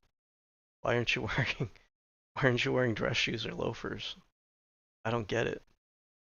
Like, at least commit to the bit. Hey, how's it going? Nice to meet you. Hello. So I'll switch over to the Gaza thing in a second, but first off, I just wanted to touch on that. You said that you support free speech, of course, right? So what I'm confused about is you've refused to debate people that have disagreed with you because you said that they're racist or they're fascist, right? No. If we're going to do facts, they said they were racist and fascist. Get your facts right before you start arguing. So isn't the whole entire point of a debate to debate people that you don't agree with? I don't. Yeah, in like in a broad general sense, but like what you're gonna debate someone who thinks that raping minors is cool? Like that's not really an interesting conversation, and we don't need to pretend that it's a super interesting conversation. Oh, I'm racist, I'm fascist, and all these conservatives like, oh, brave, so true, king. I'm so glad we have free speech so that all these racists and all these fascists can like talk about all this. Why is that the thing that you're so like freedom of speech to you means all the racists and all the fascists can say whatever they want? I mean, technically, yes, they can, right? But like, why is that your go-to? Why is that the speech that you're excited about being free? Why is that the stuff that you're excited that we can talk about? Why isn't all these other fucking things that we can talk? Why is it racism and fascism? You're so happy, you're so proud that those people get to say whatever they want within your little circles. And it's because, frankly speaking, you don't really care about free speech, not really about free speech. You're trying to lend cover for fascism and racism. And try to, well, it's not me personally. It's just I think freedom of speech should, I think it's great that it allows these people to say it. Well, bro, if you agree with it, just own it. Don't do this fucking bullshit game where you try to blame it on free speech. People who don't see me, A, as equal, no point. Or B, support democracy because that would undermine the whole idea of the debate. If you don't support democracy, as our friend here doesn't, and support General Franco, then what is the point of a debate? The First Amendment doesn't mean you have to debate everyone. Somebody comes up to you in the street and starts talking to you. You don't have an obligation to carry. And this is basically the point that I'm making. Just because you can doesn't mean you should. Doesn't mean that there's value in it. The very fundamental thing for you to consider. Just because you can do something, just because we have the right to do something, doesn't mean there's value in it. There's not value in debating whether or not the color blue is red. This napkin is blue. I don't know if it shows on there. Look at this. That's blue. Blue spoiler on the skyline. There's no value in debating whether or not it's blue or red. Who gives a shit? It's a waste of fucking time. Not every debate, every speech, everything that a person could say is just inherently valuable because of free speech. It's great that we have free speech. It's great that people have the freedom to say blue is red. But it's not interesting. It's not propelling us forward as a society. It's not really doing anything. It's a waste of time. And it's okay to say, hey, it is a waste of time. That's your free speech to say, hey, that's stupid and it's a waste of time. Carry on talking to them. I'm sure you go about your business. Somebody comes up to you in the subway and sits next to you and starts ranting in your face. So you're not going to start debating. So everybody here in this Jubilee, everyone here has hygiene standards, as do you. There are people you wouldn't debate, I'm sure, as well. Okay. So can you please describe why you think Trump is supporting ethnic cleansing of Gaza just because he wants to take over the land? Again, I totally forgot what the topic was. They're so good at deflecting and going off into random tangents. Isn't ethnic cleansing killing people? Because it seems like you're... No, you can ethnic cleanse people without killing them. And by the way, they have been killed. More than 50,000 people in Gaza have been killed by the Israelis, by people... So, I mean, I think there's an interesting kind of point to bring up. I think when most people hear the word genocide or ethnic cleansing, they do think like killing. That's not technically the case. I think it's fair to say, even though technically in the dictionary, I think genocide doesn't necessarily refer to killing, I think that's the way that people use and understand the word. And the way I use the words is when I refer to like killing people, I refer to genocide. If I'm only referring to things like displacement or purging people, but not necessarily killing them, then I'll call it ethnic cleansing. And I feel like intuitively, most people have an understanding that like genocide carries like a much stronger connotation than ethnic cleansing does.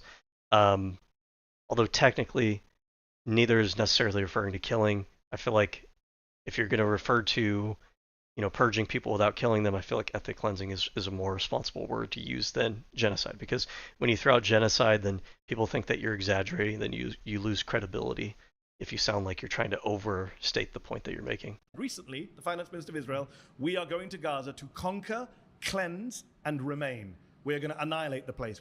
And by the way, I think I've been someone in the past that says I'm not sure if what's going on in Gaza right now is a genocide. I don't know. I'm amendable to that. I don't know. But I do feel like the case is pretty well established that it is ethnic cleansing, because I think Netanyahu and members of his government have been clear that they actually just want to get all the Palestinians out of the Gaza Strip. That would be technically ethnic cleansing. You're trying to purge an area of a particular ethnicity. disassemble Gaza, he said. We're going to leave it behind as piles of rubble. That's the guy Trump's funding, supporting. That's the guy praising Trump. So yes, Trump and Smotrich are ethnically cleansing Gaza. I cannot deny that thousands of people are dying in Gaza, but you need to realize, why are they dying? Is it possibly that they're attacking another country? No, just because Again, I said this earlier, most of this debate has been not them actually disputing the claim that Mehdi Hasan is making, but actually saying, well, actually, okay, but there's a good reason for that. I agree with it. We're not attacking another country. Just because Israel is killing more Gazans than Gazans are killing Israel, doesn't mean Gaza is righteous and Israel is evil. I never said anything about evil or righteous. You never said that, I said obviously. ethnic cleansing. You said don't have to be killed. I said they are being killed, and the criteria for what's happening to them. If Donald Trump says these people have to leave and never come back, is that not ethnic cleansing? What is your definition of ethnic cleansing? I would think ethnic cleansing is when you're killing off a large part of an ethnic group. That's genocide. You're confusing your terms. Ethnic cleansing is removing one. Oh, see, that's interesting. Mehdi Hasan uses those terms the same way that I do. Ethnic group using a deliberate policy by violence or terror inspiring means to remove another population, another ethnic. And here's an interesting question that I don't know if Mehdi will ask this, but like, if you don't call it ethnic cleansing, then what do you call it? Right? And I think part of the issue is that if you don't even, if you deprive the word genocide or ethnic cleansing, then what is left to describe what's happening in the Gaza situation? If you take all these people and you expel an entire ethnic group from, like, land that maybe they have a lot of history in and they've sown their roots down in, what do you call that at that point? And one of my concerns is that if you don't have terminology to call it anything, then you're almost like erasing it from consciousness, from history, because it's like you can't even refer to this as a thing, so it's almost like it doesn't exist because we're not able to talk about it. Group from a certain geographic area. That's the UN definition of ethnic cleansing. That is what he's doing. When he was asked Donald Trump, can they come back? He said, no, they cannot. That is ethnic. I've heard all these, we've had people talk about white genocide today. You guys are nationalists. How would you feel if somebody came, a president of France came and told you to leave your land and not come back? Would you not feel you'd been ethnically cleansed from your home? From America? Yeah. Well, because my ancestors were settlers here, not immigrants. They actually Palestinians are not immigrants in Gaza. They are indigenous people to the land. Didn't Israel just give Gaza the land like a few decades ago? No. That's not what that means.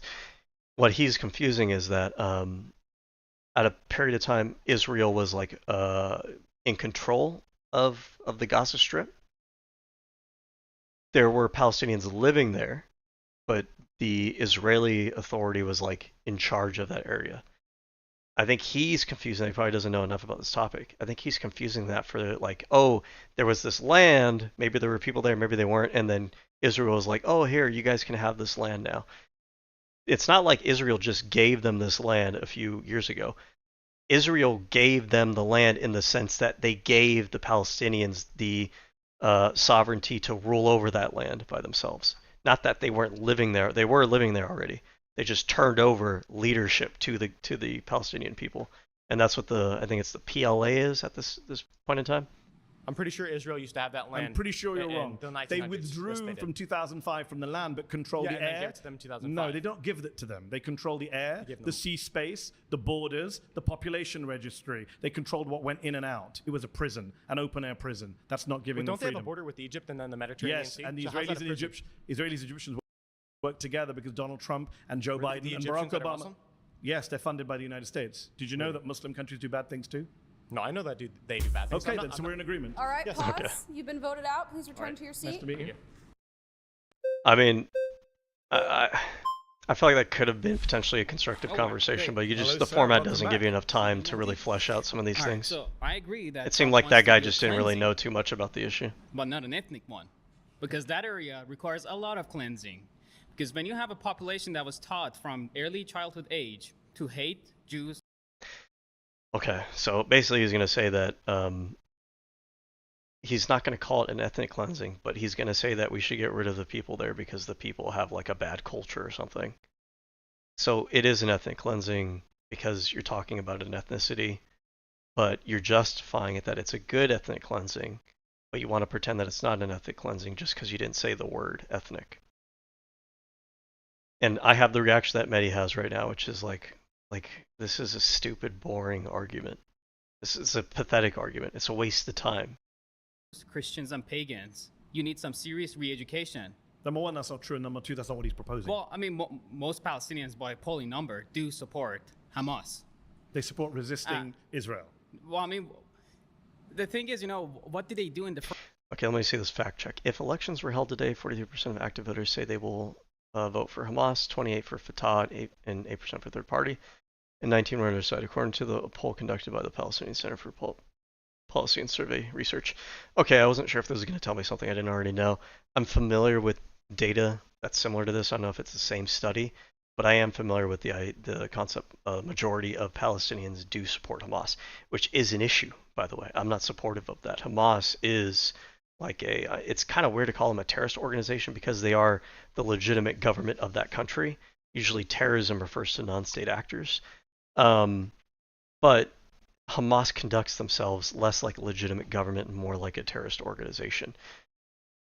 That doesn't mean, by the way, that I think the Israeli government is good. That doesn't mean, by the way, that I think the Palestinian people themselves don't deserve to have kind of like land and sovereignty. But it is an issue because it's one side of why this entire conflict is intractable. Because the Israeli far right, like the far right in the Israeli government, are not interested in resolving the issue other than just cleansing that area of the Palestinians, which makes it hard to reach like a positive compromise negotiation for a two-state solution. On the other end of that, the majority of the Palestinian population votes for Hamas, and Hamas is not interested in a peaceful two-state solution with Israel either. So unfortunately, the leadership in both of these areas are not conducive towards a peaceful resolution of the conflict. First place, that they're in this what you call open-air prison. Great question. What did they do to deserve being occupied? Well, here's the thing, because the Islamic Republic in Iran is using them as a tool. What has Iran got to do with this? As a tool for their Islamic expansion. When did the Islamic... Because hold on. When did the Islamic Republic of Iran... You're Iranian American, yes. I believe. Yes, I am. When was the Islamic Republic of Iran founded? 1979. When was Gaza occupied by Israel? The very 67. first time. 67, yeah. So, can we do the maths together? These aren't necessarily mutually exclusive ideas, right? It could be that Iran took advantage of an existing conflict in order to push their agenda. And I think that from my understanding, there is some truth to what this guy is saying here. But that doesn't mean, again, that the Palestinians living in Gaza shouldn't have sovereignty, shouldn't have land to themselves, and stuff like that. It's possible that you have a lot of shitty factions in the area. That doesn't mean your average Palestinian person is responsible for all those things. 12 years before the Islamic Republic of Iran existed, Israel was oppressing, occupying, dispossessing the people of Gaza. So your argument makes no sense. Were there any terrorist organizations at the time? The PLO was considered a terrorist organization by the entire Western world. All right, so was Hamas there? Hamas did not exist till the 1980s. Exactly. My point is, after the Islamic Republic came, it became chaotic because the Islamic Republic started to use the so-called innocent Palestinians for their own so-called innocent Palestinians? You don't think Palestinians are innocent? Not all of them. Because what about the 17,000 children who were killed? They're doing the 17,000 children were killed. Were they not innocent? Were they not innocent? Who's responsible for that? Israel, who dropped the bombs on Hamas is responsible. Hamas is responsible for hiding in hospitals and making tunnels underneath those hospitals. So when children are shot in the head by Israeli snipers not responsible for that? Look, it's a simple question. Here's the problem. When Israeli snipers shoot Palestinian children in Gaza in the head, as eyewitness testimony and doctors' testimony proves, that's not the fault of the Israeli snipers. This is the problem, because when you have the problem is you won't answer the question. I'll ask you a third time. When Israeli snipers shoot Palestinian children in the head, is that not the fault of Israeli snipers? Well, you gotta let me finish. No, you gotta answer the question. Fourth time. Well, when Israeli snipers shoot Palestinian children in the head, we're running out of time. I need to know what you think about innocent children. Because what you said was pretty outrageous. He's flustered, obviously. And he kind of lost control of this portion of the debate. He's like a fish out of water now. The issue is that I think he actually does have some points that are worth considering. I do think that this whole aspect of Iran's influence in the region it's an important factor in things. I think Iran does tend to sponsor terrorist organizations. It's probably in Iran's interest to also maintain this conflict, so they may be part of the problem. I don't think that is the entire story of the problem. And likewise, from Mehdi Hasan's angle, you have maybe individual IDF soldiers who have committed maybe some war crimes that's potentially true. But you also do have to acknowledge that Israel, as an organization, Israel, the country, their leadership, their far-right leadership at the moment, doesn't also seem interested in a positive resolution of the conflict. So you have issues with like both ends of this conversation here. It sucks, but lost in the middle of this is actually the Palestinian people. I don't expect your average Palestinian person to understand all the different stuff that's going on at the top levels of the Israeli government, or of what Hamas is doing, or what Iran's angle in all of this is. Your average person, I don't expect them to have all the ins and outs of all these things. And they're caught in the crossfire. You said so-called innocent Palestinians. For the 5th time, when Palestinian children are shot in the head by Israeli snipers, is that not the fault? And I don't feel like this is a good faith representation of the issue, right? Yes, you might have individual soldiers in the IDF who have committed war crimes or done different things. Those are like isolated incidents that don't really tell us much about the structural issues with the conflict. Individual Israeli snipers that may have taken out 1 or 2 children it's a microcosm. The major questions are regarding the leadership in Israel, the leadership in Hamas, the leadership in Iran, the leadership in the United States. This kind of conversation is a bit of a distraction from that. What did those children do? What did those children do? The children deserve to be shot in the head. Because the problem is, over there, millions of people are watching you say they start brainwashing children. They start brainwashing children. And here's the issue: this guy doesn't even really know the examples that Mehdi Hasan is bringing up, but he is kind of going with the angle of, oh, well, these kids probably deserved it because they were doing something. Bro, you don't know that. You don't know that. Maybe that is the case, but you don't know that. You're just throwing shit out there. At a very young age. So you support sniping children in Gaza? Look, do other people here support sniping children in Gaza? They is that probably a conservative position now? What if they're very? I'm actually surprised that you had people shaking their heads, but I do forget that there's a significant portion of the Trump base who actually don't really like Israel. I forget about that sometimes. It's weird, the alliances we have in modern day politics. They weren't. But what if they are? They're not, though. What if of children. I have friends who went there. Doctors went to Gaza. American doctors. They came back as we had multiple children. What if they're hell-bent? What if they're hell-bent on killing you and your family? A 10-year-old child, an 8-year-old child, a 6-year-old child. Because this is like bad for you. It's mad cope. So what this guy is, this is cognitive dissonance in action. And I don't know if he'll learn and grow from this experience. I mean, this happens to me. This happens to everybody. Sometimes you learn stuff that you didn't know about in the past, and you're kind of flustered and everything. This conflict is more complicated than the black and white framing that he initially came into this with. And he's realizing that in real time, and he's not really prepared for it in real time. Like you're sitting on live television where millions of people are going to see your neighbors, your friends. And what he's doing right now is he's trying to salvage the position he went in with, because that's naturally what human beings, their brains do, is they want confirmation bias. That's our natural impulse. So when you're faced with cognitive dissonance, your natural instinct is to try to patch over those holes, patch over those gaps, to not, take that step back and go, hey, maybe what I understand about this is all kind of fucked up, or I need to go back to the drawing board. It's, well, I don't think I'm wrong on this issue, so surely there must be a reasonable explanation for this thing that he's bringing up. Maybe the kids were violent. How do you know the kids weren't violent? How do you know the kids weren't asking for it, right? And it's him just trying to come up with a reason to maintain the position that he had. Support the killing of children. Millions of people don't know what's going on. Even your fellow right-wingers are saying, don't go this far. White genocide, sure, but don't advocate killing millions of people kids. Don't understand the brainwashing that is going on in Islamic Republic. And I think that's true. I think that's the case, which, by the way, that should give you a little bit of understanding and empathy for the Palestinian people. They're caught between a rock and a hard place, and the people they rely on in their leadership have indoctrinated much in the same way that the right-wing extremists in the United States have indoctrinated these people. The average Palestinian is not responsible for what's going on at the top levels, and the average Palestinian person is probably indoctrinated by Hamas, by the extremists on the right in Palestine. But they also don't really have, what is their out? What is their alternative? Well, the Israelis aren't really doing much for them. The U.S., the United States, isn't really doing much for them. So, on all ends, they don't really have, a positive influence to kind of push them in the opposite direction. Like, and in Palestine, to create You're this obsessed hatred. with Iran so much that you're supporting the killing of Palestinian children who never harmed you or any other Israeli. That's insane. Look. And the fact that you support Trump's ethnic cleansing now doesn't surprise me. I didn't say ethnic cleansing. I said cleansing of the land. All right, pause. Because you need to cleanse the land. If you don't say the word, it won't be true. Milosevic said similar stuff. You've been voted out. Please return to your seat. I haven't seen this chick. Is this chick gonna finally go up there? Oh, this guy again. How you doing? Good to see you again. I'm good seeing you too, man.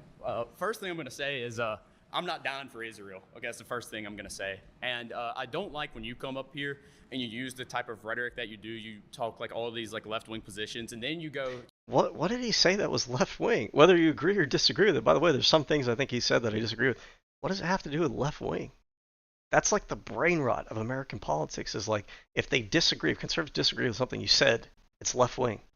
What the fuck does it have to do with being left wing? It has nothing to do with being left wing. I don't support ethnic cleansing in Palestine. I think you're doing a huge disservice to pro-Palestinians when you start allying yourself with all these progressives. I don't think it looks good because you have all these conservatives in here who oppose war. They oppose intervention in the same tradition of Pat Buchanan and all the. I mean, you're saying that, but all you guys support Trump, and Trump has given Netanyahu basically like the go-ahead to do whatever the fuck you want. So like. Where the rubber meets the road, you guys are not, the ones that are like the defensive shield in the region against Israeli, overreaching. It is actually the progressives and the liberals who have an intent to rein him in. The greats that came Not before Donald him. Trump, though, sadly. Yeah, it is sad. It is sad. I do agree. I mean, he ran on an anti-war ticket. He said he was going to. I didn't. Because he lies, right? You gonna let me talk, or you just want to? Yeah, true. So, I mean, yeah, you keep going back to Trump. I don't think this is part of his plan. I think this is a plan of lobbyists, and this is not just unique to Trump. It's been a. So like, what you're saying that Donald Trump is like controlled by the deep state? Is that what you're saying? But you still support Trump? I guess it's different somehow. Democrats, it's been since the Republicans before them. It's been like this since Trump. Notice, by the way, you will always notice this pattern when it's something that you legitimately have criticized the Republicans on, and they can't argue against it. They'll say, "Well, okay, but everybody does that." When it's something that they want to make an argument about the Democrats, something that they think the Democrats have done that is bad, they will not be making that argument like, well, okay, everybody does it, so the Democrats aren't uniquely bad. They'll just talk about how the Democrats are bad. But when it's Donald Trump, it's, oh, well, everybody does it. Everybody's kind of bad. He's just a silly boy. I don't know if you read like John Mearsheimer's The Israel Lobby or anything like that. Would you agree or disagree with anything like that? Oh, I agree with Stephen Watt and John Mearsheimer, yeah, for okay, sure. Great. So I'm just wondering, when you ally yourself with all these leftists and you come up here and you argue for immigration, you argue up here that, Trump's this bad criminal and this and that, and then you think Trump's bad too? I think he's good on some questions and bad on other things, but let me get. I wish I didn't interrupt him here because I don't know what his point even is. Like, what does this have to do with the question at hand? It's like another opportunity to just bring up immigrants. What does it have to do with this topic? The point here is you ally yourselves with guys like, Jewish Voices for Peace and all those guys. Great people. Yeah, not really though. Why? Because they're self-interested in it. They're not, by definition. It says it on their homepage. By definition, they're not self-interested, right? They're going against their own community. Are you going to let me talk? On their homepage, it literally says that. Yeah, he can let you talk, but like you got to also give him the ability to respond to what you're saying, rather than you just saying everything that you want to say unopposed. It's a debate. It's a back and forth. You need to have, like, if you're going to say things, if you're going to make claims, you have to expect the other person is going to either agree with your claims or not. That we are here to segregate Judaism from Zionism. It's very clear they're doing this in their own interest. That's why it literally says Jewish Voices for Peace. They're going to be the good Jews who say that we don't support Palestine. Okay, so I guess his standard is anytime you do something where you think you're doing a good thing, that means you're self-interested. Well, I guess by that token, everybody's self-interested. Everything's self-interested. This is a useless point to make. And then what happens is you take all of these progressives, you go out there and LARP in the street, and then everyone here who's conservative, they're going to vote for the pro-war candidate because they don't want to be associated with all the liberals. So you're forced to vote for pro-war people. Poor. This whole train of thought, like, did anybody follow this? What was the whole point of that? What do the immigrants have to do with anything, with the whole Gaza thing? He says he's the pro-work party. Why are you the pro-work party? Why are the liberals and Democrats not the pro-work party? What is this? It's just brain rot. It's either that or get replaced in my country. What do you want me to do? Oh, you and your replacement. And now we're talking about great replacement. It's just like it's a kaleidoscope. It's just random fucking shit thrown together. Bullshit. Yeah, okay, buddy. Good job. He made such amazing points. 3 people so far. Let's keep counting. We should be nicer to you, otherwise you'll deport us. What a great argument. This is the free speech debate camp. It's not your country, my friend. It's our country, whether you like it or not.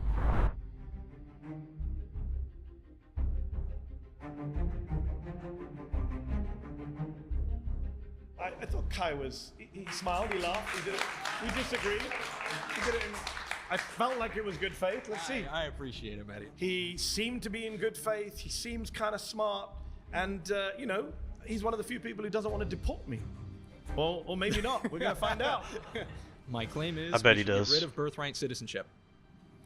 Why do you want to get rid of birthright so he can citizenship? deport them. That's the thing, right, Mehdi Hasan? Oh, he probably doesn't want to deport this bro. Why do any of these people want to get rid of birthright citizenship? Because then they want to deport those people. They want to make them, if you don't have citizenship, you don't really have that shield protecting you from deportation. Your status is in question. It's going to always be in question. How, by the way? Because you know it's in the Constitution. I'm so glad you brought this up. Yes. Because it was one of my... The 14th. 14th. I mentioned it to a bunch of your friends and nobody wanted to engage in the 14th. Yeah. Let's talk about the 14th Amendment, Exactly. the Citizenship Clause, which says that if you're born here, you're a citizen of the United States. Yes. I chose this because it's an extension of the original debate and the immigration debate. Okay. I think birthright citizenship, first of all, when it was originally argued, you know, among the people who were actually voting on the clause, right?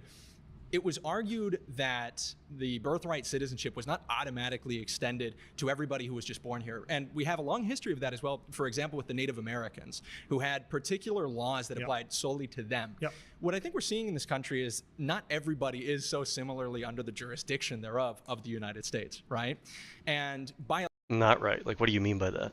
Okay, let's go back and like listen to that. It's easy to just let things like slide past. You don't really think about it.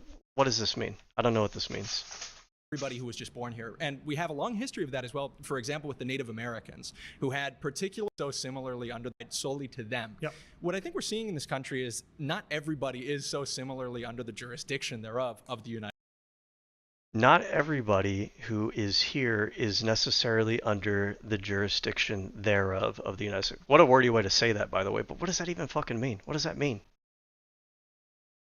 All these people have like these sociopathic smiles, by the way, but what does that mean when he says that? Does he mean they shouldn't? Because I think literally they do in the Constitution. The Constitution says anybody under the jurisdiction of the United States is afforded due process.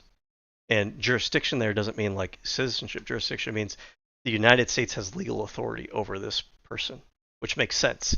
If the United States has jurisdiction over this person, then it's the United States' responsibility while that person is under the jurisdiction of the United States. It's like if you were to host like a children's birthday party, when the kids from the other families come over to your house, now those kids are under your responsibility because they're under your home, because you have agreed to babysit them for however many hours you're taking care of them. Do those kids belong to you? No. In the same way that immigrants that are in this country don't necessarily have citizenship, they don't necessarily like belong to the country in the same sense that they don't have citizenship, but you are those kids. When they're over at your birthday party, you have responsibility for them now because they're under your care and supervision.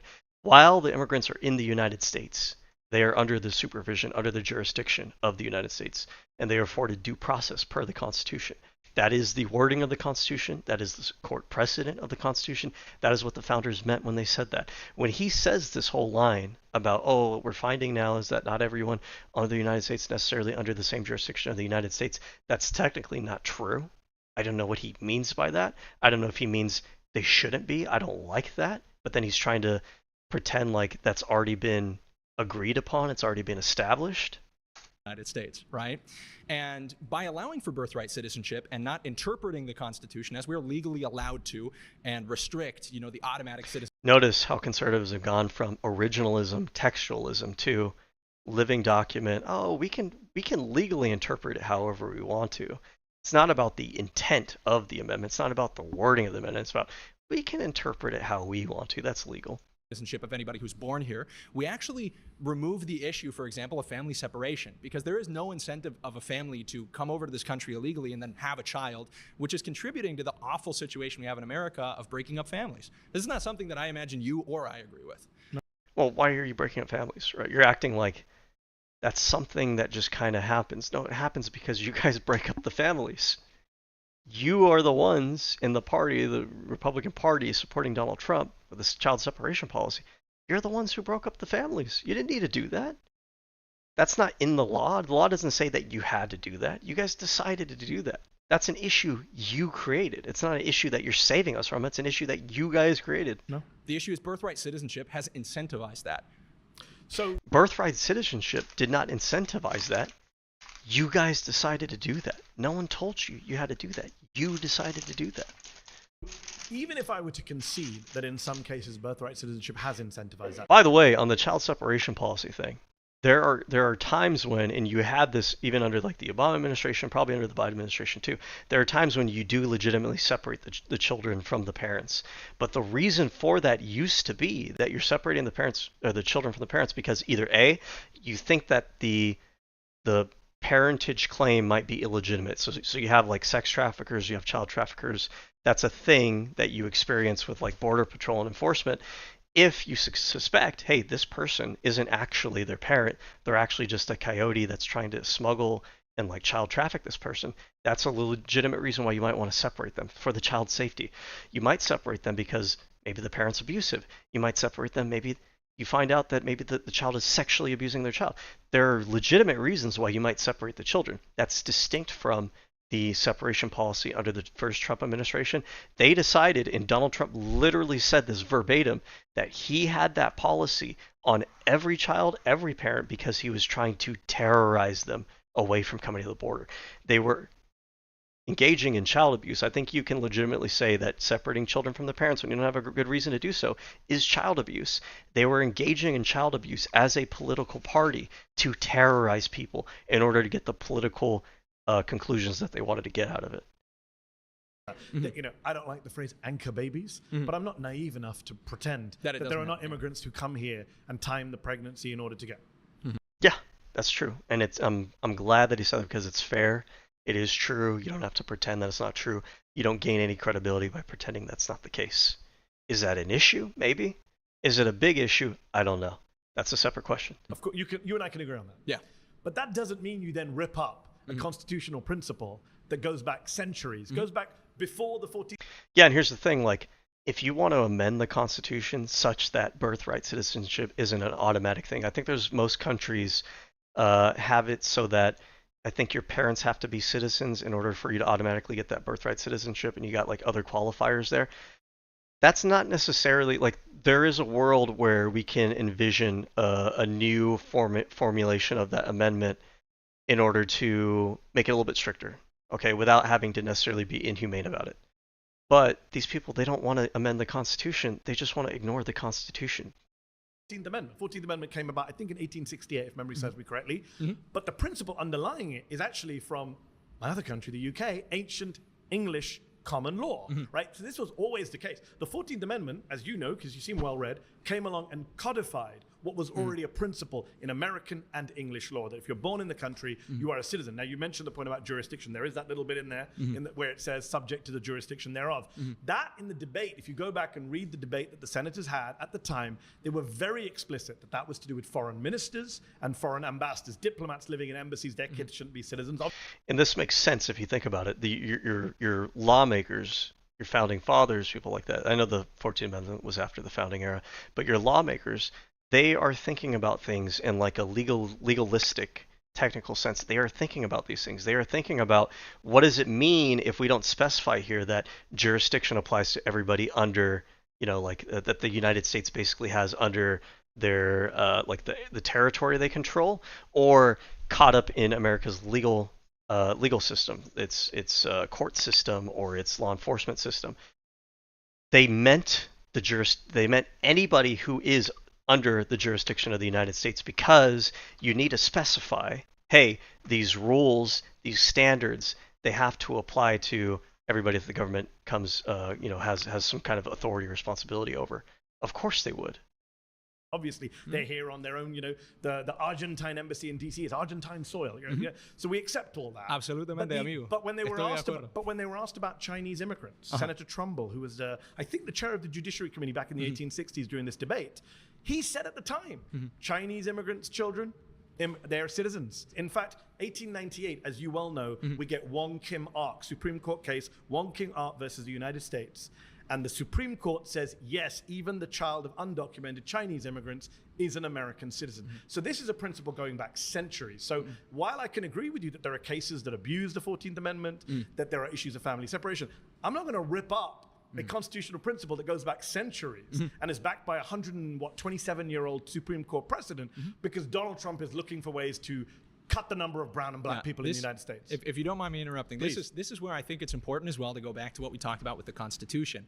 When we're analyzing, and admittedly, I'm not as interested in the legal argument. There's obviously many ways to interpret the Constitution, but I don't think, especially among conservatives, that it is positive to use the Constitution to dismantle it. When we analyze the original context, I've made this argument in the past. Unfortunately, when they say this, because the reason I've made this argument in the past is that the right has been trying to use the Constitution to rip up and destroy the Constitution. What I mean by that, this came up specifically during the immunity ruling with Donald Trump. The Supreme Court was trying to argue that the president has the ability to be basically above the law, above accountability, above checks and balances for official acts. And what they define as official acts is so broad and so vague that it's basically everything. The issue with this argument is that the whole point of the Supreme Court is supposed to be that they're supposed to interpret whether or not something is constitutional. The arguments that they make fundamentally have to be in alignment with the Constitution. They have to be stemming from the Constitution in some capacity. But they were trying to make an argument through the Constitution in order to give the president the power to be above the Constitution. And if you're doing that, you're trying to use the Constitution to break the Constitution.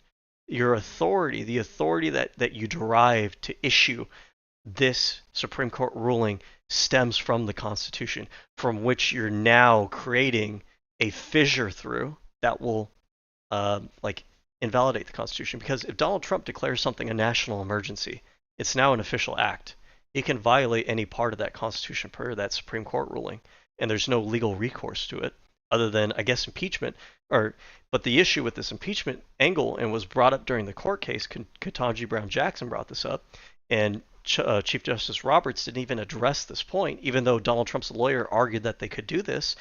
If the president just decides, oh, it's a national emergency, it's an official act, here threaten and assassinate or lock up these politicians in the Senate, how is the Senate then going to be that final check on the president if the president can now legally lock up people who would vote on impeachment? You've now rendered the Constitution beneath the president. You've now used the Constitution to then break the Constitution. So it's funny that he brings up this argument, because this is actually what the conservatives have been trying to do in the United States.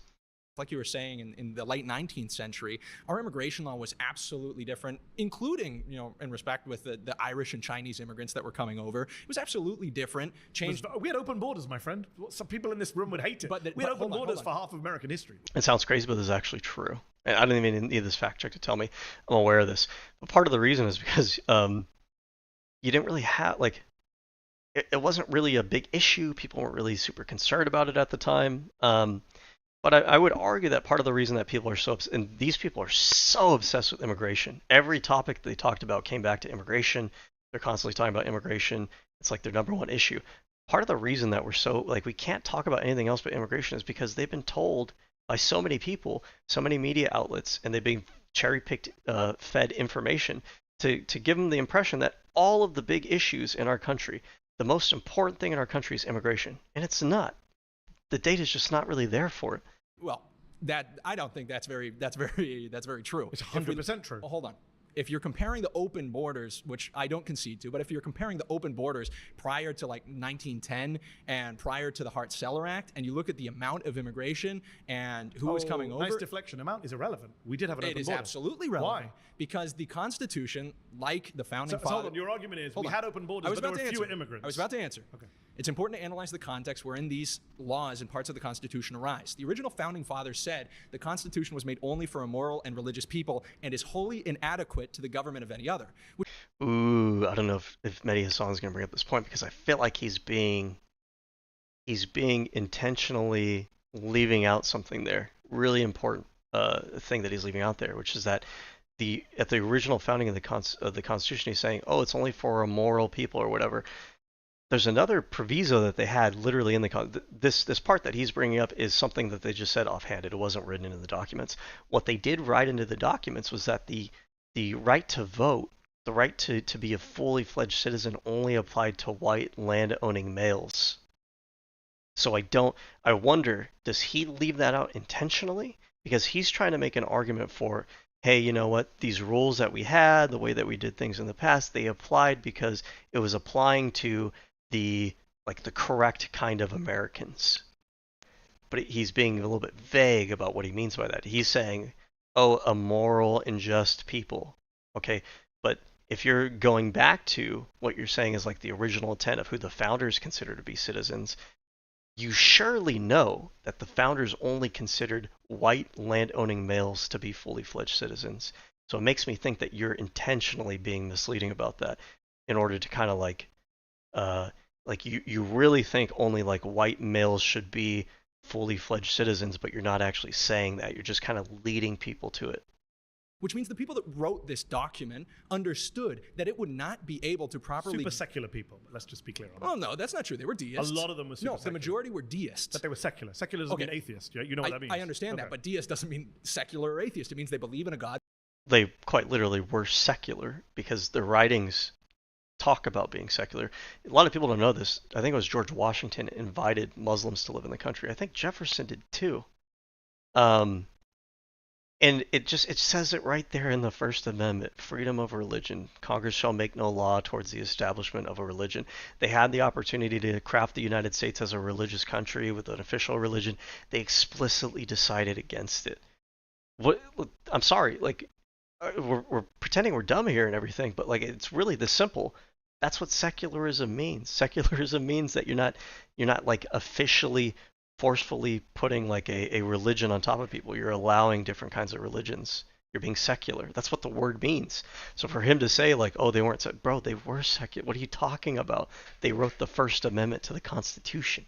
But not a God that's I didn't say anything about present. whether they're deist or theist. I said they're secular. Okay, but secular means you separate church and state. Okay, well, let's talk. We could even talk about that. That's a perfect example. You're going to run out of your own time making your argument, which you haven't made so far. I understand, but the separation of church and state is now completely differently understood than originally proposed. Thomas Jefferson, who talks about the wall of separation, which doesn't even exist in the Constitution, understood it. It does exist in the Constitution. Congress shall make no law towards the establishment of a religion. That is a wall of separation between the two, whether you like it or not. It is. Supreme Court precedent. It's not literally the word wall of separation, but that's what that means. That means Congress cannot make an official religion. They cannot preference a religion. They cannot establish an official religion. That's what that means. It's a separation there. Precedent, as you well know. Yeah, sure. But the precedent of the last 100 years, wherein the country has been completely different from its founding, should not overrule the original intent of the people who wrote the document that you and I are both. The original intent of the people who wrote the document was A, for the country to be secular. That's literally what they laid out. B, was for the Constitution to be amendable. The Constitution being a living document in the sense that it's designed so that you can update it is literally the intent of the founders. That part of the Constitution is written into the Constitution. Okay? I'm going to look this up because I want to drive this point home. The ability to change the Constitution over time is built into the Constitution. That's part of the Constitution. Amendment, process, Constitution, wording. Article 5. Okay. So this is Article 5 of the Constitution. All right, let me just make sure. Let me double check here. Article 5, Constitution.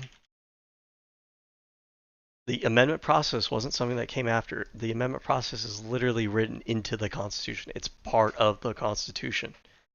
Article 5 of the U.S. Constitution describes the procedure for altering the Constitution. There you go. Article 5. The Congress, whenever 2/3 of both houses shall deem it necessary. And by the way, if you don't know, if you're a foreigner, I got some people saying that they're foreigners and they don't really know all of the stuff about American politics. I want you guys to understand, this is a fundamental part of the United States government system. This is part of the Constitution, and this is the process by which you change the Constitution. This is the process that a lot of these guys in this debate panel want to ignore and work around. The Congress, whenever 2/3 of both the houses, meaning the House of Representatives and the Senate, shall deem it necessary, when they decide it's necessary, they shall propose amendments to the Constitution or on the application of the legislatures of 2/3 of several states. So it can either be introduced by the members of the House of Representatives and the Senate, or if the states, not the federal, Senate and House of Representatives, the states, the legislature of the states, if 2/3 of the legislatures of the states decide to introduce an amendment, it is introduced. Okay? It shall call a convention for proposing amendments, in which case, which in either case shall be valid to all intents and purposes as part of the Constitution. So meaning, once that process has been fulfilled and they have made those amendments for all intents and purposes, for everything, that is now a part of the Constitution. It is not a separate part. It is not a lower level part. All of the amendments of the Constitution are part of the Constitution now. They have the exact same status as the Constitution. They are the Constitution. So when this guy talks about original intent, the 14th Amendment, which he's arguing against, that 14th Amendment, per the Constitution, per the intent of the founders who drafted the Constitution, every single amendment that is passed and ratified is, in the original intent, part of the Constitution. When ratified by the legislatures of 3/4 of the several states, or by conventions of 3/4 thereof, as the one or the other mode of ratification may be proposed by the Congress, provided that no amendment which may be made prior to the year 1808 shall in any manner affect the first and fourth clauses in the 9th section of the first article. Jesus Christ, I've never seen this part before. And that no state without its consent shall be deprived of its equal suffrage in the Senate. Okay. So I'm curious about this part right here, the 9th section of the first article. I've never heard this part. So Article 1, Section 9 of the U.S. Constitution outlines restrictions on the powers of Congress, addresses areas like slave trade, civil liberties, taxation, and the acceptance of foreign gifts by government officials. Provided that no amendment which may be made prior. Okay, so this part right here, this clause doesn't even really matter anymore. I understand. I remember what this is now from my education. So there was an agreement made at the ratification of the Constitution that the slavery issue was always a contentious issue. There's a little bit of a revisionist history that people engage in where they try to make it seem like everybody at the founding of the country all thought that slavery was a great thing and they all agreed on slavery. No, there was a prominent abolition movement even at the founding and even before that. So the slavery issue was a contentious issue and they were kind of in deadlock over it. They made compromises in order to, move forward. And one of those compromises was an agreement that, hey, this slavery issue, we're going to table that issue until the year 1888. 808.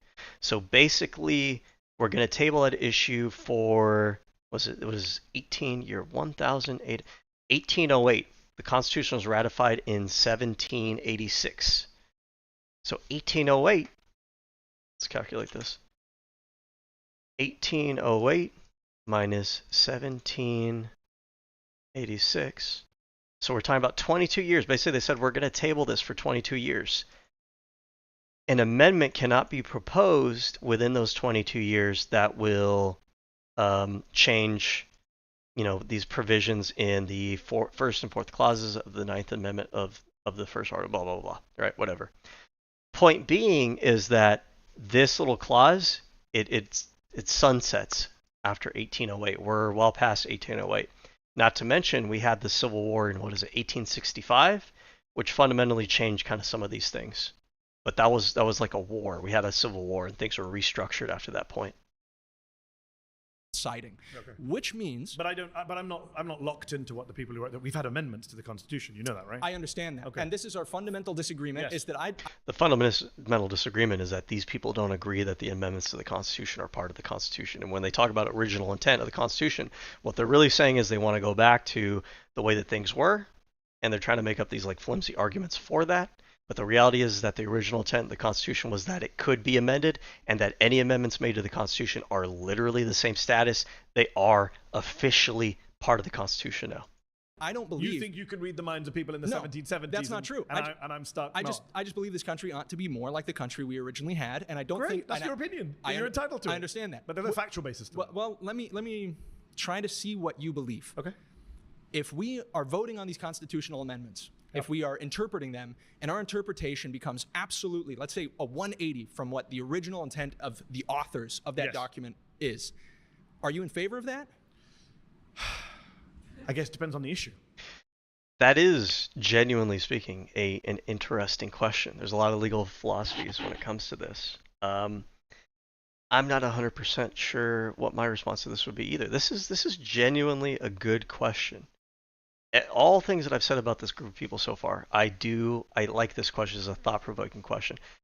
Now, his intention in bringing up that question is to cast, like doubt on the legitimacy of the amendments and the legitimacy of what the intent of the amendments were, right? I understand that, but in a vacuum, this is actually an interesting question. Okay, I would say no matter what. So, for example, take the Second Amendment, which we kind of danced around. It's not been come up here and there. Yeah. You know the debate about the Second Amendment is the fundamental debate is one side says it's. I don't know. My gut is to say that I think that you should go off of the intent of the wording of the document at the time that it was drafted, right? Because words change over time, and we wind up in a tricky territory where we wind up just playing word games, and we can interpret things to be whatever we want them to be because we're playing word games. I think we have to commit to the wording of the Constitution is what they meant at the time, what the wording meant at the time that they wrote those portions of the Constitution. It's unlimited, and the other side said, no, what they meant. And again, like if you got issues with that, that's okay. We have an amendment process. If you don't like the original intent of that particular amendment, then that's why we have the ability to change it going forward. We could say, hey, you know what? We want to change this wording. We want to change this interpretation. We want to change this completely 180 degrees. There's a process for that. There's an amendment process for that. And the purpose of the amendment process requiring you to get 2/3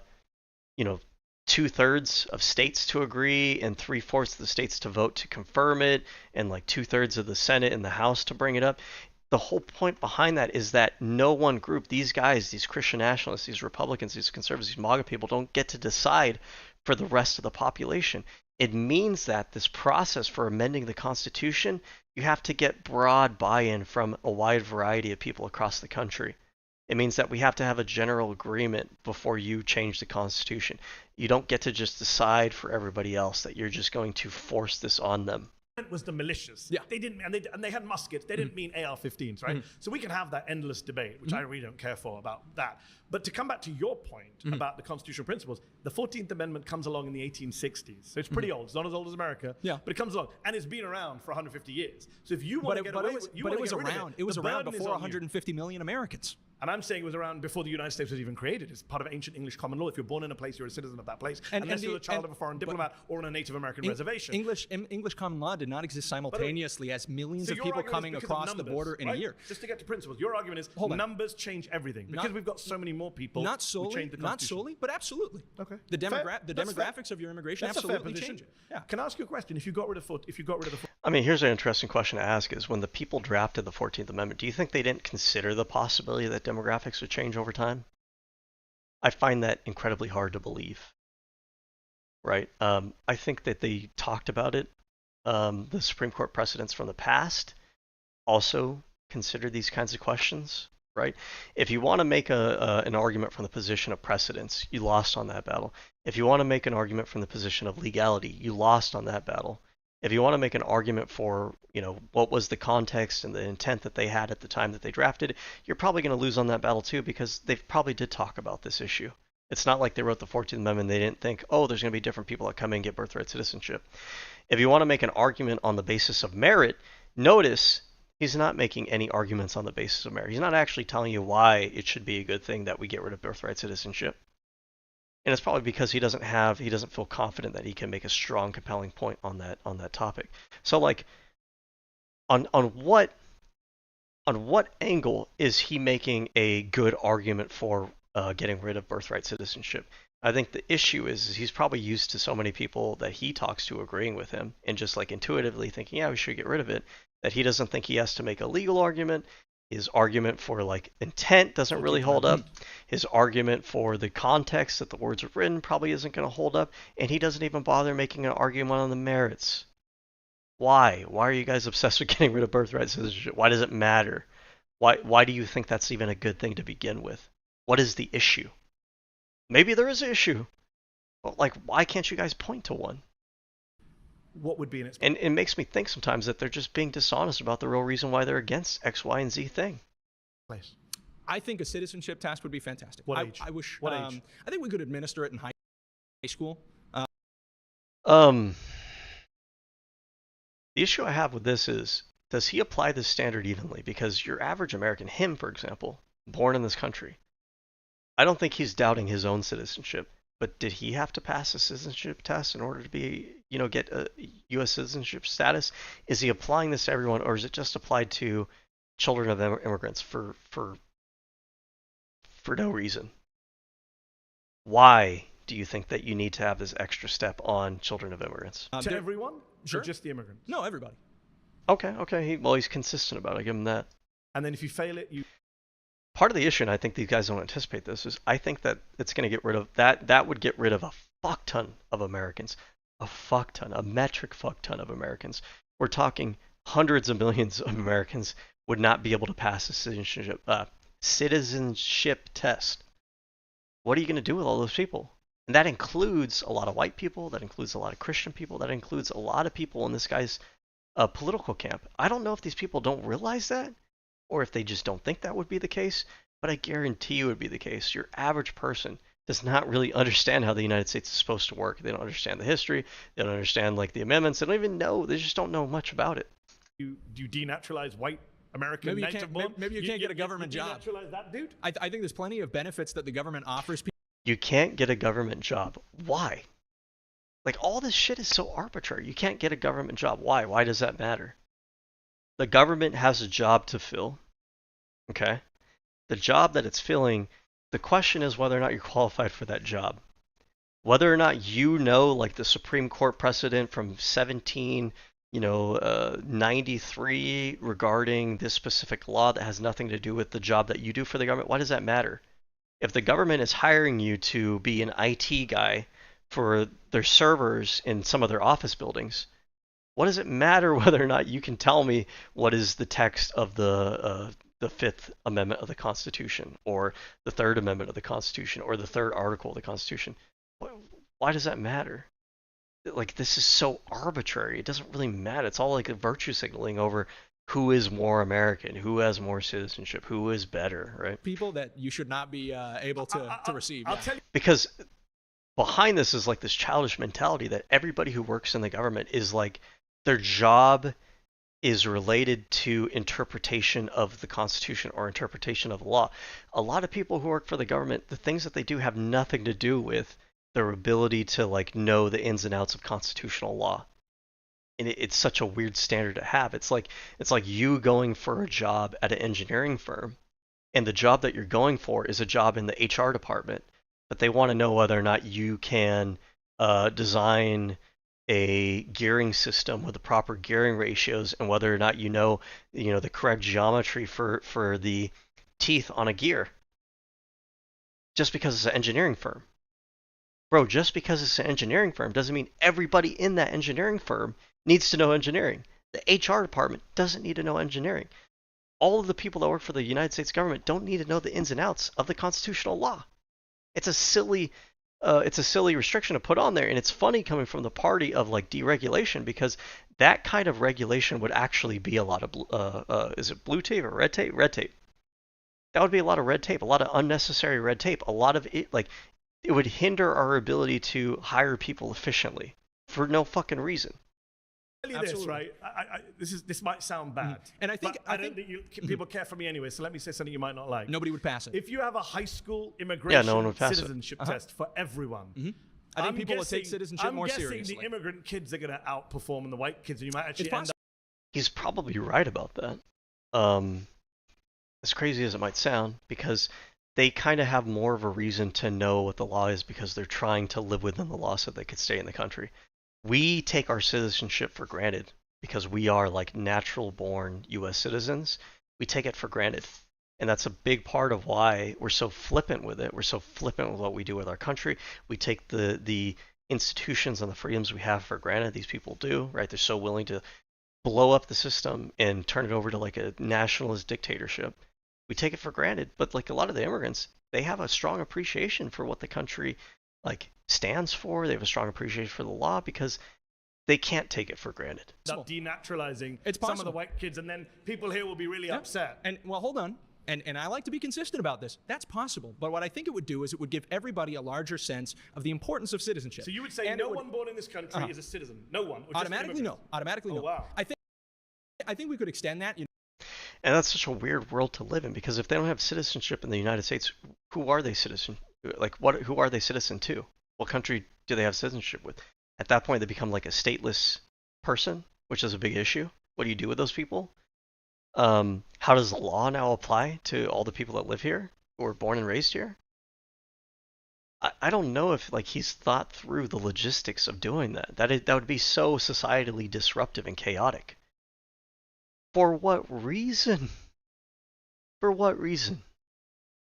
These are problems that these people are like creating themselves, and then they make it worse, and then they have all these unrealistic ideas of how they're going to not even make the world a better place. It's so people stupid. Who have a heritage in the country what of like. What are they until they pass the test? Undocumented? I suppose, yeah. They are not able to receive government benefits. I wonder how old this guy is because he's so jovial. He's always got a big smile on his face. It's all.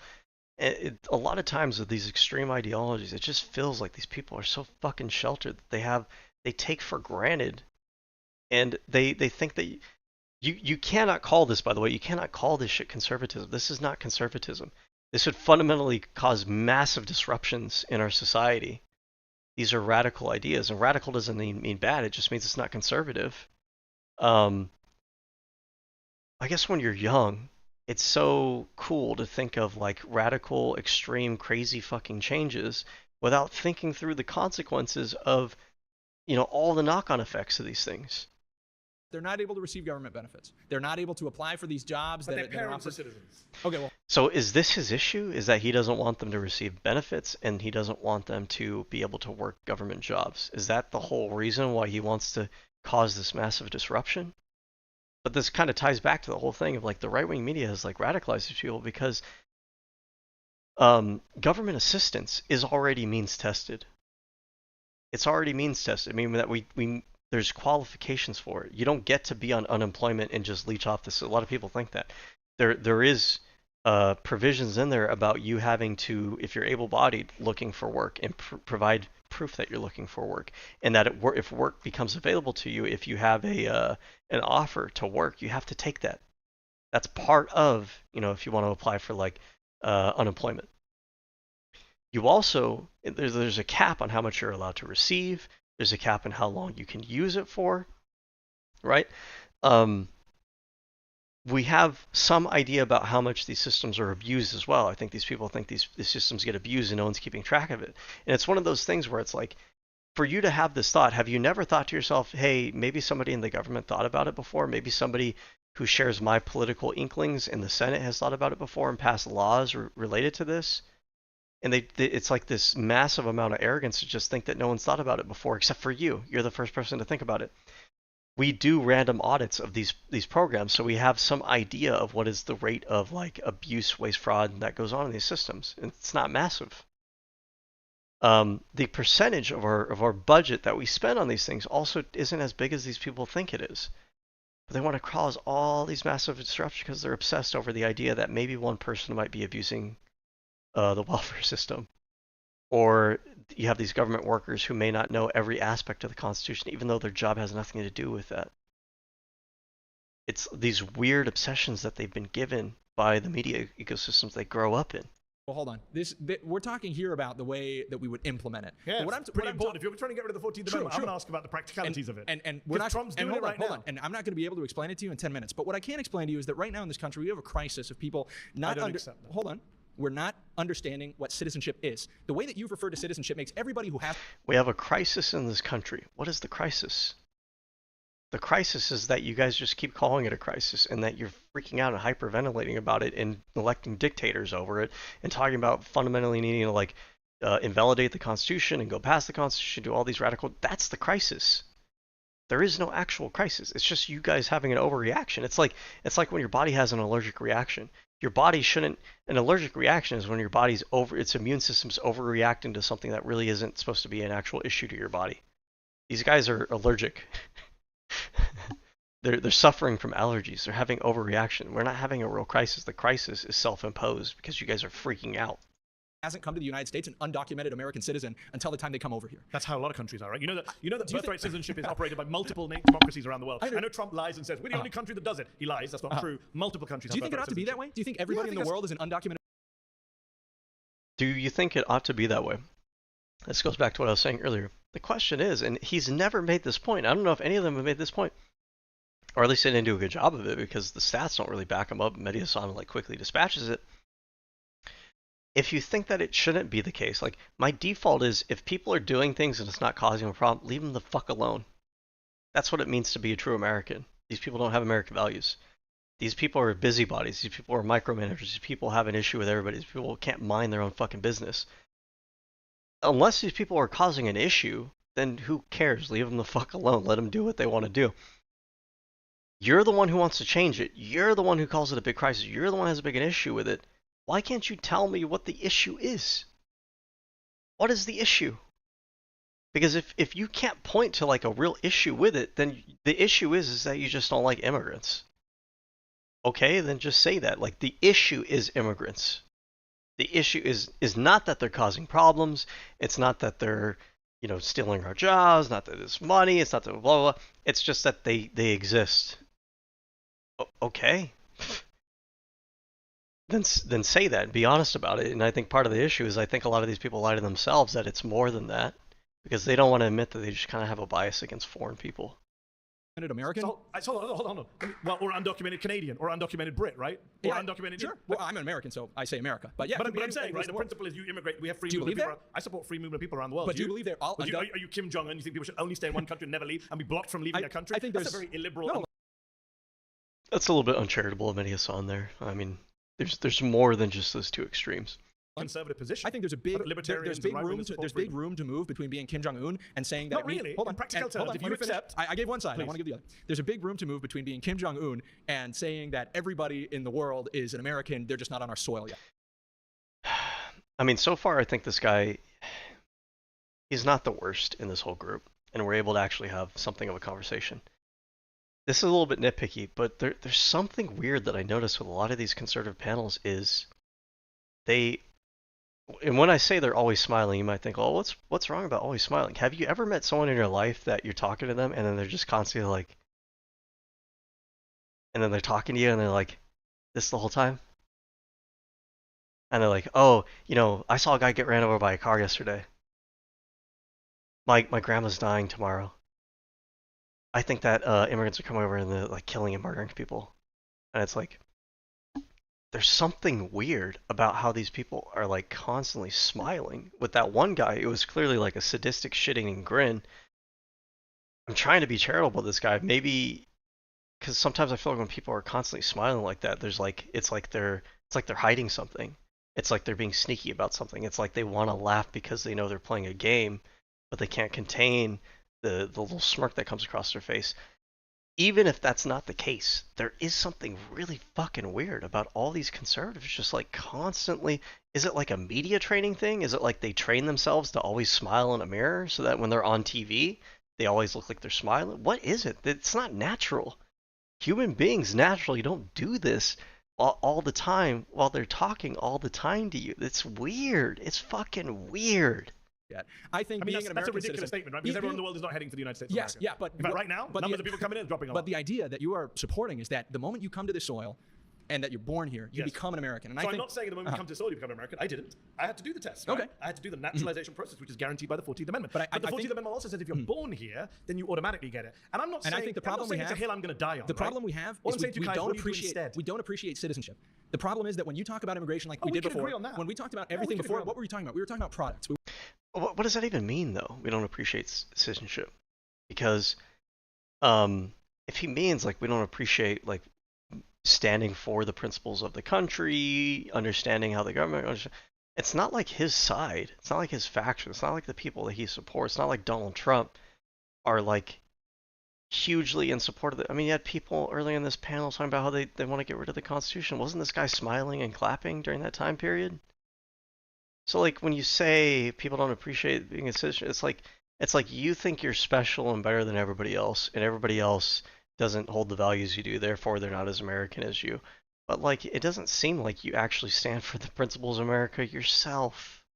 We weren't talking about practices or perceptions, which is really what immigration is about. Can I agree with you? We don't in this country value citizenship enough. I agree. I think we should encourage people to have more civics lessons in schools, understand American history and Constitution much more. Here's what the irony is. I'm sitting in a room today where I've met a bunch of people claiming to be Native Americans who hate everything America stood for centuries. I think they stand much closer to the America that we originally had, and I think that's a big disagreement. The America that we originally had was one in which you had like slave owners and only white landowning males had and Mehdi Hasan should force it issue. Is that what you're saying, right? Because if that's what you're saying, like, stop being a sleazy fucking scumbag and just be honest about what you guys stand for.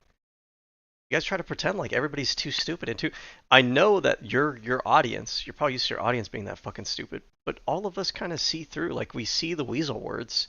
We pick up on, like, okay, like, well, what does that mean? Like, come on, like, are you saying this? Like, you're not really getting that past us. So why are you, like, wasting all of our time? It's like a stupid game. I've never had any clue what that was like. But you've agreed to dismantling things about that America. But you've agreed to dismantling that America as long as it's legal. You have. You're the person who came here and made your argument. I'm a constitutional originalist. Taking away an amendment of the Constitution.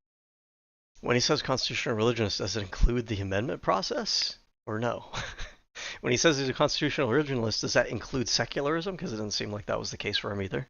When he talks about being a constitutional originalist, does it mean, separation of church and state? Does it mean separation of powers between the executive branch and the other? Like, what was his opinions beyond those things? Would it mean that the amendment, like, again, like I said, the amendments are legitimate parts of the Constitution, but then he has an issue with the 14th Amendment? Like, I don't think he actually he might tell himself that, but I don't think that's actually true. I said keep the Second Amendment. I'm an originalist. I think we should interpret it the way it was probably originally interpreted. Well, you're not doing that, bro. You're here just a few minutes ago talking about how you don't believe the founding fathers are secular, and you don't think that the wall of separation is legitimate. That is the original intent and purpose of the Constitution. What they really mean, this is a euphemism. What he really means is it's not the original intent of the Constitution. It's the original status of the country at the founding of the country, where white males were the default. Fully fledged citizens. Other people were maybe not so much considered as citizens back when we didn't have all the amendments that we had, right? I don't think he considers a lot of the amendments that we have to be legitimate. He means just going back to the status of things at the founding of the country. The demographics of the country, the status of white people versus other, groups in the society at the time. He means Christianity being dominant, being culturally dominant, being, overwhelming at the time period. He means not having an EPA. He means not having an IRS. That's what he really means, right? This is a euphemism. All right, guys, that's time. Okay. Well, that wraps that up.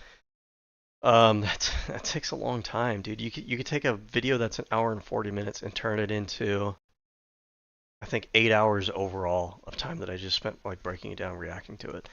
I don't want to be doing this all the time. It takes a long time to go through and everything, but I mean, I don't know what more there is to say about a video like this. Like, I think people watch this. It's kind of, beating a dead horse at this point. You can see from these panels that conservatives are not really totally honest and forthright about what they actually believe in and how extreme they are. What they'll do is they'll hide it until they think they got enough power, then they'll expose a little bit more and they'll normalize a little bit more. And then they'll hide more things. And these guys, like I said, what we've been talking about through this debate, sometimes they'll flip-flop between, oh, I am a conservative, actually conservatives are too liberal for me, I'm actually far right.